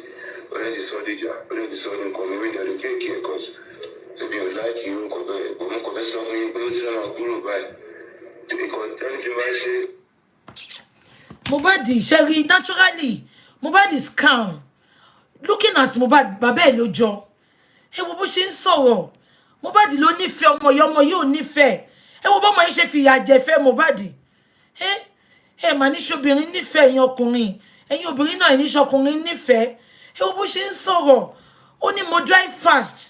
ẹ lè imagine tọ́mọ yín fi lè sọ pé òun fẹ́ kúrò nílé lágo kan ìtorí Mohbad drive fast ẹ mọ̀ nǹkan tó máa fojú Mohbad rí inú ilé ẹ mọ̀ nǹkan tó máa fojú Mohbad rí inú ilé ó bí Mohbad ṣe ń sọ̀rọ̀ ó ti pin ọmọ yìí lẹ́mìí ìtorí pé yàn drive fast àwa gan drive fast ẹni tó bá drive fast ló máa tún slow down kò ṣe pé torí Mohbad drive fast o alẹ́ ẹ ti wà ní hòtẹ́ẹ̀lì ni alẹ́ ẹ ti wà lápàtmẹ́ǹtì mo ti sọ fún yín pé tó bá ti fẹ́ lọ báàlì ẹ̀ ló máa ń dájà lẹ̀ báwo ló ṣe máa sọ pé torí Mohbad drive fast ó fẹ́ kúrò lé lágo kan bàbá ọmọ ẹ ti wà lọ́tẹ́ẹ̀lì ni Àṣànà bí àdúrà ya Mohbad ọmọ ẹ ò ní kú kò ní rùn ṣùgbọ́n irú ìyàwó bíi tiẹ̀ lọ́lọ́ máa bá mi fún irú ìyàwó bíi tiẹ̀ a máa ṣe wedding yẹn ní 5 continents irú ìyàwó bíi tiẹ̀ irú obìnrin tó jẹ́ sí Mohbad irú obìnrin yẹn lọ́wọ́ ọmọ bá mi fọmọ ẹ lórúkọ Jésù kò ń ṣépè rárá ní aago kan ẹ̀yin abiyamọ ayé ẹgbà mi aago kan ṣe ni pé bàbá ò parọ́ this is just to buttress baba's contribution bàbá sọ pé every 3 nights ló máa ń jáde tí bàbá ọmọ ẹ bá ti wà ń táwọn ni wọ́n ṣà lọ top up òbò ṣe bẹ́ẹ̀ gbọ́ nǹkan tí bàbá sọ bàbá láwọn ò bàjà ìgbà tó fẹ́ bímọ èdè èkó tó bímọ bàbá láwọn lọ gbàdúrà fún òun àti ìyá Mohbad ń jà bàbá láwọn làwọn parí ìjà yẹn the second day wọ́n wá ní kó gbé placenta wá wọ́n ní ẹni tó ní placenta ti wá gba placenta bàbá yẹn ló wá blackmail lẹ́ni tó ní ó ń wá property ẹ gbọ́ nǹkan tí bàbá sọ ni bàbá ní stepmother tó tọ́jú Mohbad ó kó ẹ̀yìn ẹ̀ tó jẹ́ pé kò fẹ́ kó tọ́jú màmá yẹn àtàwọn ọmọ ẹ̀ ẹ̀yin ọkùnrin mi gbọ́ nǹkan tó lè jẹ́ láyé yìí ṣó fẹ́ gbọ́ kò bá jẹ́ ìgbálẹ̀ lóbìnrin yẹn ń tà jẹ́ kó níṣẹ́ lọ́wọ́ má lọ mú ọmọ lórí to go gbogbo lórí búkọ ọmọ ló kórì to go òbò to go òbò tó ń pín kiri lẹ́kì ni àwọn ọmọ tí to go bá bí ọmọ àlè ló ń bíjọ má lọ mú ọmọ lórí to go orí burúkú ọmọ ló kórì to go ó pé bàbá kó gbàdúrà fún ẹ ní 7th month ó ó pè ní 3 months after ó lò ti lóyún mo máa pe bàbá tí bá ṣe tán mo máa gbé mathematics yẹn mo máa gbé wá fẹ́yìn tẹ́ mo yún kà a máa work ẹ̀ Mohbad kọ́ ló lóyún yẹn Mohbad kọ́ ló lóyún yẹn tó bá ṣe DNA tó bá bá ọmọ yẹn ipe Mohbad ló ní ẹ má sọ nǹkan kan ẹ kàn wá mú mi bí kẹ lọ tì mí sódò yà láàárọ̀ ẹ má sọ nǹkan kan ẹ kàn wá sí 77 ẹ kàn wá mú mi bí báyìí ẹ kàn wá mú mi kẹ wọ́ mi kẹ lọ jù mí sí Thames River Thames ẹ gbọ́ bàbá ó ti rí pé bàbá ṣọ́ọ̀ṣì ni bàbá yìí láti ọdún yìí ò ní kó gbàdúrà fún ẹ ó wá di 7th month wọ́n ti plan ẹ ní ẹ gẹ́ẹ̀tì ẹ ní 7th month yẹn bàbá ọmọ ẹ wá sí town ó wá kí ṣe ẹ gẹ́ẹ̀tì kan tó ṣẹlẹ̀ ó plan no time tó bá ní kí bàbá gbàdúrà fún òun ó plan ẹ sígbà tí bàbá ọmọ máa wà ní town tó máa wá kí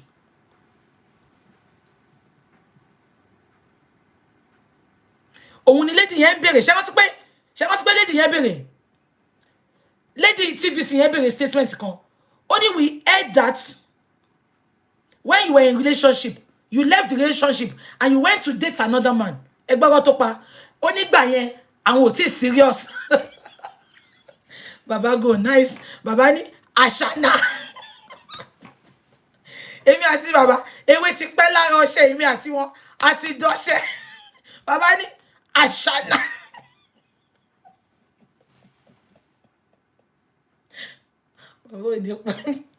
bàbá ní mo gbọ́ pé ní age 15 lòun ti ń fẹ́ ọmọ mi bàbá ní mi mọ́ rí age 15 máa mọ́ ọmọ mi kiri ní àwájọ lọ́nkàn kó lónìí bàbá ní mo rí rí ó dẹ̀ parọ́ mọ́ bàbá tí ò tí kú ẹ lè imagine ọmọ tó ń parọ́ mọ́ láyè tó tó yìí ẹ ti mọ̀ pé Mohbad gbogbo nǹkan tó ní ó ṣẹlẹ̀ irọ́ ni ẹ tó wà láyé tó ń parọ́ mọ́ tó tó yìí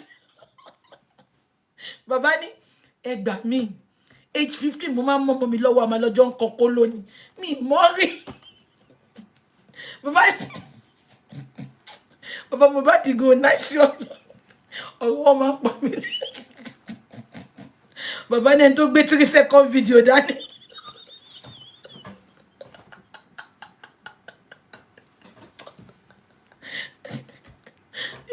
wọ́n ti ní kémi máa sọ ẹ̀rí tí mo wo gbogbo yìí tí n bá sọ̀rọ̀ ẹ pé mo kàn wo gbogbo yín mo kàn fi gbogbo yín rẹ́rìn ni mo kàn fi gbogbo bàbá tí kókó sọ́ọ̀sì gbogbo yín ti bàbá ní VJ ẹ tó gbé 3 second video dání máa ṣàlàyé kankan fún yín tí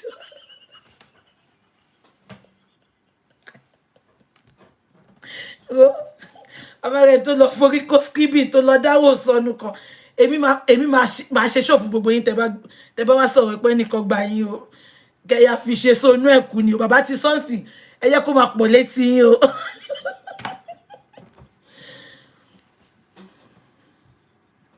bàbá ní ẹ gbà mí ó ní ọmọ mi wà 15 òun wà 13 àwọn tí ń fẹ́ra bàbá ní mo máa mọ́mọ́ mi lọ́kọ́ kó ló ní 15 ní mi mọ́mọ́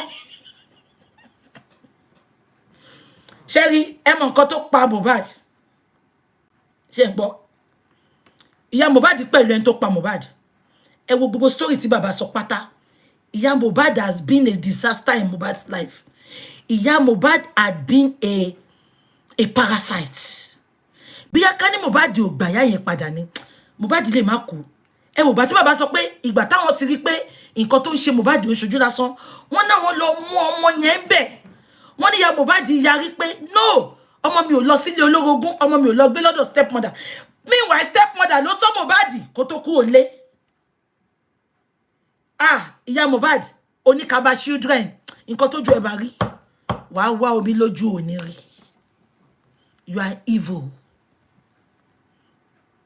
orí t'Ashana sọ ni Ashana go dúpẹ́ lọ́wọ́ ẹ Ashana ò dúpẹ́ lọ́wọ́ ẹ lọ́jọ́ Jude bàbá yẹn ń ṣoríṣiríṣi ẹ gbọ́ bàbá tún sọ ṣe rántí bàbá sọ statement kan bàbá ní ìgbà tán tún ní kóun lọ mú aṣọ Mohbad wá kan fi ṣàdúrà láti tú wọn ká bàbá lóhun ò kí ń lọ sílé yẹn ẹ lè má jì kí bàbá bí ọmọ kó jẹ́ pé ẹ̀ẹ̀mejì ló délé ọmọ yẹn ìkẹta ìgbà tọmọ yẹn kú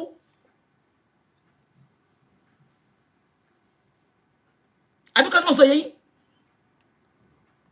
Bàbá tó sọ fún ìyá Mohbad pé kó lọ mú aṣọ pé kán lè ṣe ìtúká fún wọn. Ipe tó ọmọ yìí kò lè bá kalẹ̀. Ẹgbà tí ìyá Mohbad fún ara ẹ̀ sọ, ó ní mo gbàṣọ fake lé lọ́wọ́. Ah, ìyá Mohbad. Ìyá Mohbad.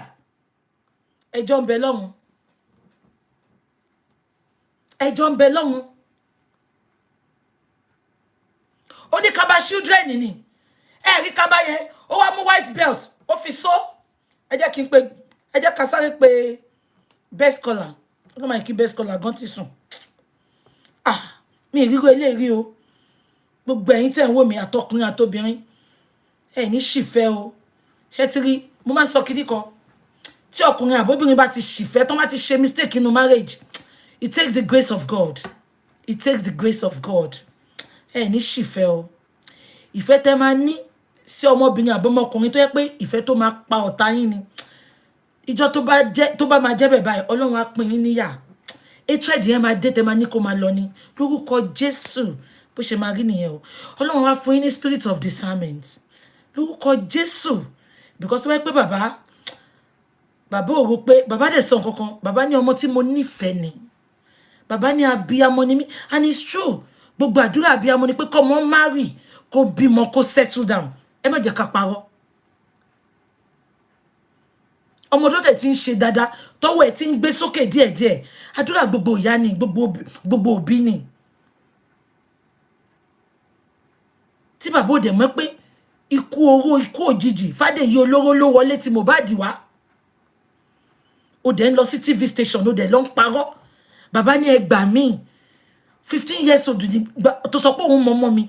Ọmọ yìí máa ń tẹ̀lé mi kárí, máa ń kọ kólókóló kiri ni. Àjọ ń kọ kóló kiri ni. Best caller dà. Ẹ jẹ́ kí n pè best caller. Kí best caller bá wa analyze. A máa ṣe fídíò tó kù lọ́la, voice tó kù. Daddy, ẹ ká lẹ́sà, ẹ má bínú sà. Ẹ gbọ́ daddy ṣẹ́yìn lẹ request lórí TikTok. Ẹ ti wá TikTok ni. Ah, mi mọ̀, ẹ má bínú. Ó yá, à ń gbọ́ yín o daddy. Ẹ ṣeun àná sà, God bless you sir. Àgbáyé adalẹ̀ o, a máa rí yín bá lórúkọ Jésù. Ọlọ́run máa increase wisdom, knowledge and understanding yín lágbára Ọlọ́run. Amen. I need to. Yes, sir. I greet you all. My sister, what we discussed yesterday, we discovered that it's not different from what we are also hearing today from the wife, that's Ashana, and Baba. If you listen to what she said on Jude's platform, very well, she claimed that when she called Baba on DNA, Baba only said, bring Liam to me. Why did you take Liam to the mother-in-law's place or things like that? And Baba did not say anything about. Baba did not raise the issue of DNA. Today, on TVC, we are hearing that when she called Baba, Baba was talking about properties. Ọ̀rọ̀ ẹ̀ ti di méjì lóòótọ́. Different, ó ti di méjì. So, but let me tell you what is happening. I said yesterday that this lady is not that creative to cook things, but she's good at distorting facts and events. Most of the things that she's talking about actually happen, but things that happen against her is what is trying to put on others. She's giving you the impression that Baba is interested in properties. Whereas from every available evidences that we have, she's the one that has been manipulating the entire family over properties. Okay, if you want to tell me that Baba is interested in properties, who brought the issue of property to Baba? It's Mohbad. Daddy mi. Mo ra mọ́tò, Baba ní eléyìí ti pọ̀, ṣé mọ́tò ló kàn lọ́rọ̀ ẹni? And he told me that òun ti ralẹ̀. It's not Baba that was putting pressure on Mohbad. Pé mo fẹ́ wọ ibi tí property ẹ wà. So how can you tell me that a man whose son is a celebrity Papa was not even the one hovering around to say we want to know where Mohbad properties are. If you say Baba is somebody who is interested in Mohbad's property, the very land that Mohbad bought for Baba is where Baba decided to go and bury Mohbad now. Baba to Baba were interested in properties, will not do that. Baba to get property in the focus will not do that. People ask, yes, now Baba will have people ask us, maybe to special election that way or something like that, so that Baba can keep that one. Keep at least Baba, you will be counting it as a demon, but the man is not even interested. Baba was telling us when you the church, something like that. That is what that man has been saying. If you tell me that Baba is interested in property and Mohbad's words, Abba, we all saw it online where they said Baba Mohbad bought the house in Lekki. It's online. But when Mohbad died, that man did not relax in that Lekki. If a man who is interested in property, we say everybody should be coming to greet him in his son's house in Lekki. That means that he has forgotten his own, house and he has moved into Lekki so that he can oversee everything there and by strategy take over the property over there and look for a way to evict the wife. Baba did not do that. Baba returned to his base. But Mohbad refused to follow Baba. Mohbad went to where she belonged, which is Lekki. If you say Baba is interested in Mohbad's property and wealth, Mohbad, we learn that Mohbad does not have account now. Mohbad is not using his father's account now. He's using his wife's account from what we hear. And even if it is a lie, we told us that Mohbad left Naira Marley's label with zero account. If you see all the account they were paying money to before then, you should display the account of Mohbad, make it public for us to know that Mohbad was operating his own account by himself. You see, this lady, even from the last VN that you play now, it's obvious that this lady is good at manipulating things. A woman, a married woman, leaving home by 1 a.m. just because his husband was driving fast and was ready to go to hotel at night. But today, you see, unless people who are biased, unless people who don't know what they are talking about, you cannot tell me that this lady who has now become to go, hello, Daddy, telling us that she went to one university, she's this and that, she met Dubai somewhere, and all these stories that she's telling us, you can see that they are all fake, just to divert attention from what actually happened. God bless you. You see, what she did something, the same thing that she has been doing, the same, that's the strength of Ashana. And that is why people who are misled, who believe in what all these fabricated, all these twists, is because they are not smart. She played it on Baba. That prayer for how to conceive, do you know what it means? It's for emotional connection. And that is the point that made Baba to accept her the way she is. It's not as if Baba did not discover anything now. Baba tí ń wò ó pé àdúrà mi náà ló gbà. That bond me, Baba àdúrà yìí náà ló gbà. You can see she said the same thing in the last show. She pray for me. Yeah, she said it at TVC. The man was the happiest man on the day of the engagement, on the introduction. The man was this. If they will pray for me, that is the connection. If you don't do Baba money, Baba is just realizing it now. And all men who have Mohbad or Baba's nature, do you know that most men who have very good home, they have perfect, let me put the perfect wife, and are open to people because they have gentle nature. Even those who are married, who fall victim of women of powers from outside is because of their gentle nature, their calmness, and they think that everything they are doing it for God. They are just helping people. That's what Baba was doing. I pray for her. Then you pray and I do a meeting back. How would Baba that his prayer was answered by praying for her, which Baba did not know? Báwọn ṣàbálẹ̀ àdúrà ṣàbálẹ̀ olóòlù làwọn ṣe. Ashana tó lọ fún reunion. You can see all of them. It's reunion. All those time was going to hotel at night. It was a reunion from Ashana University that she went to. So Baba did not know. And Baba was praying.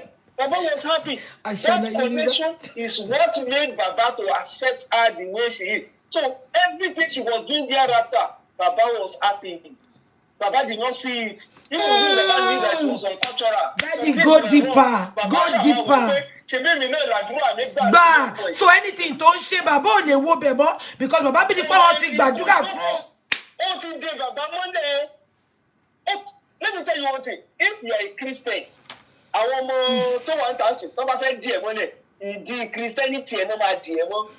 If you are an afa, ìdí ẹ̀ náà máa di ẹ̀ mọ́.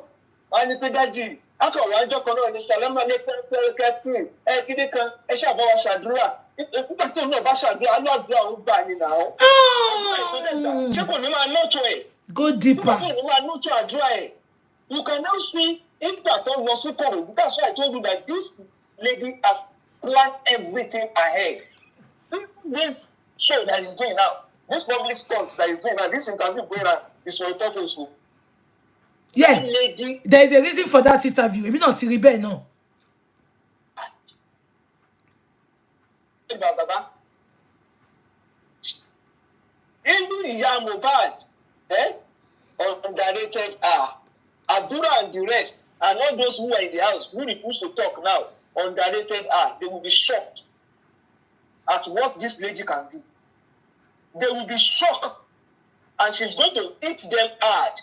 She's good at eating people below the bed. Honestly. Look at the story of how the lady, how Liam was about to be kidnapped. How many people will believe that?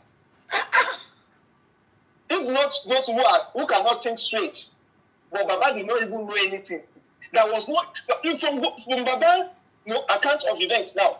Baba did not even suspect anything at that time. Look at the dead she was to deliver. Baba rushed down.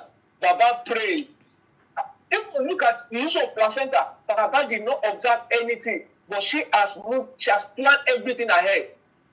How Baba will not get that placenta? She knew what happened that time. She thought Baba suspected, and Baba did not suspect anything. What happened in the car? She thinks that what happened in the car when they had argument, maybe it has leaked out. She moved faster than everybody, and that is why during the burial, she thought that maybe there may be an attempt to take Liam for DNA. Somebody could quickly pick Liam. Anything that will make them even take samples at that time, she was guiding it. She was far ahead of everything.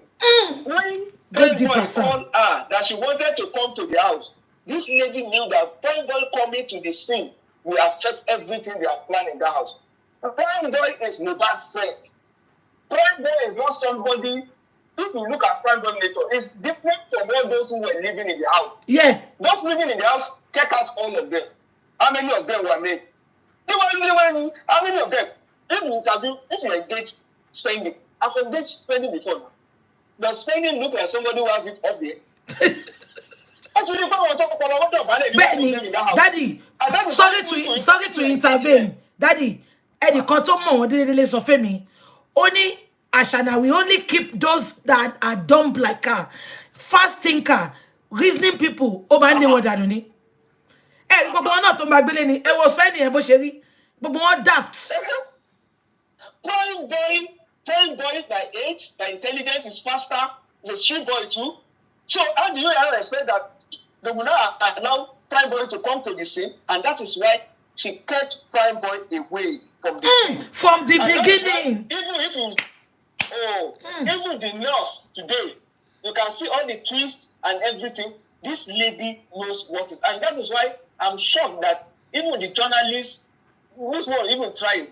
Maybe you ask some questions, but you can see that even most of them, you can't compare this one with the other one now. With Jude, Ben. Now, Ben. Jude, nobody can tell me that Jude was not paid or maybe something happened. Jude compromise on this now. It doesn't make sense now. With all the stories out there, and you could not engage Wule by asking her critical questions. I told even before Baba came on board, me, for my analysis, all this next issue, what happened at Ikorodu when they went to police station, when they left police station, see, from next time that she didn't follow Baba to that place, she was not there at this point. So why do you need to lie? If you know that something is at stake, and people are telling me maybe it happened to, maybe it's Adura that did it. If Adura did do this thing, Adura will have gone down. This guy. Oh, Daddy, if it was Adura that did it, this guy will Adura. But the issue is that Adura doesn't have the ball.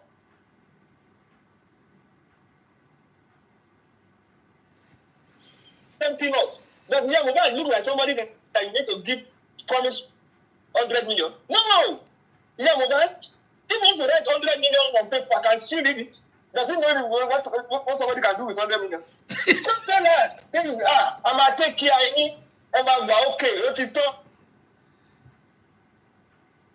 Aisha. It is so funny, no? Aisha, I'm not taking you to go. That is all. She doesn't look like somebody who can even bargain for anything. So what do you expect? So we should allow Wunmi to give us more interview. We are waiting. But from that interview, Baba does not need to go and counter anything. He can come up once in a while to just make clarification. Benny. Let people know that this one is an open lie. Those who are Daddy me suffering. Because of what Baba said yesterday, Daddy, only Jude ti lo edit ibi tí Wunmi sọ pé Baba ní ká wọn má sọ̀rọ̀ tí DNA bá jáde. Ó ti edit ẹnu video yẹn. Ó ti yọ. En tó bá ṣe ibi tá bá délé ní sí. Àwọn á fi àdúrà, ó sọ pé àdúrà la bá fi máa bára wa sọ̀rọ̀ tá bá ti engage ọ̀rọ̀. En tó bá sọ wí pé gbogbo àwọn tó wà ńbẹ̀ yẹn, ńjọ́ yẹn, tó bá sọ wí pé Baba ló sọ wí pé kí nurse máa lọ. Pé wọ́n dẹ̀ fẹ́ arrest nurse. Wọ́n jẹ́ kí wọ́n sọ pé Baba fẹ́ nurse ló pa ọmọ yẹn ńjọ́ yẹn. Ẹni yẹn ò fẹ́ jèrè ọmọ tiẹ̀. Àmín Jésù. Ẹni tó bá pa irọ́, sí.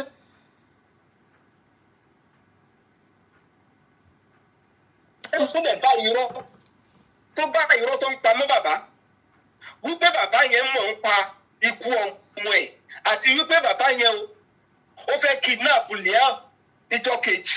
Ẹni tó bá irọ́ yẹn, not ẹni tó bá yẹn tó kàn gbàgbọ́.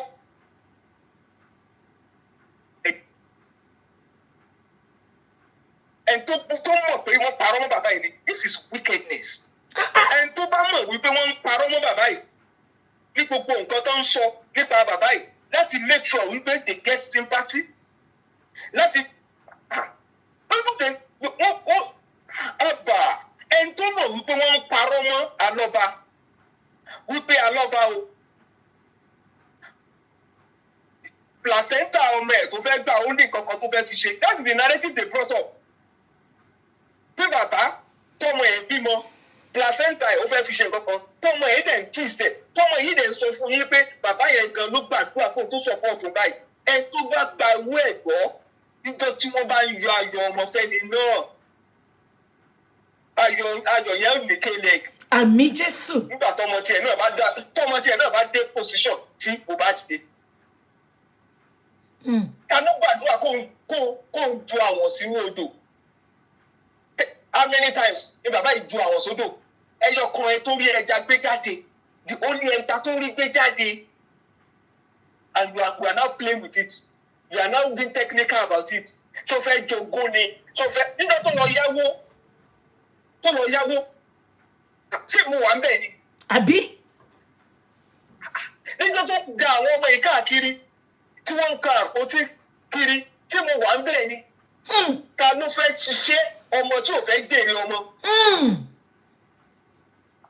Right to go and claim. Right to go ni bàbá ò ní lórí ọmọ ẹ̀. So what message are they sending to the society? Kí gbogbo ọmọ tí ìyá ẹ̀ bá ti wá ní disagreement kí bàbá yẹn wá abandon àwọn ọmọ yẹn. We are preaching responsibility on both sides, both men and women. Men should be responsible.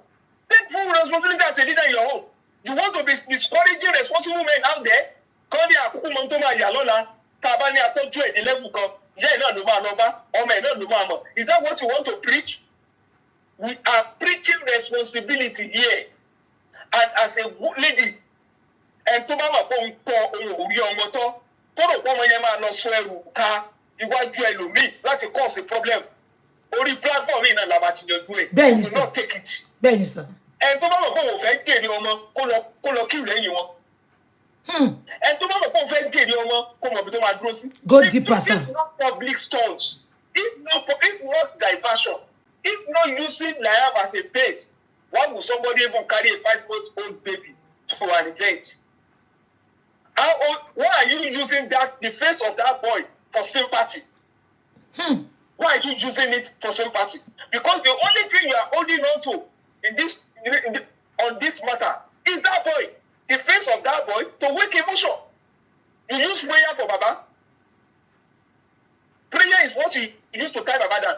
You are now using Liam's face to tie many people down now. So that anywhere tó bá lọ, àtẹ̀tún ológo olórin tó bá ti kọrin, tó rin ẹ̀wò, káwọn èèyàn gbọ́, àgbẹ̀ Liam jáde lórí stage.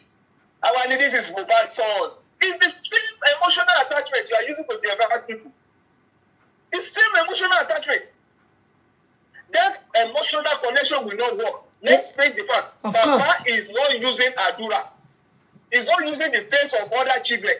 Baba is not using his condition, where he's poor, to get sentiment. Baba is saying, yes, I'm poor. That's the reality. That's who I am. But he's speaking his word. He's speaking the facts.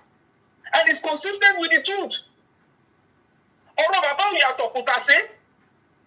So what again? And you now wonder why we support him. Why are we not going to support him? Exactly. And she's so jealous about it. What is it? Why are we not going to support him? This man keeps repeating same fact. If it is true, we pay Eshen Koko, if that's Baba here arrive. Only can submit the phone, no single person recorded what happened the day Mohbad died. You can imagine. But you used to postcard his death by 3-minute video, which means you need the power of video. You need the power of recording events. But every event ceased. Every recording of events ceased after you broadcasted that 3-minute video. Something is wrong somewhere. Now you are telling us that this same man that you did not even want to be at the scene is the man you were waiting for to arrest a suspect. That is stupidity. And when the man arrived, the lawyer was already on ground. What is the purpose of inviting a lawyer? Go deeper, sir. It's not that you are looking for a technicality over a serious matter. It's a way of exploring the loopholes in the law. And you needed the guidance of a professional to be guiding you on steps to be taken. Something went wrong. You were not looking for a medical expert. You were not looking. What is the lawyer doing there at that point in time? You said there will be a family meeting and a lawyer will be involved. This is not the man who initiated the meeting. If you are not the one influencing the property, why are you bringing a lawyer into a family meeting at the time that everyone was mourning? Nobody has come out to deny the fact that you told this man that you have enough to share. That is not the word of Mohbad. You were the one who brought this man into the issue of properties. And the man had to be responsible as a father to fight for his son. Whatever Mohbad is doing today is fighting for his son. Go deeper, whether sir. he's alive or late. He has a duty to do that. Baba tí ò bá lè dà kó dúró somewhere at any point in time. Òun ṣe bàbá. Best scholar is busting my bub. He's busting my head as a man. with facts. If he dropped this responsibility of fighting for justice today, he has failed as a man. Whatever, if anybody is looking at monetary gain, it's beyond it. If it is beyond that, and nobody will use that blackmail to make us to say, oh, Baba náà kọ́kọ́ dúró náà, kí Baba náà dákẹ́ mọ́ ọ̀rọ̀ property ti pọ̀ jù. Property or no property, everything about Mohbad, he is the leader of Aloba family. He has the right to speak on all issues, be it DNA, anything that happens to Mohbad, it is his responsibility. Go deeper, sir. The asset and the liability. Go deeper. He will be the one to account for everything about himself. Go Not deeper. even with all the doubts around this issue. Why the so-called inconsistencies about what led to his death? Even a blind man will read the handwriting on the wall.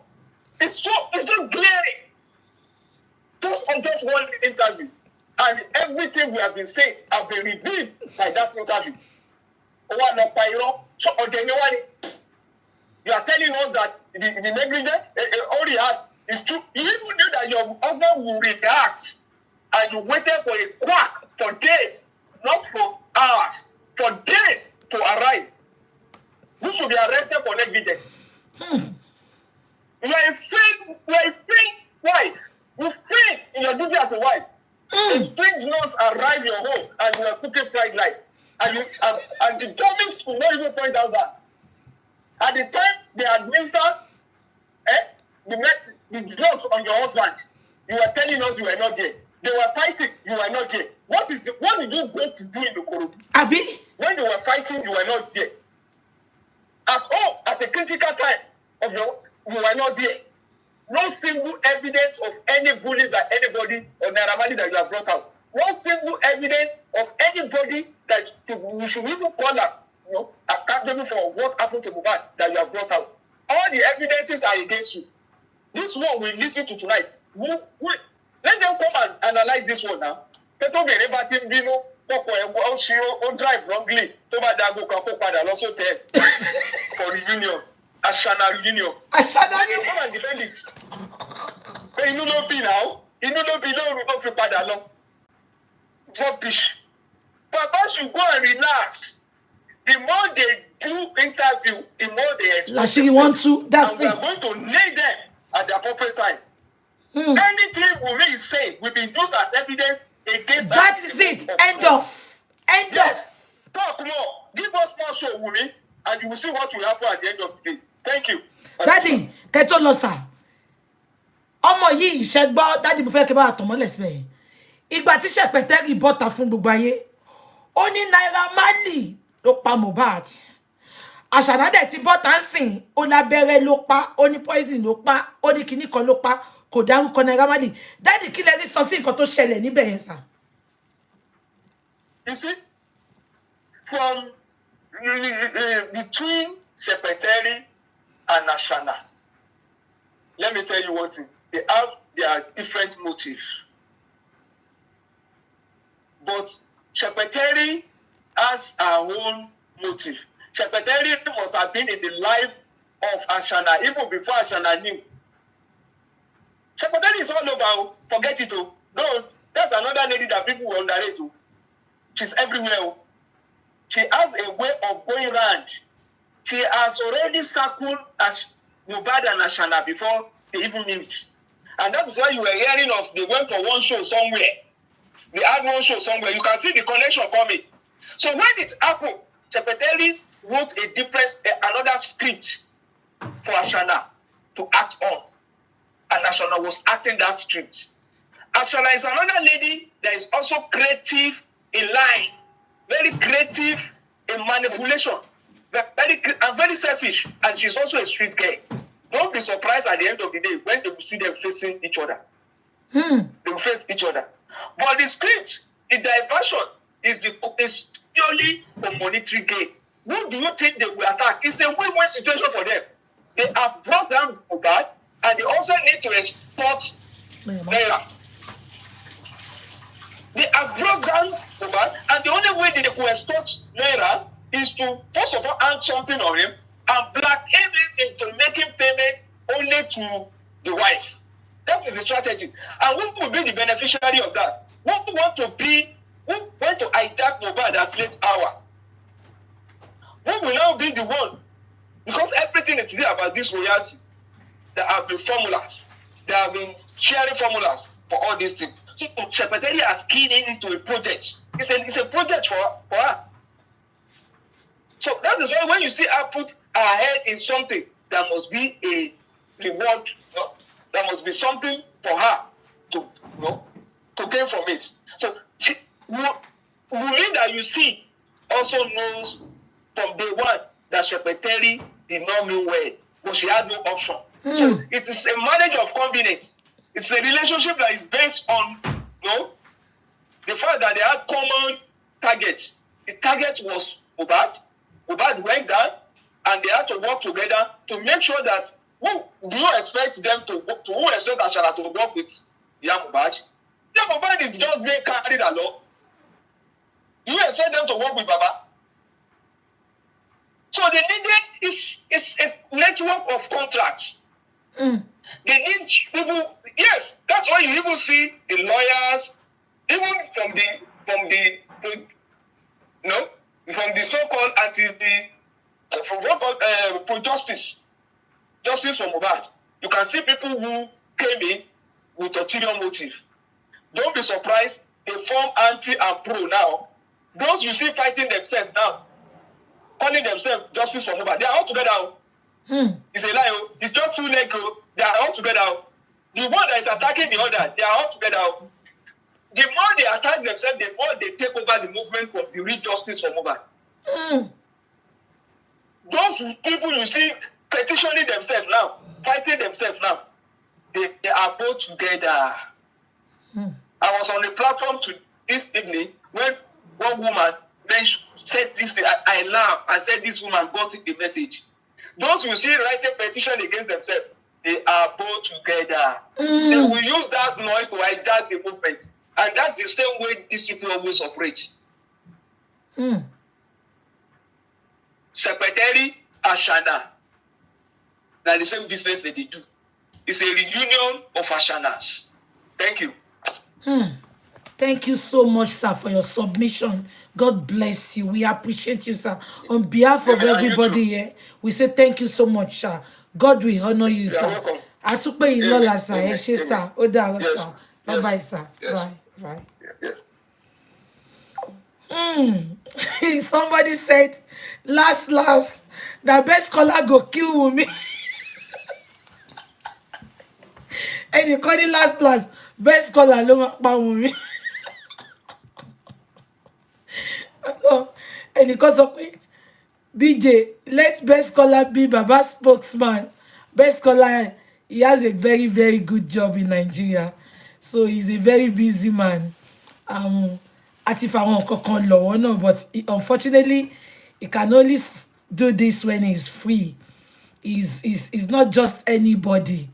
Yeah? So he can't be Baba's spokesman. He will only contribute when we need to. He would have really loved to be with Baba 247 and be Baba's spokesman, but he cannot. He will only do this, and he will do it if he's available. As I've said, his job is he's not that free. I don't want to talk too much. Don't worry, you're going to petition Mohbad's lawyer. Emma worry, Emma sorrow, Emma worry. Wahab knows what he's doing. That is why to your peter when Mohbad say lawyer bí mo Wahab. Mo wá wò pé ṣáwọn èèyàn lọ́pọlọ ṣá. Ta lẹ tún fẹ́ gbà tó fẹ́ ju SAN lọ. Ẹ wo lórí burúkú Bankole and shit. Ẹ lọ ka history Bankole and shit. Olórí burúkú Bankole and shit. Tó ní kó wá gba iṣẹ́ mọ́ Wahab lọ́wọ́. Bankole and shit.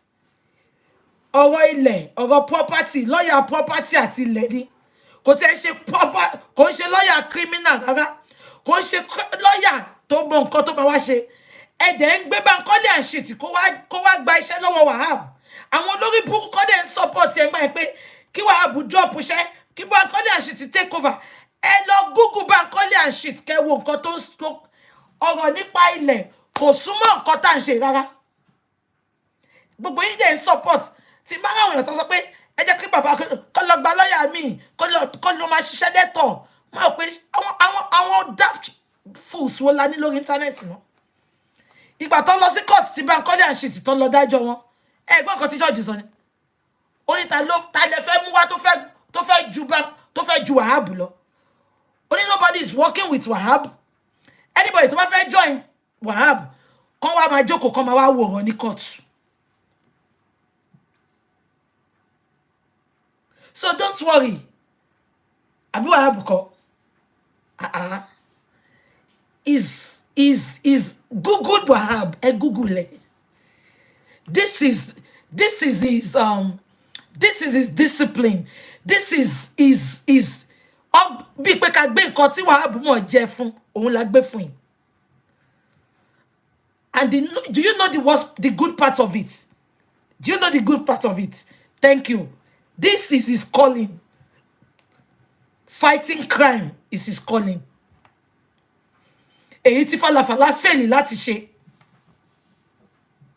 Can I shock you? Ṣé wá rí the good part tọ́lọ́run fi wà lọ́dọ̀ wa ni pé ìjọ́ tí bàbá lọ rí máa yẹn sọ statement kan. Ó ní ká tiẹ̀ fi everything sílẹ̀. Ó ní the fact pé ó ní irú bàbá ṣọ̀wọ́n ọkùnrin tó lè máa sáré ọmọ tó tọ́jú ọmọ tó dá ọmọ tọ́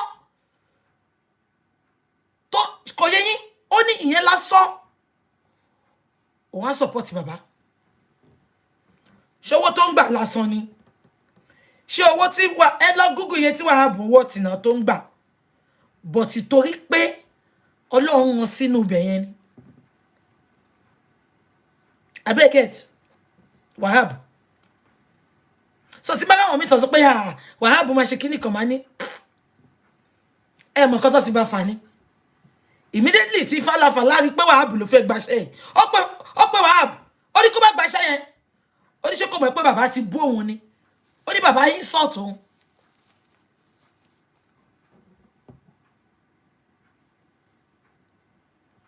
Òun lẹ́sẹ̀ rí tí bàbá bọ́ta lọ bẹ̀bẹ̀ ó ní reason tí bàbá sọ pé mo bú o ó ní reason wọ́n ní ká lé ẹlẹ́yọ̀rọ̀ lọ ni tí bàbá ò bá ṣe bẹ́ẹ̀ yẹn ó ní reason ṣá inú mi dẹ̀ dùn tó rí bẹ́ẹ̀ yẹn. Ẹ fẹ́ gbọ́ kí Àṣànà kó jẹ́ pọ́ ọmọwọ́ yẹn Tinubu ló ní tá bá gba justice ṣe àní kẹ́ wá mú mi bí kẹ́ lọ jù mí sí River Thames. Mo mọ̀ pé bó ṣe wà sẹ́yìn báyìí bó ṣe wà báyìí gbogbo wọn tọ́jọ́ mọ́ ń pa ẹ̀ àtẹ̀yìn tó lọ mọ owó Àṣànà wọ́n ti wà lórí hot seat kí la tún máa sọ kí la tún máa ṣe òun ló ṣe take Àṣànà ní 2 years láti bọ́ta sọ nǹkan tó ṣẹlẹ̀ ó tún wá bọ́ta bàbá ló kàn blackmail bàbá kàn throw under the bus bàbá ló kàn parọ́ mọ́ all her interviews was about bàbá ẹ̀dẹ̀ gbọ́ bí bàbá yìí ṣe sọ̀rọ̀ ẹ̀ bàbá náà lè take advantage kó máa parọ́ mọ́ náà bàbá báyìí sọ pé mi ní parọ́ àní kó bímọ fún Donald Trump justice àjáde àbí kò ṣọlọ́run yìí ṣáwa láti lọ kó lọ ṣe interview ni àwa la ní kọ́wọ́ ẹ̀ máa align kọ́wọ́ ẹ̀ máa takora wọn àbí Jude ò gbé interview jáde láti last week ẹ wá wò kí ló mú Jude lọ delete part of the interview ọ máa fọwọ́ ara wọn ṣe ra wọn ní mo ti sọ fún yín ẹ̀yin lẹ̀ kí n kọ̀rọ̀ mi kún ọwọ́ ara wọn báyìí lọ́ máa fi tó àṣírí ara wọn. Ẹ jẹ́ ká máa wọ bó ṣe ń lọ ká máa gbàdúrà k'Ọlọ́run bá wa fún bàbá àti gbogbo ẹ̀yin good supporters bàbá ẹ̀mí gígùn àtàláfíà ẹ̀mí wa tá fi bẹ̀rẹ̀ la máa fi rí parí ẹ̀ lórúkọ Jésù ẹni tó bá dà ní rí parí ẹ̀ òun lọ ní bá lórúkọ Jésù òun ló máa filẹ̀ ṣaṣọbọra fún wa lórúkọ Jésù abẹ́ gbọ́ mi lórúkọ Jésù gbogbo yín tẹ́ fi gbogbo ara tẹ́ fi owó tẹ́ nọ́ra tẹ́ náwó tẹ́ ná sleepless night yín lórí justice tẹ́ give up ṣó ṣẹlẹ̀ rí ni ẹ wá ní kò sọ́lọ́run ẹ wá ní Mohbad sùn mi ríro eléyìí rí ẹni tó lówó jù ní Nàìjíríà ti kú after 1 month wọ́n ti gbàgbé Wigwe nìyẹn bó ṣe jẹ́ billionaire tó ṣọ́wọ́n tí ẹ̀ mọ́ ni ṣùgbọ́n ẹ wọ̀rọ̀ justice for Mohbad a kàn ń press neck wọn ni à ń press neck wọn tàbá dákẹ́ wọn ò bá dákẹ́ ẹ̀yin ó sì lórí TikTok I give it to you kudos to all of you You did a wonderful job. You are coming out back to back. Your noise, your support, your contribution is going a lot way. On go far. On love far. But bloggers tell relent. Let him talk about justice. On love far gone. And the Baba that is coming out and making interview, there is a reason for it. Ṣé will be Baba stupid ni? Oyibu Ashiri Ashana. To lo ti di celebrity. Òun ló sọ pé bàbá ẹ̀ wọ́n ti so kọ́ márò ògiri yẹn. Gbẹ̀wù dání wọ́n náà ti pò kọ́ fún bàbá Ashana wò bí ajá báǹkì, ajá tó jò pa wọnú ilé. He has turned to a celebrity. Olórí burúkú. Òun bá bàbá ọmọ lọ́mọ. Òun bá ṣorogún nínú ilé ọmọ ẹ̀. Ibo ni yálà ìyá ẹ̀ wà. Ìgbà tí bàbá ń kọ kóló tó mọ ọmọ ẹ̀ dání ní age 15. Bàbá ní ẹ gbà mí. Ọmọ mi ò fẹ́ ní age 15. Kóló lèmi àtọmọ mi jọ ń kàn kiri. Mo máa mọ ọmọ mi dání lọ kan kóló ní age 15 ni. Ibo lọmọ ẹ̀ ti rí ọmọ mi rí. Ó máa sọ bàbá ní bàbá tó lọ gbowó gbọ́múlé láńtà láti lè fi rán ọmọ lọ sí private school. Bàbá yẹn ló máa wá lajú ẹ̀ sílẹ̀. Kọ́mọ máa lé obìnrin kiri ní age 15. Ashana make it make sense. Ebo àwọn Gen Z ìsìn mo lè sọ pé well ó ti ya nǹkan. Iye ẹ̀ tá ń sọ yẹn wọn ò bí aláyé ẹ̀dá at 20 gan jẹ́ kí àwọn ará àdúgbò ká ipò ń bọ́kùnrin sọ̀rọ̀ ní kọ́nà. Wọ́n tí ẹ máa takò tó délé ni wọ́n fẹ́ nú ẹ pa ọmọ 15 àwọn máa mú ẹ kiri. Bàbá tó sọ pé ẹni làwọn sùn sí àwọn ò tí ì rí bí sùn. Àbí gbogbo ẹ bá mi Google yẹ yẹn. Gen Z ò tí ì pọ̀ báyìí ń bà yẹn. Ipò lọ ní àdúgbò lásán ọmọ ọkùnrin díẹ̀ mú àwọn òbí afẹ́ inú ẹ̀ pa tó bá délé mi mọ́ òbí tó lè jẹ́ àfi tó bá jóbi tó bá jẹ́ Abọ́sẹ̀dé nìkan tó bá jẹ́ Jùmọ̀kẹ́. Bàbá tó rán ọmọ lọ sí private school àwa náà mọ̀ òun at 15 ó mọ́bìnrin ọjọ́ rìn kiri. Bàbá ní ẹgbà mí 15 years old lọ́mọ mi kó ló ń gbé kiri àmàjọ kọ máa ń mọ́mọ́ mi kiri ni. Ọmọ yẹn ló wá sọ pé ẹjọ́ rìn kiri ó fẹ́ jẹ́ kí bàbá yẹn look like a useless father. Jùmọ̀kẹ́ lè máa responsible ṣọmọ pé lórí burúkú nìyẹn.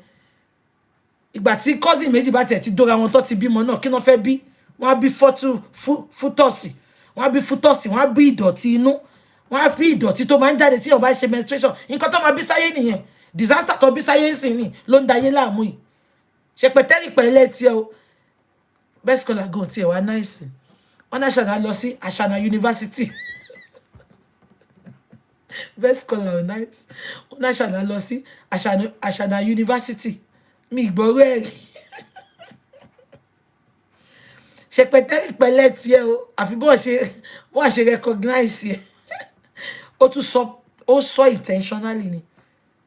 Do you want me to mention name? Kò tiẹ̀ dárúkọ. Máa tálé mi máa fi ṣe kéèsì ni. CCTV ò sínú ilé. Ìta ló kú sí. Black bonnet. Wọ́n yẹ̀yẹ̀ wèrè. Wọ́n yẹ̀yẹ̀ wọ́n rubbish ẹ̀ wọ́n sọ di nobody. Wọ́n sọ di non-entity. Wọ́n sọ di noise maker. Ẹ máa wo nǹkan tó máa ṣe lọ́la o. Ṣé ẹ pé èmi máa sọ gẹ̀dẹ̀ sí wọn. Ẹ máa wo nǹkan tó máa ṣe lọ́la o. Wọ́n lè lọ pàdé ara wọn kó máa ṣe ìtàláwa medicine after death. The fact pé kò tiẹ̀ recognize ẹ̀yẹn ó ti show pé something is happening. Daddy dẹ̀ ti sọ wọ́n yìí máa fojú ajé kò ní sọ ẹ máa wò ó tí I'm waiting. Ṣé ẹ kò sí nǹkan tí mo sọ lórí íńtánẹ́ẹ̀tì tí ó tó kàn lọ bẹ́ẹ̀. I'm waiting. And I wanted to talk about this lady, Biodun Tasolano. Mo need evidence. Mo need the evidence pé àwọn Ashana ló ń bá ṣiṣẹ́. Please, ẹ kàn fún mi ní one evidence. I have my reasons. Mo ní fẹ́ jẹ́ kó jẹ́ pé evidence. A kàn sọ̀rọ̀ on assumption. Èmi ní reservation tèmi o. I have my own reservation. But mo kàn need evidence. Àbí nǹkan tí mo sọ yẹn. Please, I need an evidence. If some people can send the evidence to me. Okay, once I put to the only interview lọ́la. Repetition ló wà nínú ọ̀rọ̀ ẹ̀. ẹ rí pé gbogbo nǹkan tó sọ lọ́dọ̀ Jude náà ló ń sọ mí báyìí. All is about repetition. I have told you there is a reason behind that interviews. All I know is, Emma worry, she's not going anywhere. She cannot get asylum because nobody is after her. The world know what is happening. Sherry sing yẹn lọ bí anybody tó bá fẹ́ gba visa lọ anywhere in Nigeria, even anywhere. Wọ́n ti lọ sórí social media and sing. Kò nídìí kó parọ́, they go on social media. Wọ́n ti rí àfi tó bá sí lórí internet. Àfi tó bá rí sí lórí social media. Internet not ti máa rí gbogbo nǹkan tó ń ṣe, gbogbo activities ẹ. Torí ẹ ló ṣe jẹ́ pé kẹ́ máa wà careful pẹ̀lú nǹkan tẹ́ ń ṣe. So ẹ má worry, gbogbo ite en panic pé ó fẹ́ fi interview já dúró ni. Ẹ má jẹ́ ká máa behave bí àwọn illiterate, bí àwọn supporter ẹ. Kò possible. She's all over, everywhere ní ọ̀rọ̀ ẹ wà. Àbí kò yé yín? Tó bá gbé gba kú tọnu kan ibi kan ló máa gbà wọlé now. Àfi tó bá lọ ṣe face no surgery busy kaloma. Bó dẹ̀ ṣe no surgery, àti rí pé cobra ni, báwọn ẹ ṣe rí ni. Ṣé lọ ṣọ́ lánàá ṣá? Ṣé rí gbogbo bí tí mo ti ní kẹwò yẹn? Tẹ́ bá ń wò báyìí ó dàbí cobra.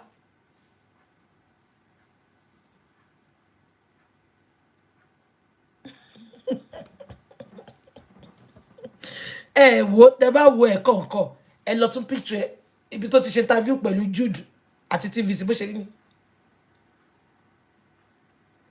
Orí yẹn wà lókè báyìí, ọrùn yẹn wà nísàlẹ̀ báyìí.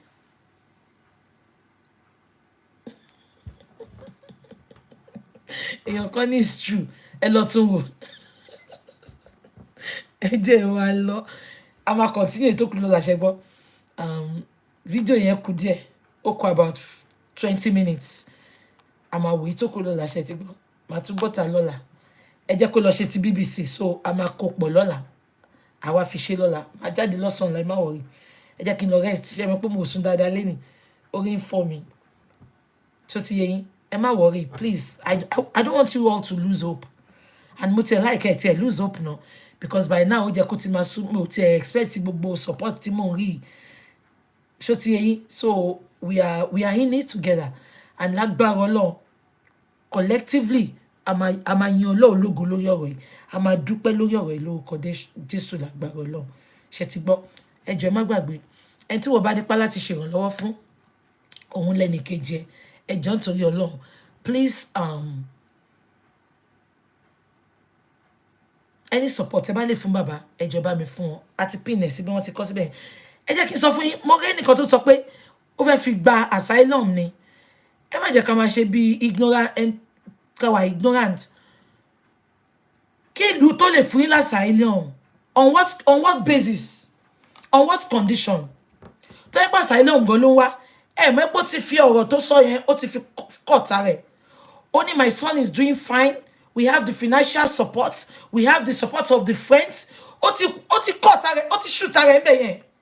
Ṣé o bóyá ìbò fẹ́ fún yín asylum tí ò ní? You have to have a good basis. And ẹ jẹ́ kí n shock yín, wọn kì í fún Nigerians asylum mọ́. Ní UK àti America, Canada gan ti join. Èmi ò lè sọ àwọn EU countries yẹn o. But even with the EU countries, they are going to investigate. They are going to interview her. On what basis? Ṣé wọ́n wà ní news? Ṣé wọ́n fẹ́ pa ẹ́ ni? Ṣé wọ́n fẹ́ ṣe circumcision fún ẹ ni?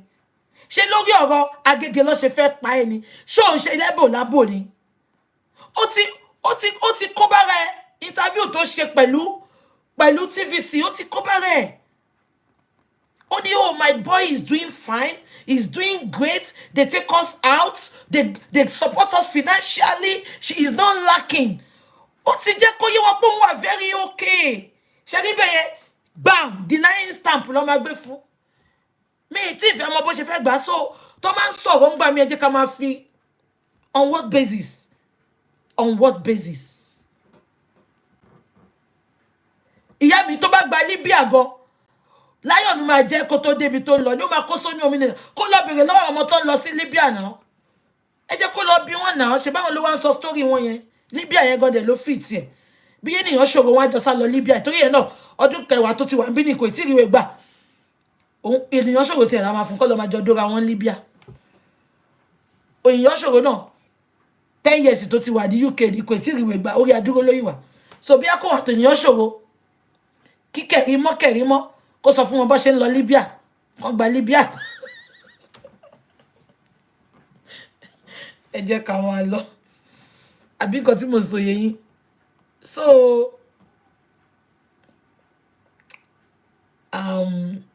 we talk about it later ṣé ti gbọ́ ẹ má worry yeah okay ẹ̀yin tẹ́ sọ pé asylum ṣó máa fò lọ ni pálíṣà ló máa lò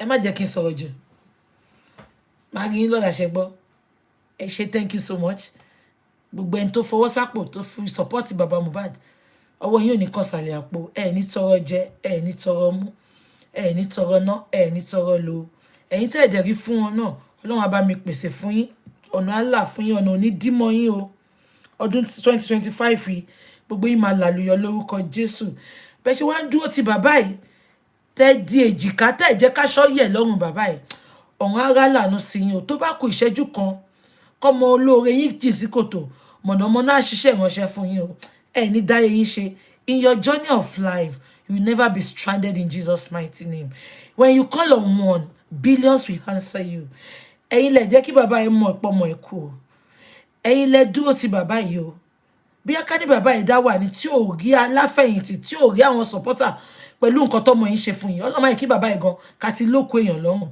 ṣùgbọ́n ẹ̀yin ni èjìká tẹ̀ jẹ́ káṣọ́ bọ́ lọ́rùn ọmọ yìí ayé ò ní rìn yín níwòwò ẹ̀ ní mọ sáré ọmọ ayé ò ní bọ́bà tọ̀fọ̀ sẹ́nu ọ̀nà yín wọn ò ní kí yín pẹ̀lẹ́ lórí nǹkan burúkú lórí ọmọ lórúkọ Jésù ẹ ṣé mo dúpẹ́ on behalf of baba Mohbad I say thank you so much thank you o ebi ò ní pa yín o ebi ò ní pa yín o bá ṣe ní Mohbad òkúkú tọ́jú ẹ̀ tó yìí náà ká ló wà láyé ni bó jẹ́ tọ́rọ́ bó jẹ́ 10,000 bó jẹ́ 20,000 aṣáà yìí máa fún kó fi jẹun so ẹ jọ̀ọ́ ẹ má yẹ kí bàbá ẹ mọ àlá ẹ jọ̀ọ́ anything just support him àti fi àwọn nọ́mbà yẹn sílẹ̀ and if you still need his account number you can always call me tẹ́ ẹ bá rí ń bẹ̀ ẹ jọ̀ọ́ ẹ ṣé mo dúpẹ́ o Ọlọ́run ò ní rìn yín wòwò ẹ ní dáyé yín ṣe aláàánú àrọ̀gbà yín ká you will never lack help you will never lack helpers in your journey of life in Jesus mighty name ọ̀sẹ̀ tuntun tá a wá fẹ́ mú yín ọ̀sẹ̀ ayọ̀ ló máa jẹ́ fún yín ọ̀sẹ̀ ìgbéga ọ̀sẹ̀ ìdùnnú lẹ́tà ayọ̀ tẹ́ ẹ̀ ń retí náà phone call láyọ̀ yẹn email láyọ̀ tẹ́ ẹ̀ ń expect yẹn Ọlọ́run á jẹ́ kó bọ́ sí ire lórúkọ Jésù ọ̀sẹ̀ yìí ọ̀sẹ̀ ọpẹ́ ọ̀sẹ̀ testimony ló máa jẹ́ fún yín lórúkọ Jésù your expectations this week will not be cut short in the mighty name of Jesus you never lack help and helpers you never lack every good things of life in the mighty name of Jesus thank you so much from the depth of my heart I love you all God bless you all màá tún rí yín lọ́la ṣe ti gbọ́ mi ilé sọ́sàn bọ̀ I will definitely come out tomorrow again ṣe ti gbọ́ I love you all ṣé mo dúpẹ́ God bless bye bye Instagram, bye YouTube, bye.